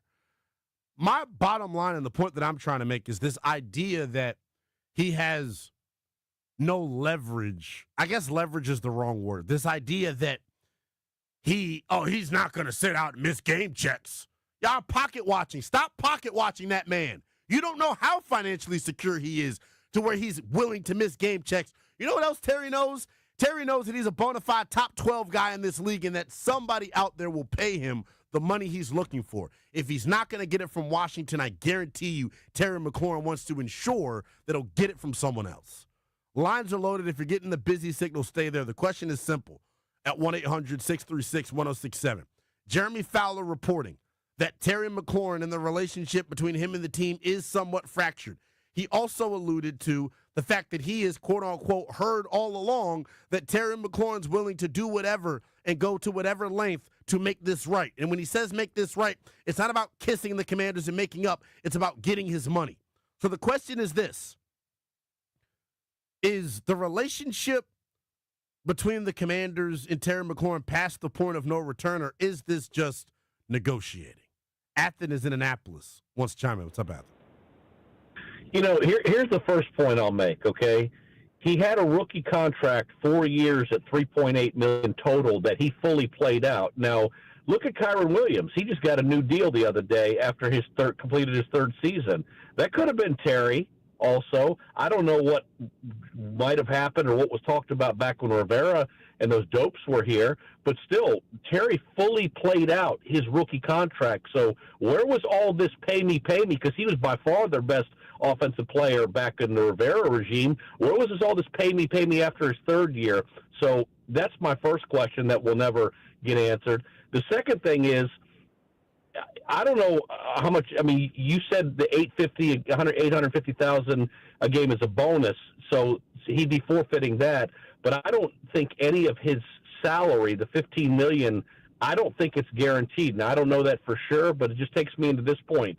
If this man is truly going to get to week one and pass up $29 million that he could make for the season, and say that he still has a bogus ankle injury, what does that really say to the rest of the league? Because you got to remember something. Here's the thing, though, Athen. This is where I'm trying to get to. Like, the fact that he's on PUP, like that, there's a lot of speculation in investigative reporting that should be done into that. Because if you remember, Absolutely. He was on the injury report all playoffs and at the season at season's end because of an ankle. It could have been a situation where, hey, look, Terry, you can rehab this thing and you'd be able to play out the season on this ankle injury. You're in a contract year. We know you want to get paid. It also could be the scenario of Terry decided that once negotiations got to a certain point, hey, I'm going to opt for surgery to where I can't legitimately pass your physical, and you've got to put me on PUP. They don't just put guys on PUP for fun. Well, it's going to become a theme now because he started a trend. But I'll just finish up my call with this. I think it's an awful look for him because if he wants to sit out the year, that's fine. He's going to be 31 next year. But the message you're sending to the rest of the league is basically that you practice like you mentioned earlier. Then you missed start of camp, pay $200,000 in fines. Then showed up with a phantom ankle injury. Do you think teams really care about that, or do you think teams want a productive-ass 30-year-old wide receiver? That's the bottom line. He produces when he's on the field. The semantics and how you all feel about him does not matter to the other 31 teams in the NFL. I'm sorry to break it to you. 1-800-636-1067 is the number. JR is in Alexandria. What's the chime in? What's going on? Hey, what's up, Lynnell? What's going on, brother? Here's the thing, man. Here's the part that bothers me about all this. I love Terry. We all love Terry, man. He's been through thick and thin with us, you know, with all the BS we went through with Dan Snyder. But what bothers me about this whole thing, man, you signed a contract for 3 years, not 2 years, and then I'm going to sit in and try to negotiate an extension. honor your damn word and play out your contract. If you play good, somebody will pay you. Because bottom line is, man, here's the thing. If they play bad or they get injured, does the owner get to come back and say, hey, I know I have a year left on your contract, but you played like crap, so I'm going to pay you less? But this is Owners don't get to do JR, that. this is where the fans gotta stop. Like Terry's set to hit free agency at season's end, unless they throw a franchise tag on him. He's not under contract past this season. Right. So like that's so play out your contract. And I appreciate the call. Like and I've gotten a tweet saying this is why they tell us as radio professionals not to read the comments. Someone tweeted at me, he's got a whole nother year on his deal. Is he going to sit out 2 straight years? Get the hell out of here. No, he doesn't have 2 years left on the deal. He's a free agent at season's end. And the team has the franchise tag to their disposal, yes. But why would you create a distraction and keep a distraction going by franchise tagging a guy that clearly has made it clear that he doesn't want to be here? 1-800-636-1067 is the number. Jeremy Fowler joined Get Up this morning and gave some details into the contract numbers that have been tossed around on both sides. We'll let you hear from that. Plus, ESPN's John Keim going to join us coming up here shortly as well. Don't go anywhere. This is The Fan.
1-800-636-1067 is the number. You can tweet at me as well.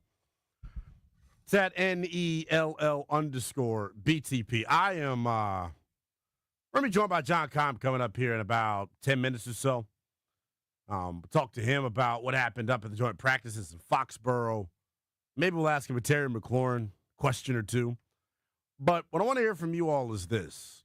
Do you think the relationship between McLaurin and Washington is past the point of no return? John Keim, Jeremy Fowler of ESPN reported earlier that the relationship is quote-unquote somewhat fractured between Washington and Terry McLaurin. Is that just business? Or do you think the relationship potentially is past the point of no return?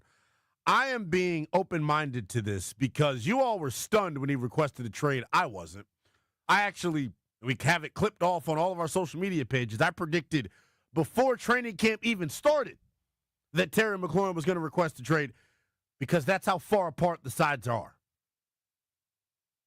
At this point,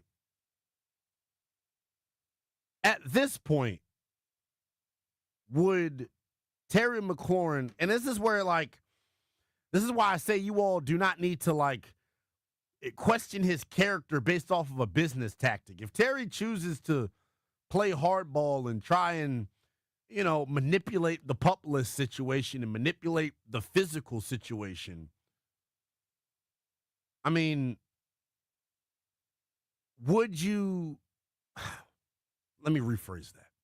I think Terry is at a point, and the frustration has reached a point where, as Jeremy Fowler alluded to, so I'm not pulling this out of my ass. This is what Jeremy Fowler is also reporting. He has heard and been told the entire time Terry McLaurin is willing to do whatever to make it work. He's willing to do whatever to make it work. The next step for Terry is sitting out games. You all, for some reason, seem to believe that there's no chance in hell that Terry McLaurin would sit out games. And I get why you all think that. It would be relatively it's an unprecedented move. It doesn't happen a lot. These situations all aren't the same. This isn't some apples to apples comparison. These are people in emotions. You all don't know Terry McLaurin's real emotions from a can of paint. Terry could be frustrated to the point where, he is willing to drag this out and get messy. Why do you think he's coming out and signing autographs every day after practice? Because I know in his heart of hearts it would probably upset him if this fan base turned on him. How do you get the fan base not to turn on you? You come out, you sign autographs, and you continue to be a stand-up individual throughout the midst of your negotiation. Because it's going to piss a lot of you off. It is going to frustrate a lot of you. It's going to tick a lot of you off if Terry McLaurin decides to miss games. You all act as if he's not willing to hold out games. Jeremy Fowler is telling you, Benny, can we actually play the clip again one more time? Because I want to beat this clip into your eardrums until you can't hear it no more. Because this is damn what I'm saying. All I'm doing is inferring and making informed opinions and having an informed opinion based off of what I'm hearing from this prominent national NFL reporter that carried water for the Commanders all last offseason. You all are going to say, what does Jeremy Fowler know? What does Jeremy Fowler know? You all believe Jeremy Fowler last year when the whole month leading up to the start of training camp, what was the report? The Commanders have been really impressed by Jayden Daniels. Jayden Daniels is getting ready to set the league on fire. Executives across the league feel like he's about to take the league by storm. You all believe what you want to believe when it comes to reporters. Doesn't matter their credibility. Doesn't matter how many stories they've broke. You all want to feed and stroke your own ego and believe what you want to believe in any situation.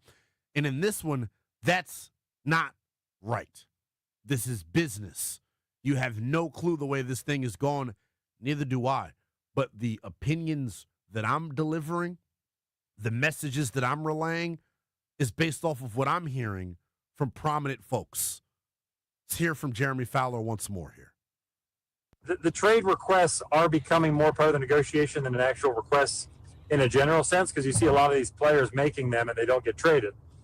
They're sort of either stuck where they are or they work out a new deal with their team. In this case, I do think the relationship has been fractured some. And I was told all along that Terry was willing to do whatever it takes to make this right in his mind, which is now requesting that trade. I guess you could call that the nuclear option. And he took it. And, I was being told that he would continue to do that until all pressure is applied. So it does appear that he's done all that there and done all he can. The only next step would be to just totally withhold services on game checks. And that's a big step. Maybe Washington would put him on some sort of reserve list and let him collect his paychecks while he sits. But that's a whole different conversation.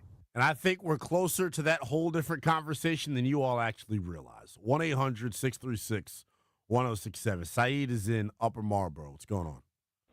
Hey, Lynnell. First of all, thank you for keeping it real, as always. Appreciate you, man. Sure. I just want to hit you with a couple rapid-fire things, and then I'll listen in. First of all, agents don't have emotion. Agents don't. Players do. Fans do. That's why Terry's signing autographs for all the fans, because he has emotions. They have emotions. Agents don't have emotions. Agents are trying to prove that they can get maximum dollars for their guy, so other people want them to be their guy. That's how it is. This ain't Jerry Maguire. They're not crying together. Right. This is about dollars. That's number one. Number two, for the emotional fans that think it's not possible, I want you to call the New York Giants and ask them how their Saquon jersey is doing. Yeah. And ask them how that works. Because none of them thought Saquon would ever leave, and that idiot GM was like, hey, well, when you get the number, will you call us back and let us know? What are you, a fool? Exactly. Give the guy the money. He thought that they were friends. It's not about friendships. It's about dollars. Half of the people that are probably listening to your show right now quit their jobs because they had to come back to work an extra day a week after COVID. So, I hate to tell you this, but this guy is trying to sit out for millions that most of us cannot fathom. And I will tell you, just based on the emotions, number one, in the NFL, when a player has his body questioned and his age questioned, he's not going to show up. Exactly. Right, his durability. He's not going to show up for your physical. That can only go bad. Because then a doctor could see that something's up. Like, why would he do that? That's so stupid. He would never, ever do that. And he doesn't have to listen to you. He's holding out. So, to be honest, I think it's definitely hurt. And I think that he's even kind of pot committed at this point, to use a poker term. I think he's thought to himself, hey, I'm willing to do whatever it takes. That's what Fowler's just reported, Saeed. You're right on, brother. Exactly, I gotta let you go because we got a bunch more. But you just had the call of the night. Like, he's dug in. He's emotional. There are emotions involved. Stop acting like you all understand what he's thinking and how disrespected and slighted he feels. Stop talking about he's under contract, so he's got to play. The hell with that. He's being severely underpaid relative to the wide receiver market and where he stands. And in this sport, you can do all the lip service you want about we want Terry to be a Commander for life, we want Terry to this, we want Terry to that. Show me by paying me, and they haven't done that. Bobby is in Calvert County. What's up, Bobby? Hey, Neil, YNC, how you doing this evening? I'm good, man. I'm good. Good. I want to start by saying, of course, we all love Terry. But the Jeremy Fowler report, it's a report, but I think most people already figured that the relationship was kind of fractured when he did the Eastern Motors thing. Right. So that's not really a news flash for Jeremy Fowler to say that today. Second, we're all speculating on this pup list thing. So if he didn't take we're speculating. If he didn't take the test, the pup test, then can't that be held as like conduct detrimental to the team, and he can be suspended for that or whatever? Just throwing that out. But if he wants to sit out and lose $800,000 a game, that's his right to do so. I don't know which way it's going to go. That's his right. But to sit out and lose that, if he's not on pup, don't he lose his season? which means he'll still be a Commander next year, and they'll still have 2 more years of the franchise tag? I think Terry is smart enough to the point where he would hold out to where he can still hit free agency. It's the situation with the comp is for this, Bennett, and I didn't even think about this, and it happened here in our nation's capital. Remember when you all thought Trent Williams was going to come into play, and he never showed up? And you all were wondering how Trent would just forfeit game check after game check after game check. How did that work out? Did Trent Williams ever show up? Didn't the Redskins then tell you they weren't going to trade Trent Williams? And what ended up happening? It's business, people. Let's run through these calls here before John Keim joins us. Let's go to Sean in Oxon Hill. What's up, Sean? Hey, what's up, Lynnell? First of all, I want to say you're very good at what you do. I appreciate it. Yeah, you are. But to compare, and I'm going opposite. To compare Trent Williams to Terry McLaurin, no disrespect, is ludicrous. I'm not comparing the players. I'm comparing the situation. No, the situation, how because that's a frustrated Hall of both sides Famer. are. That's a Hall of Famer versus Terry McLaurin. One of your callers, the caller before, talked about poker. Let's play poker. There is zero chance in hell that Terry McLaurin will hold out a year and be 31 on the market and let us franchise him after that if he did. Because if he did hold out, this is my thing with what I keep Zero going back to chance. with y'all. Why would Adam Peters and company be inclined to franchise tag him and have that distraction continue to linger? You think he's going to sign the franchise tag? Can I tell you why? Why?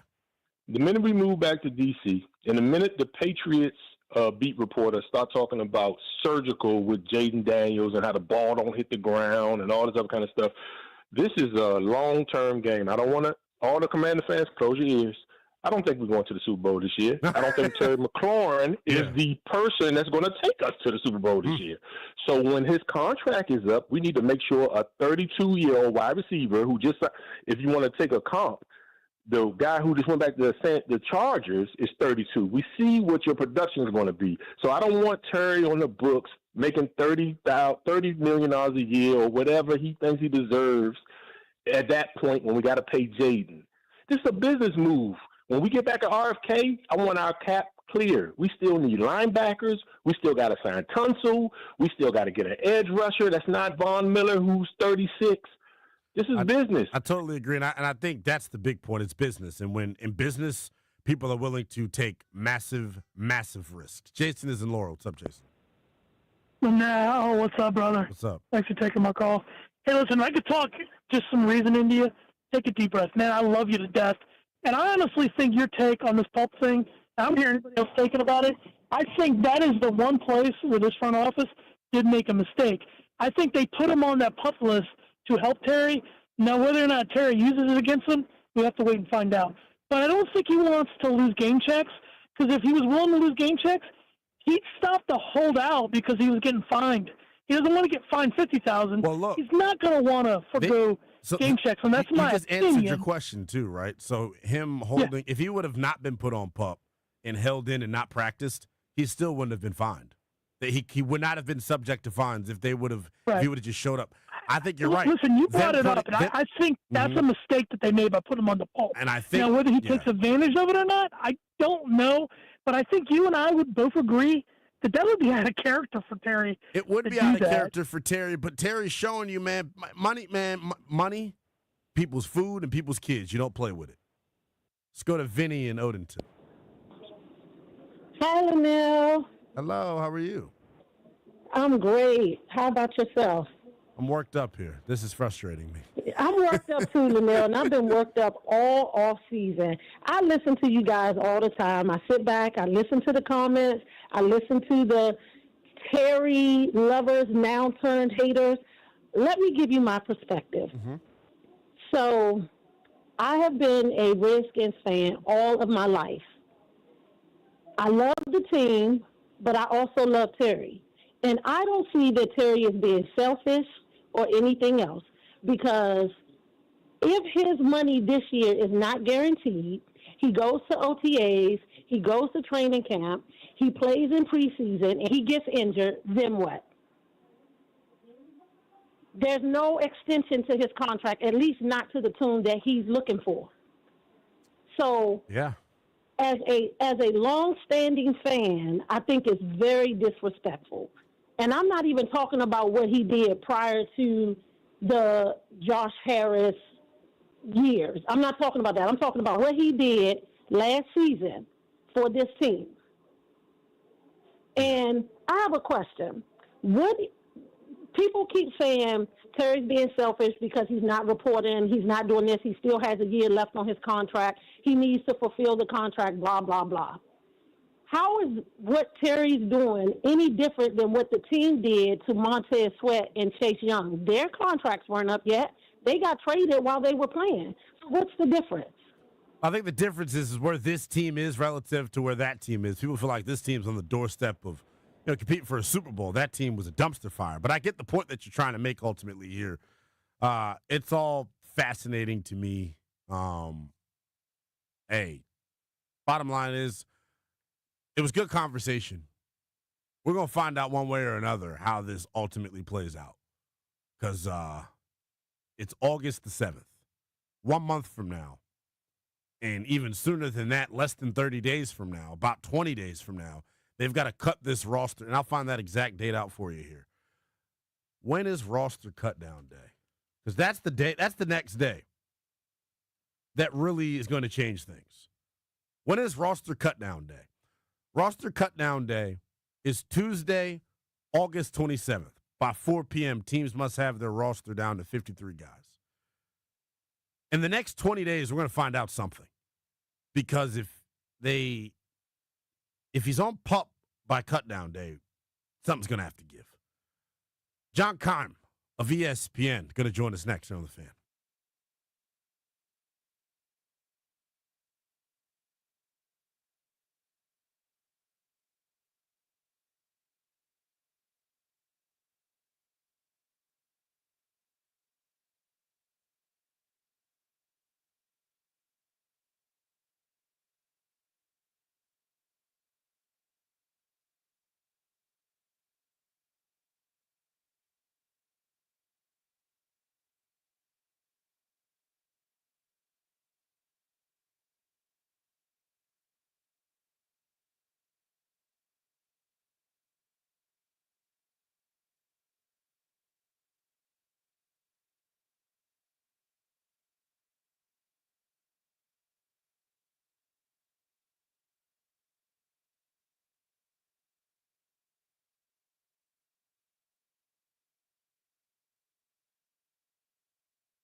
not as much as I would have liked to see. Yeah. But then it goes back to your preparation, and I am curious to see what they're able to do, because you've seen it in practice a few times, like some of the things they're doing. Yeah. And I'm just like, I keep telling people, I think it's gonna look a lot different than what you expected based on last season, in part because the corners can play different coverages and more press man. And Joe Witt, as he said the other day, he's a press man guy. So like that's going to give them a little bit, another tool in their toolbox, so to speak. But also, as you've seen, the way they move these guys around the line, the different packages, the different line groupings. Right. Like you can have here's a big pass. How good they're going to be. They have a bunch of different groupings, and this is the big pass rush group that can also you're not going to get blown off the ball against the run, et cetera. So there's just more versatility there, and I think that will lend itself to more creative pressures, I think. I just think about from Joe Witt's perspective, and I got the chance to talk to Coach Simmons right at the beginning of camp, and you got to think about what Dallas was. They played a lot of man-to-man coverage in Dallas. Right. And last year, you're introducing your scheme, but you didn't necessarily have the pieces to run everything that you wanted. But the one thing to me, John, that was very evident when you go back and crunch the numbers, they blitzed at the 6th highest rate in the National Football League last year. So you think about that high of a number, John, without corners that you trust. Now that you got some guys that you trust, I wonder how much, Joe Witt's going to be able to scheme up pressure with the pen here. Oh, for sure. And I think obviously the big versatile chess piece there is Frankie Louvu. Yes. And you can probably, and because of what I think you have up front, you can probably move him around a little bit more. And just like there was one the other day in practice, in camp, where Von Miller on the edge, Deron Payne inside, and Frankie Louvu in between, obviously a few yards off the ball, and Von goes outside, Payne goes inside, and suddenly Louvu's one-on-one with the back. Like that kind of stuff. Now, that was, that's what's going to happen at times. And, how do other teams handle that? And one thing you saw with Von Miller in Buffalo, again, he's not going to be what he was, but can he still impact the game? And you'd see a lot of times, for example, he's going against a tackle where the guard would always be cognizant of Von Miller. So he might kind of give a little arm check to a guy going inside, but he's passing him off to the center. Yeah. And then sliding toward Von Miller. Well, that leaves the tackle with a one-on-one. So I think, can they win? Can some of these other guys win their one-on-ones that get created because, this guy can still get around the edge? And so you have to be, and then the spin moves back to the inside, those kind of things. So, you have to win one-on-ones, but when they're not, sending Louvu will be a main option. You're right. And I don't know how much more they'll blitz. It's just that it may be more effective. Right. Because I think the number, they kind of showed you what it was last year. Exactly. I was surprised by that, yeah. For sure. It's kind of been a part of, their DNA everywhere that they've landed. But to me, one thing they were really good at last year, it felt like, and Fowler was a beneficiary of a couple of these, just creating free rushers, creating those free rush lanes. And for years, we watched that happen to us, going against New York and Dallas. So to have it, be where we're the team doing it, it obviously feels good. I want to flip stay on the defensive side of the football, John. One of the guys that I'm going to be looking at hard in the preseason opener tomorrow night is going to be Tyler Owens. I got the chance to catch up with him after practice and talk a little bit about, how his role has changed and them giving him, this runway to really earn his way onto this defense. If you were able to, peep him at all yesterday, what did you see from him? And then overall in camp, how do you like or how do you, feel like they're using him? Yeah, and so from yesterday, I'm trying to recall a lot from him, and I'd have to go check that. I don't remember. What I would say throughout camp, and we've seen it in the spring and throughout camp, is the way they are using him. And they're really seeing, can he cover in the slot? And not just against tight ends, but anybody. And it's, whether or not he's used that way, they're certainly trying to see. And so I think, and you see success there. He had one the other day where, who was against him? He was against Debo. He was against Debo, right? Yeah. He was against Debo. Yeah, that's right. And it was a slot fade. That's right. And what jumped out at me on that play, and this is where you don't know, okay, well played, or did he know what was coming and played accordingly? But I'm going to give him and just say, listen, I don't know, so I'm going to say this is what I saw. And what I saw was a guy who was patient off the ball, off the snap, doesn't fall for a little stutter step, stays in front of him, uses his length, turns and knocks the ball. just made it too tough of a throw. Right. Just a really good play, and the technique was good. So can he do that consistently? And how is he coming along with all parts of the game? Because there's a lot that they ask from their safeties. Mm-hmm. So you have to really be on top of it, mentally. And so if you're still adjusting to that, because he hasn't played a ton, right? And so that's a difficult thing. But I think he's a guy that the preseason will be interesting for, to see how he's progressed in all those areas. And, because he'll obviously still drop back some, for sure. And how does he handle that? And can he be not just a guy who's really good on special teams, but a guy who's as they move forward this year and then even into next year, become a bigger piece of the defense. Two more quick ones for you, John, before we let you go, man. We appreciate you making some time for us. Go back to the offensive side of the football here. Saw a couple of good tweets about Brian Robinson. Obviously, that running back room is going to be very interesting. The offensive line being better, I think, helps everybody out in that room. But what have you seen from Brian Robinson to this point in camp? And then yesterday, I know Bill, was somebody that we were all paying attention to.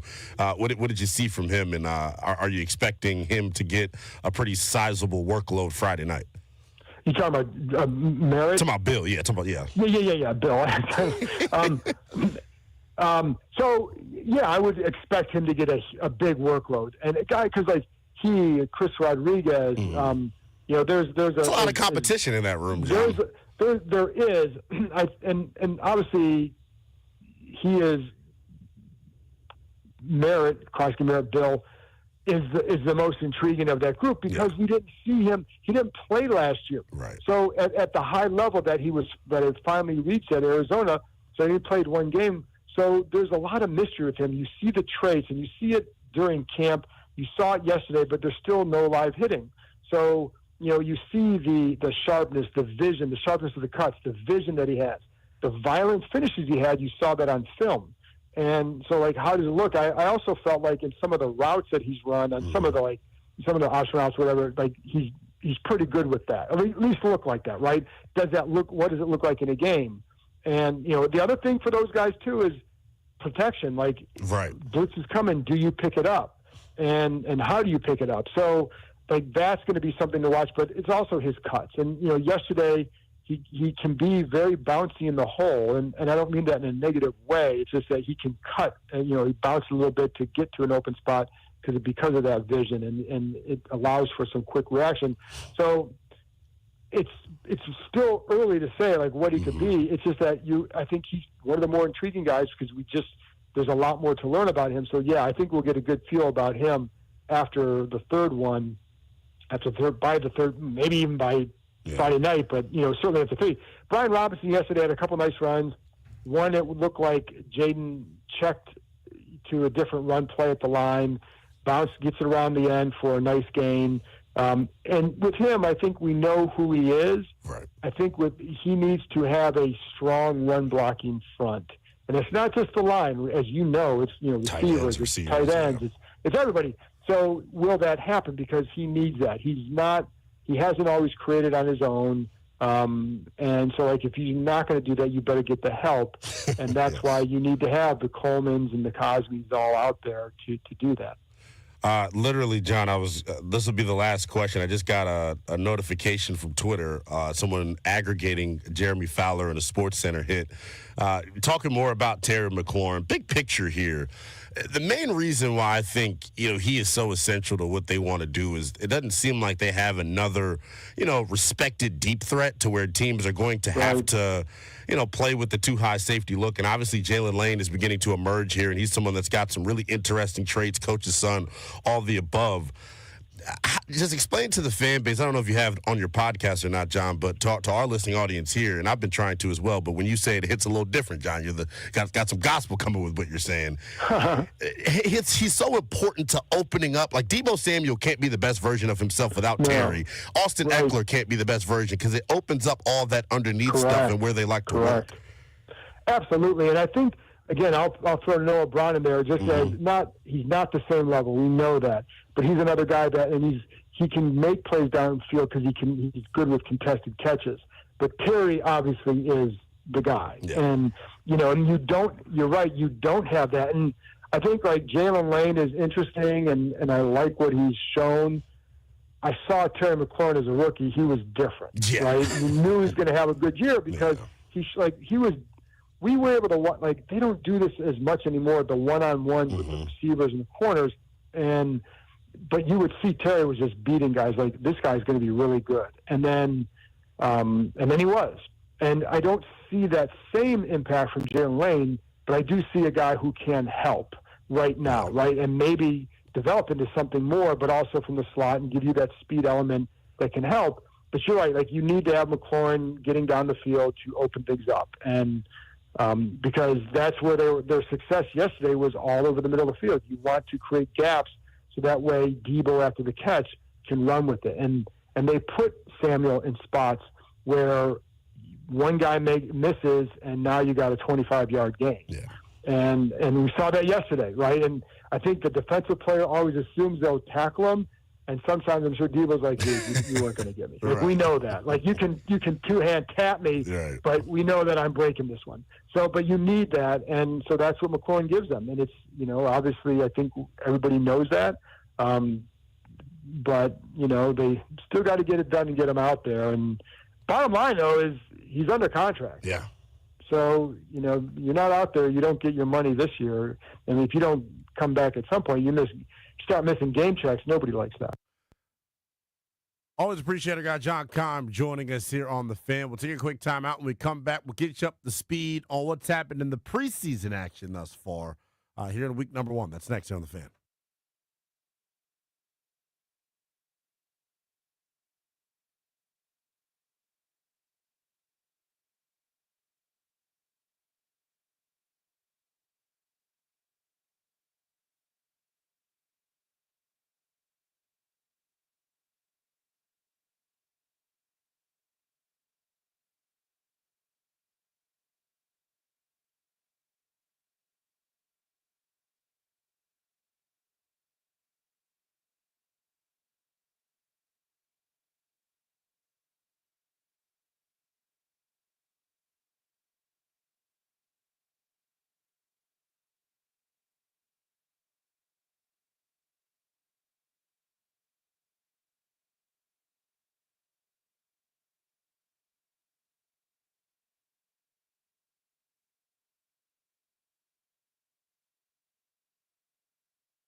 Always love catching up with John Keim of ESPN, one of the absolute best in the biz, getting his perspective on where things stand with the Burgundy and Gold preseason opener tomorrow night for the Washington Commanders in Foxborough against the Patriots. So super excited about that.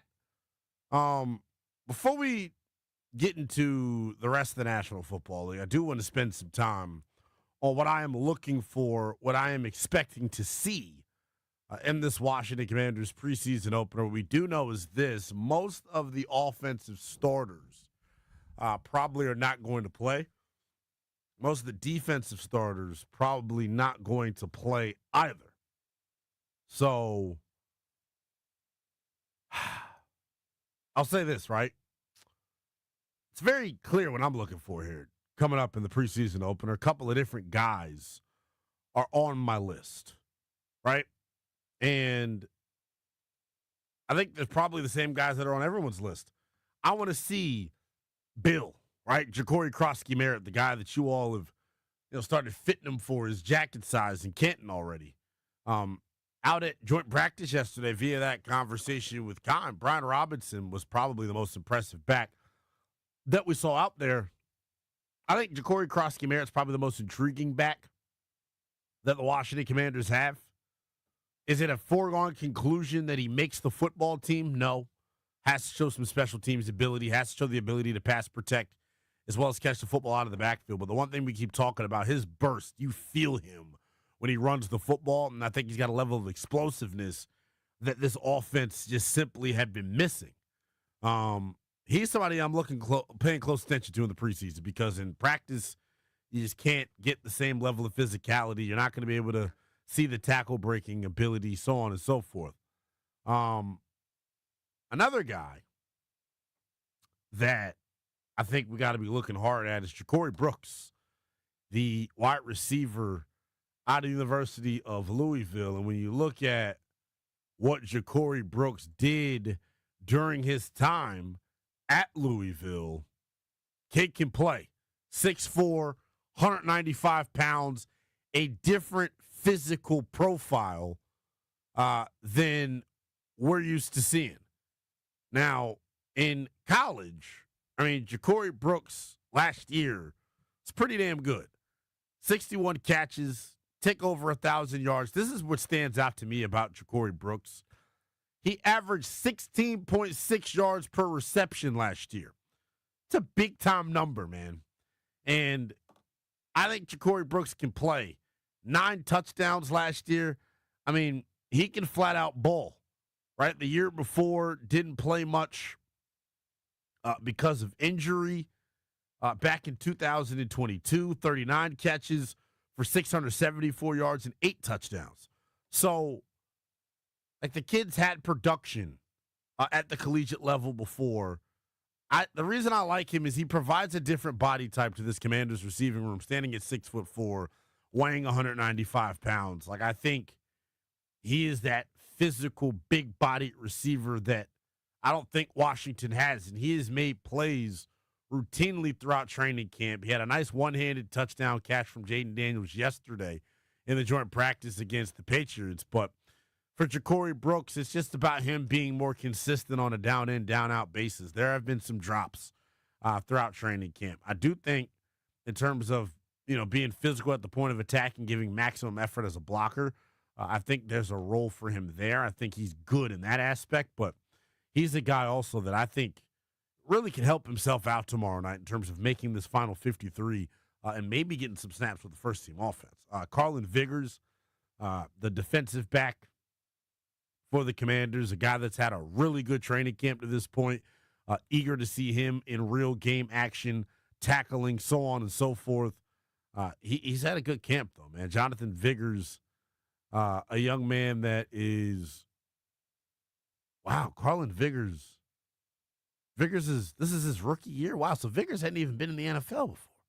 So I'm stunned off of that. Carlin Vigors played his collegiate ball where? University of Auburn. So giving me,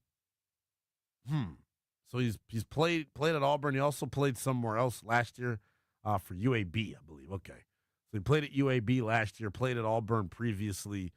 UAB, a smaller school, not a Power 5 school. So, you had your concerns about him, but he has just competed his ass off during camp.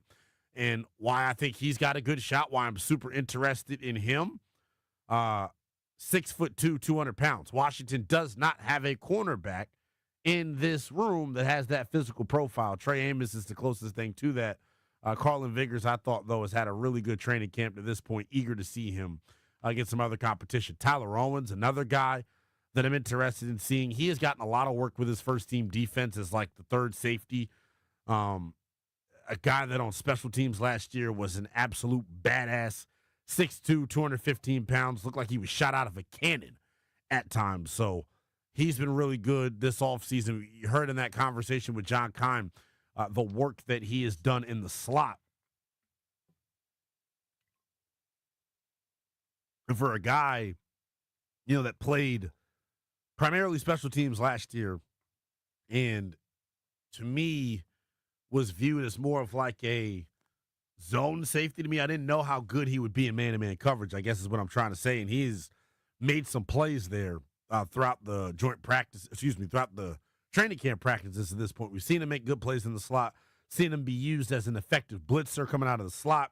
And then we've also seen the range that he has playing in the deep half as a post safety. So tackling for me is the big thing I need to see with Tyler Owens. Can he tackle in the flow of a defense? It's different running down on special teams, making a tackle. Can you fit in, make tackles in the scheme of the defense? I want to see that too.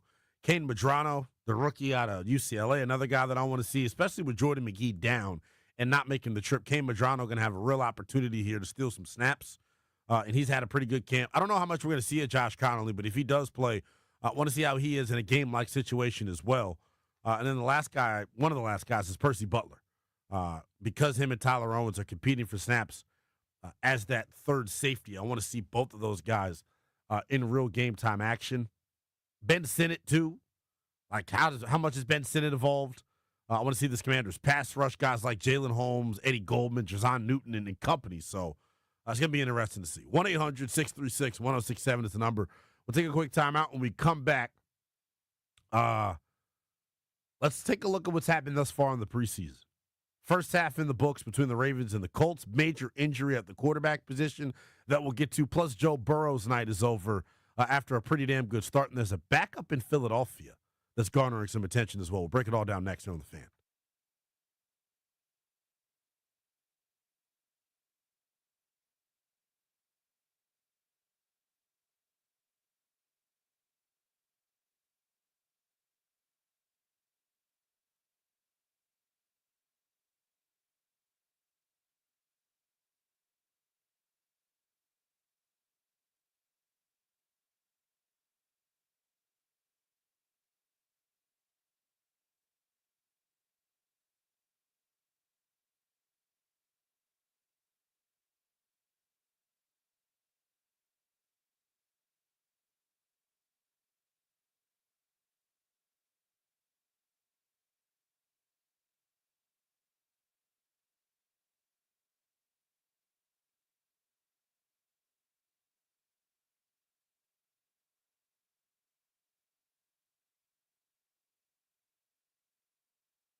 Preseason action going on right now in the National Football League. Want to get you up to speed here quickly while we can. JP Acosta, SB Nation, going to join us, take a big picture look around the National Football League. Colts have a quarterback battle going on right now. Anthony Richardson and Daniel Jones vying to become the starter.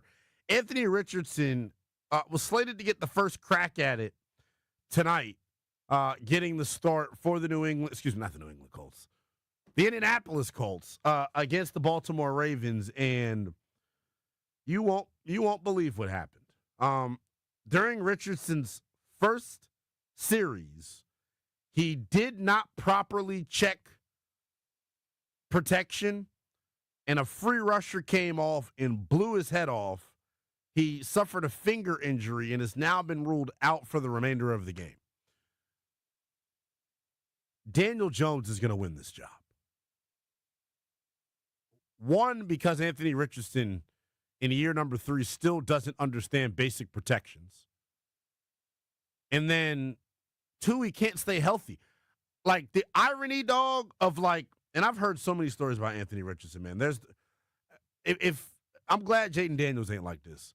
There was a story that came out last year, and the story is 100% accurate. You realize Anthony Richardson missed practice at a point in time last year because he freaking overslept?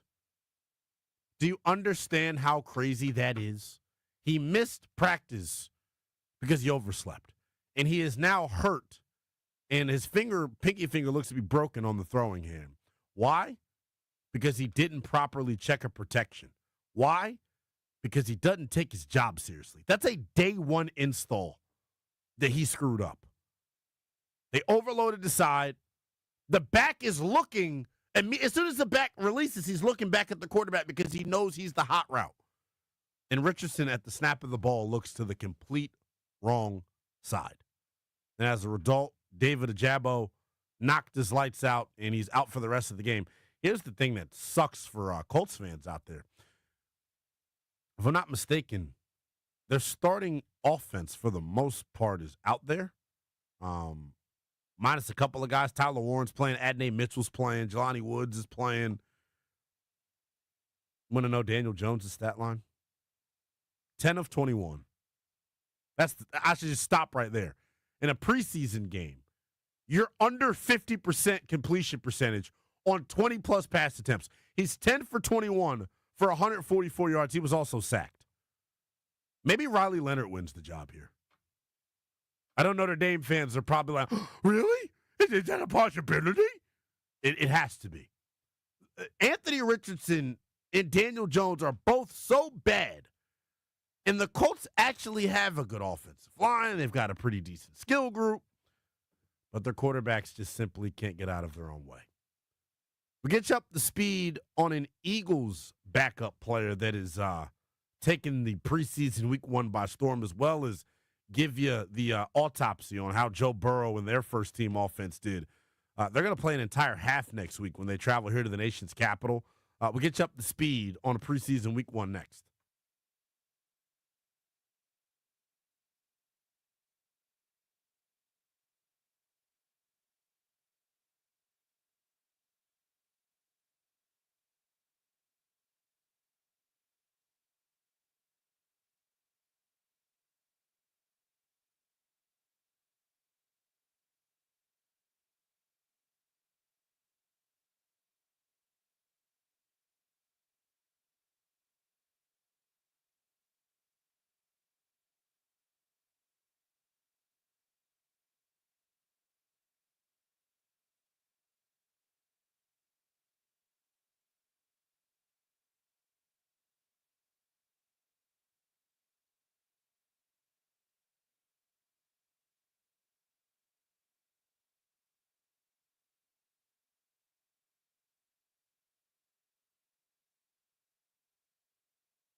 Real quick, getting you up to speed on NFL preseason action. The Cincinnati Bengals, because of their habitual slow starts, played their starters a fair amount tonight against the Philadelphia Eagles backups. And just to say it went well for Cincy.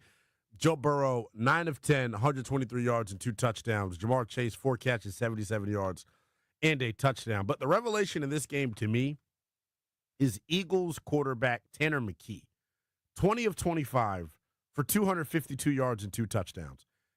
Howie Roseman is the best executive in all of professional football, maybe in all professional sports. I think he's going to find a way to flip Tanner McKee into a serviceable football player, whether that's via draft picks or an immediate contributor. But, man, it's funny how certain teams can have a multitude of quarterbacks and other teams can't find one at all. I think the situation that we're seeing in Philly is Tanner McKee's a dude. It's the reason they moved on from Kenny Pickett is because Tanner McKee, what's the old saying, is you're not that guy, pal. Tanner McKee is 100% that guy, pal. The way he is played, he looks like one of the better backup quarterbacks right now in the NFL. Another revelation for Philadelphia that was a big-time positive for them, Johnny Wilson, the Florida State wide receiver that was freakishly tall coming out of school. And I'm getting ready to look up Johnny Wilson's exact measurables. I think he was something like 6'6", but I'll find out here momentarily.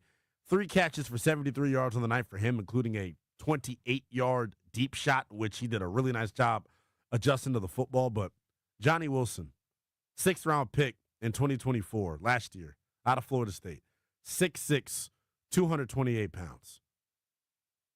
Whew. I mean, they just have good football players as backups, as second backups. It's a well-run organization is the best way that I would put it. But, yeah, it's your preseason football update. We got one more game still that has not kicked off. It does in about a half hour. It is Pete Carroll and Geno Smith's return to Seattle. And we're going to see starters in that game as both the Seahawks and Raiders expected to play their starters a fair amount, which means we get to see the NFL debut of last year. We get to see the NFL debut of Ashton Genty, a dude that I know a lot of folks are waiting to see how he translates to the NFL level. I am as well. The Raiders are going to be a tough out this year for a bunch of teams. One, because they added a bunch of really shrewd veterans. And two, I think Ashton Genty is the real deal and is going to go, as I like to say, Kanye crazy. One final segment to go, though, here on this Thursday night edition of Overtime.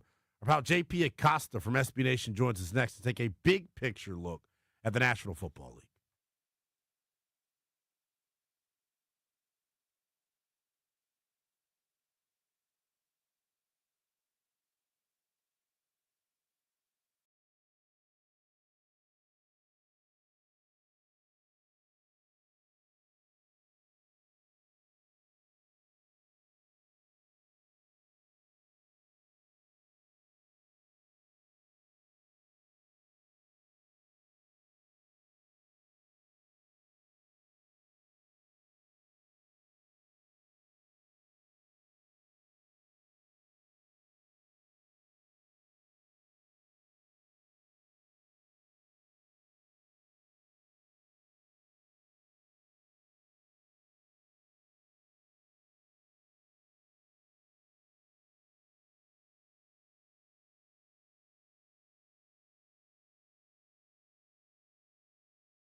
Welcome back. It's overtime here on 106.7 The Fan. We're always live and free on the always free Odyssey app. You're tapped in to the youngest in Charles, Lynnell Willingham. I'll take you up to 10 o'clock. Want to continue our conversation talking big picture National Football League. We've spent enough time on the old Washington Commanders, and right now we'll take a national view of the NFL as we're joined by our pal J.P. Acosta, who you can check out his work at SBNation.com, one of the best NFL writers into the game. Give him a follow on the X app at Acosta32 _ JP. What's going on, JP? How are you? I'm doing great. How about yourself? Doing good, man. Doing good. Scratching that itch here tonight as we're finally getting NFL preseason action. Before we take a national look at the National Football League, wanted to get your thoughts. You know, as an outsider kind of looking in, what have you made from the reports about where Washington and Terry McLaurin stand relative to an extension? And if you were the Commanders, would you be, raising your eyebrow at paying him $30 million annually? I think from everything that I have heard and everything that I have read and seen about the Terry McLaurin situation with the Commanders, Maybe a Charger sooner rather than later, brother. I'm not wishing that on anybody, yeah, right. But I think the situation with the Commanders it's sort of unfortunate for both sides because both sides are correct. There is normally a steep decline after you pay receivers who are entering age 30 or 31 seasons. There's not a lot of guys who continue to produce at the level that Terry McLaurin has after the age of 31 or after the age of 30 even. But to Terry McLaurin's credit, and the thing that he can take to Washington is that offense is much better with him, and Jaden Daniels is much better with him in the offense. Yeah. Washington doesn't really have that outside vertical threat. I mean, you trade for Deebo Samuel, which is fine, but Deebo Samuel is not an outside receiver. He is going to do more of the RPO, more of the quick game stuff.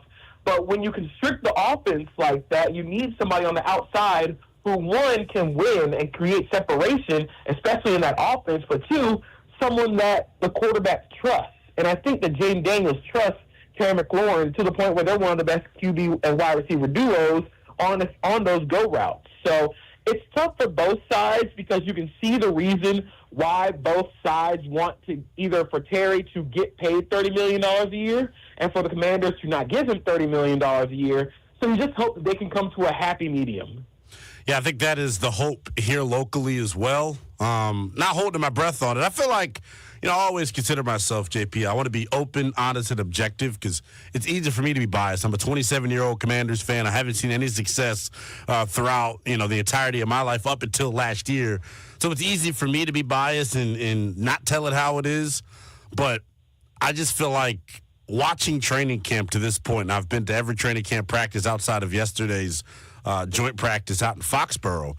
I mean, it's very clear that they need Terry McLaurin, JP. And when you talk about what Cliff Kingsbury and company ran last year, sort of like this West Coast air raid offense, you need a De'Ami Brown, a Terry McLaurin to stretch defenses vertically so you can have your Austin Ecklers and your Deebo Samuels work underneath in the horizontal passing attack. So I totally agree with you. It's just been fascinating to know that when you think about what year two is supposed to be for Jaden Daniels and the moves that they made, trading for Tunsil, giving up serious draft capital over the next couple of years, it seemed like a franchise that was pushing their chips into the middle. It just doesn't make sense to me, JP, where things stand. Like, why drag this out?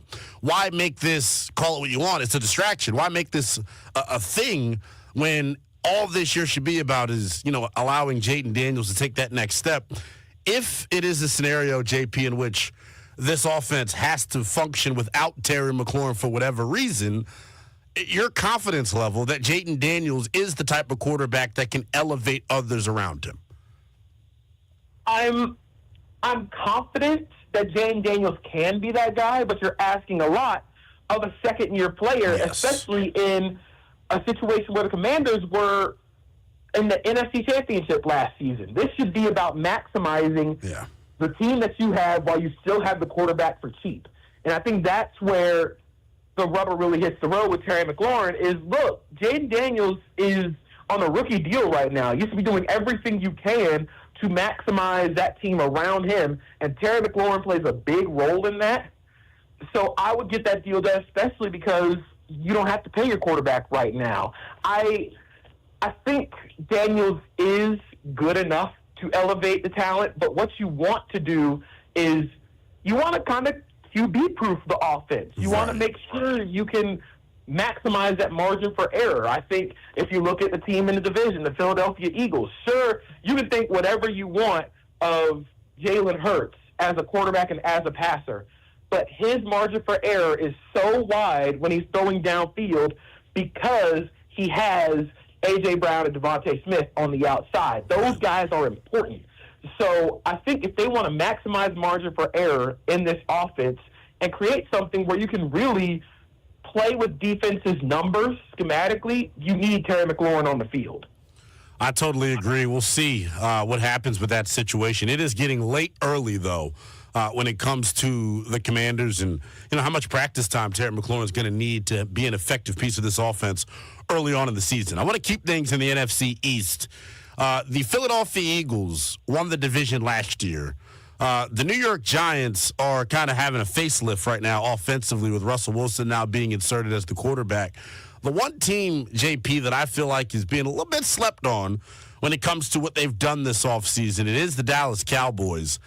As long as Dak Prescott is healthy and playing, 17 games during the regular season, this is a group that over the past several years has been pretty damn good when that scenario plays out. If Dak is healthy, what type of outlook and expectations do you have for the Cowboys, and could they potentially close the gap between them and Philadelphia at the top of the division, maybe unseating a team like Washington? I think even beyond Dak Prescott being healthy and CeeDee Lamb being healthy, if Micah Parsons is on the field for that defense, I think the Cowboys can be kind of sneaky fun, sneaky competitive. I think with what they've done in terms of coordinator hires, they went out and hired Clayton Adams as the offensive coordinator. He used to be the offensive line coach in Arizona, which I am an advocate for. All my offensive coordinators, I want to be offensive line coaches. I dig that.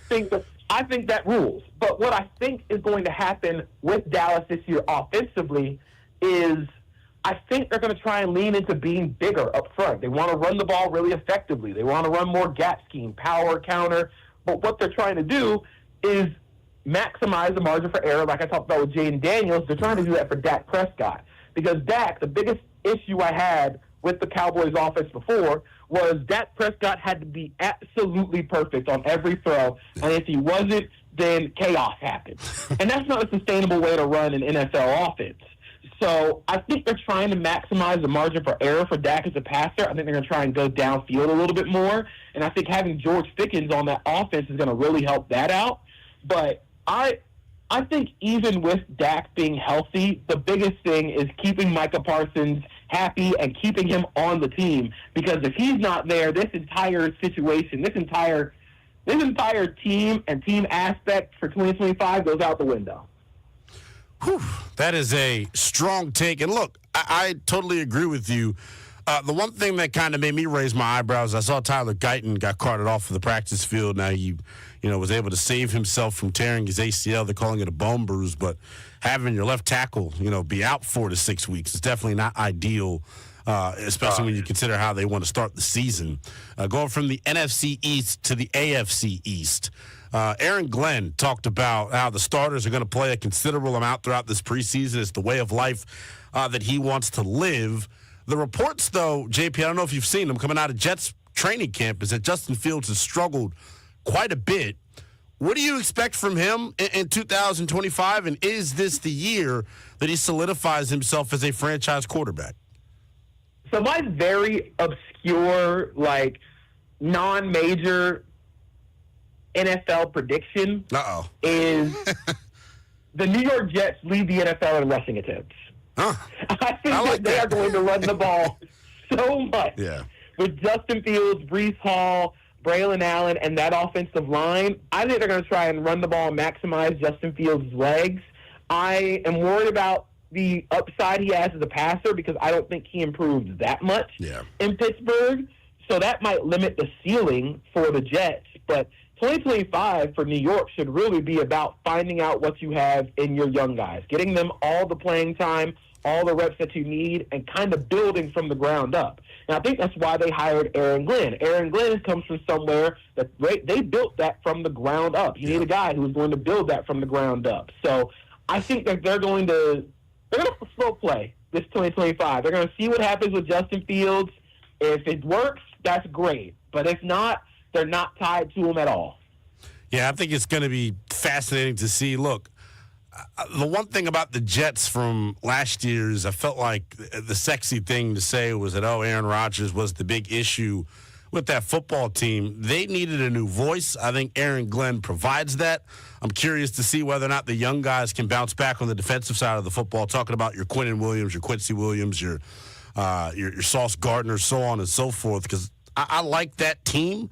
I think that, like you said, they've got a bunch of good young talent. It's about whether or not, one, Aaron Glenn can get the most out of them, and then can Justin Fields, the quarterback, can he tie everything together and make it all make sense in what is all of a sudden becoming a loaded AFC? I want to keep things in this division. I believe I've spoken to you about this team earlier this offseason. The Miami Dolphins, man, feels like everyone is kind of keeping their eyes, peaked at them in terms of like, well, are they going to start off fast? Is Chris Greer and, Mike McDaniel on the hot seat? When you look at what they did this offseason and you look at the returning guys that they have coming back healthy, are we sleeping on Miami, or do you think the dialogue around this team is accurate right now?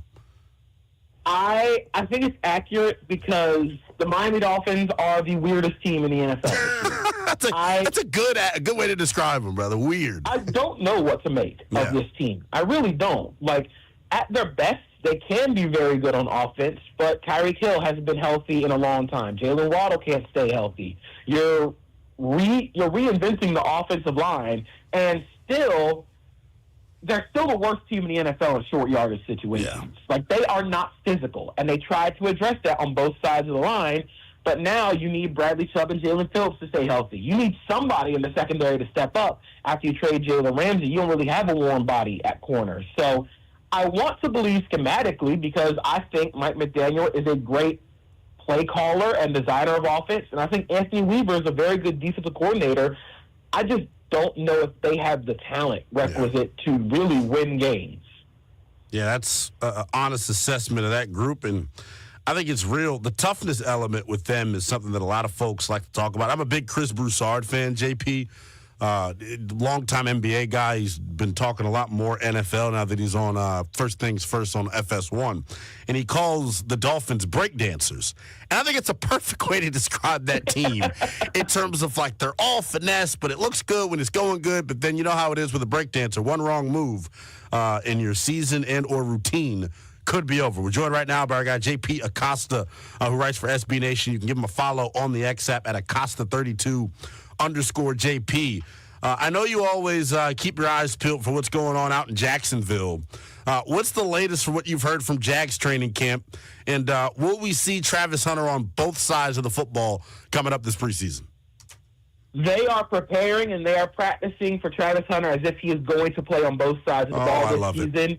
I am super excited for it, largely because we haven't seen anything like this legitimately in the NFL. Yeah. We haven't seen a guy legitimately play both sides of the ball at the level that Travis Hunter did at Colorado and now seemingly with the Jaguars. But the thing that I enjoy the most about this regime is that they're not afraid to try stuff.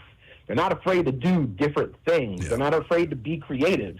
So I think there's going to be ups, there are going to be downs, which is perfectly fine, but you can see the process and see what they're trying to build. Outside of Travis Hunter, I actually think that there have been a lot of positive reports out of camp for Trevor Lawrence. I think this attention to detail, some of the things they're working on for his footwork, has really helped out. But I think this offense can be fun. They can be good in 2025. It just hinges on an offensive line that is banking on good coaching and development from their tackles. Yeah, talking about Anton Harrison, Walker Little. Anton Harrison, the DMV guy. I got the chance to talk to him quite a bit while he was in high school, JP, so I know he's made up of the right stuff. The one thing that's been interesting, and I'm curious to see, like, which iteration of this offense we're going to see. When he was in Tampa last year, think about the running back duo that he had with Bucky Irving and Rashad White. Insert, Bashal Tootin and Tank Bigsby and, Travis Etienne. Do you think they're going to run the ball more than people expect? Because I think if the offensive line can create holes, it's a pretty interesting group of backs, a dynamic group at that.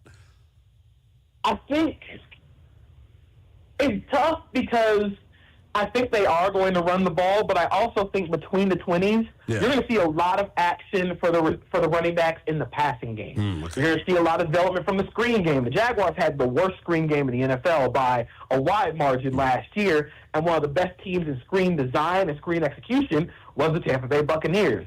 So now you think of a guy like Travis Etienne, who shows he can be a good receiver out the backfield. Tank Bigsby's still coming along in that area, but I think Etienne being effective as a receiver, I think you're going to see a lot of that between the 20s offensively, with the backs being used in the passing game, a lot more gap scheme from this team. I'm excited to see what he does with these running backs because they have in Tank Bigsby, Travis Etienne, Bashal Tootin is going to play a lot on third downs. I'm a big fan of LaQuint Allen just in terms of he was one of the better pass blockers at the position that I scouted during this draft process. So I'm curious to see how they how they rotate these guys. Yeah. So it should be really fun. I want to go to the NFC North here for a second, a division that is very dependent upon quarterback play. I'll give you a chance to give some quick hitters on all four of these quarterbacks. First, do you think Jared Goff is able to replicate the success offensively minus Ben Johnson? I think so, but I think it's going to be a little more difficult now with Frank Ragnow retired. Yeah. Because they're working in a few more young guys up front, and Tate Ratledge, Christian Mahogany. I don't know who's going to play center for them. And I think Frank Ragnow handled a lot more when it comes to protections up front. But I think they'll minimize the loss of Ben Johnson because I think Dan Campbell had a little bit more say in the offense than people want to give him credit for. They see Dan Campbell and think like rah-rah meathead coach. But before he promoted Ben Johnson to offensive coordinator. This is not like something that just came out of the blue, So I think they're still going to be good. They're still going to be a very good offense. Will they be the best offense in the NFL again? I don't think so, but they should still be good enough to make the playoffs. Positive reports coming out of Minnesota on J.J. McCarthy. Are you buying it, or do you think they'll be trading for Kirk Cousins at some point? I buy it, but I also acknowledge that it's going to be slow to start. It is going. I think Vikings fans and I think NFL fans have to acknowledge that this thing is going to take a little bit of time. Yeah. Because J.J. McCarthy, the biggest thing I saw when he was leaving Michigan was he needed reps. He needed more time to actually play. And he didn't get that because he tore his meniscus last season, didn't play at all. But what I saw from the preseason, when I think he did well at Michigan, was he was really confident over the middle of the field and can operate off play action. The best thing that Minnesota has done is they have QB-proofed their offense as well. I think the offensive line is going to be really good at run blocking. And obviously, when you have Justin Jefferson and T.J. Hawkinson, you got two pretty good receiving targets and a great play caller in Kevin O'Connell. So I think he's going to be fine, but it's going to start slow. And I don't think people should overreact to it starting slow because this is essentially his rookie year. Yeah, it's going to be interesting. You mentioned a potentially slow start. They open up the season 2 games in prime time. 2 out of the first 3 games are going to be in prime time. Chicago, Atlanta. Then they got a trip across the pond in back-to-back weeks against the Steelers and the Browns. So they definitely have to get off to a fast start. Caleb Williams, the video going viral about him, not being able to put the ball in the net. This is football, not basketball, so I don't care too much about that. How quickly do you think he picks up Ben Johnson's offense? And do you think there'll be a team that kind of, leans on the running game a little bit while Caleb gets acclimated to a new system? I think everybody's got to chill a little bit with the training camp. Yeah. I like to say training camp reps and training camp, like who wins, who loses, means everything and nothing at the same time. Right. It doesn't really matter until we see him on week 1 when the games actually matter. What I will say is Ben Johnson has added so much more attention to detail and physicality to this team. I think with what Caleb Williams needed last season, the attention to detail they're going to bring this season, and I'm kind of excited to see how Ben Johnson unlocks Caleb Williams as a runner, because I think that's a underrated aspect of his game that he really didn't get a chance to use last season. So I wouldn't be too worried, because he's throwing footballs at a net. That's not playing football. Like, this is not real football. Everybody's got to relax a little bit. For sure. And then Jordan Love, a dude that dealt with some injury issues last year. What is your outlook for him and the Packers this year, and will they be a legitimate threat in the conference?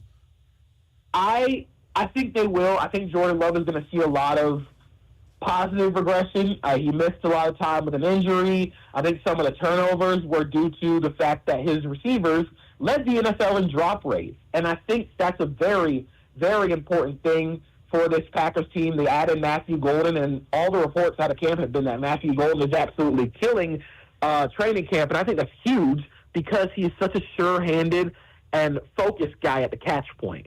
And that's going to make a lot of waves within that offense. I think if everything breaks right, they could have the best offense in the NFL. Wow. And I think we should end it on that, brother. We always talk about we have good convo. That's how you end an interview. JP Acosta of SB Nation, kind enough to give us some time tonight here on Overtime. JP, we appreciate you, man. Enjoy the preseason ball tonight. I know you'll be up watching all 22 as soon as it comes out. We appreciate you, my man. Of course. Thank you for having me. That is JP Acosta. Seriously, go follow him on the X app at Acosta JP_32, one of the absolute best in the National Football League, giving you a different angle, a different perspective. Love to bring in some young guys when you're listening to the Youngest in Charge movement, Lynnell Willingham. That is going to do it, though, here for this Thursday night edition of Overtime. If you want to keep the conversation going with me on social media, it is at NELL_BTP. I'm back with you tomorrow. Commanders preseason opener, myself and Grant Paulson, 2 to 6:30, right here on The Fan.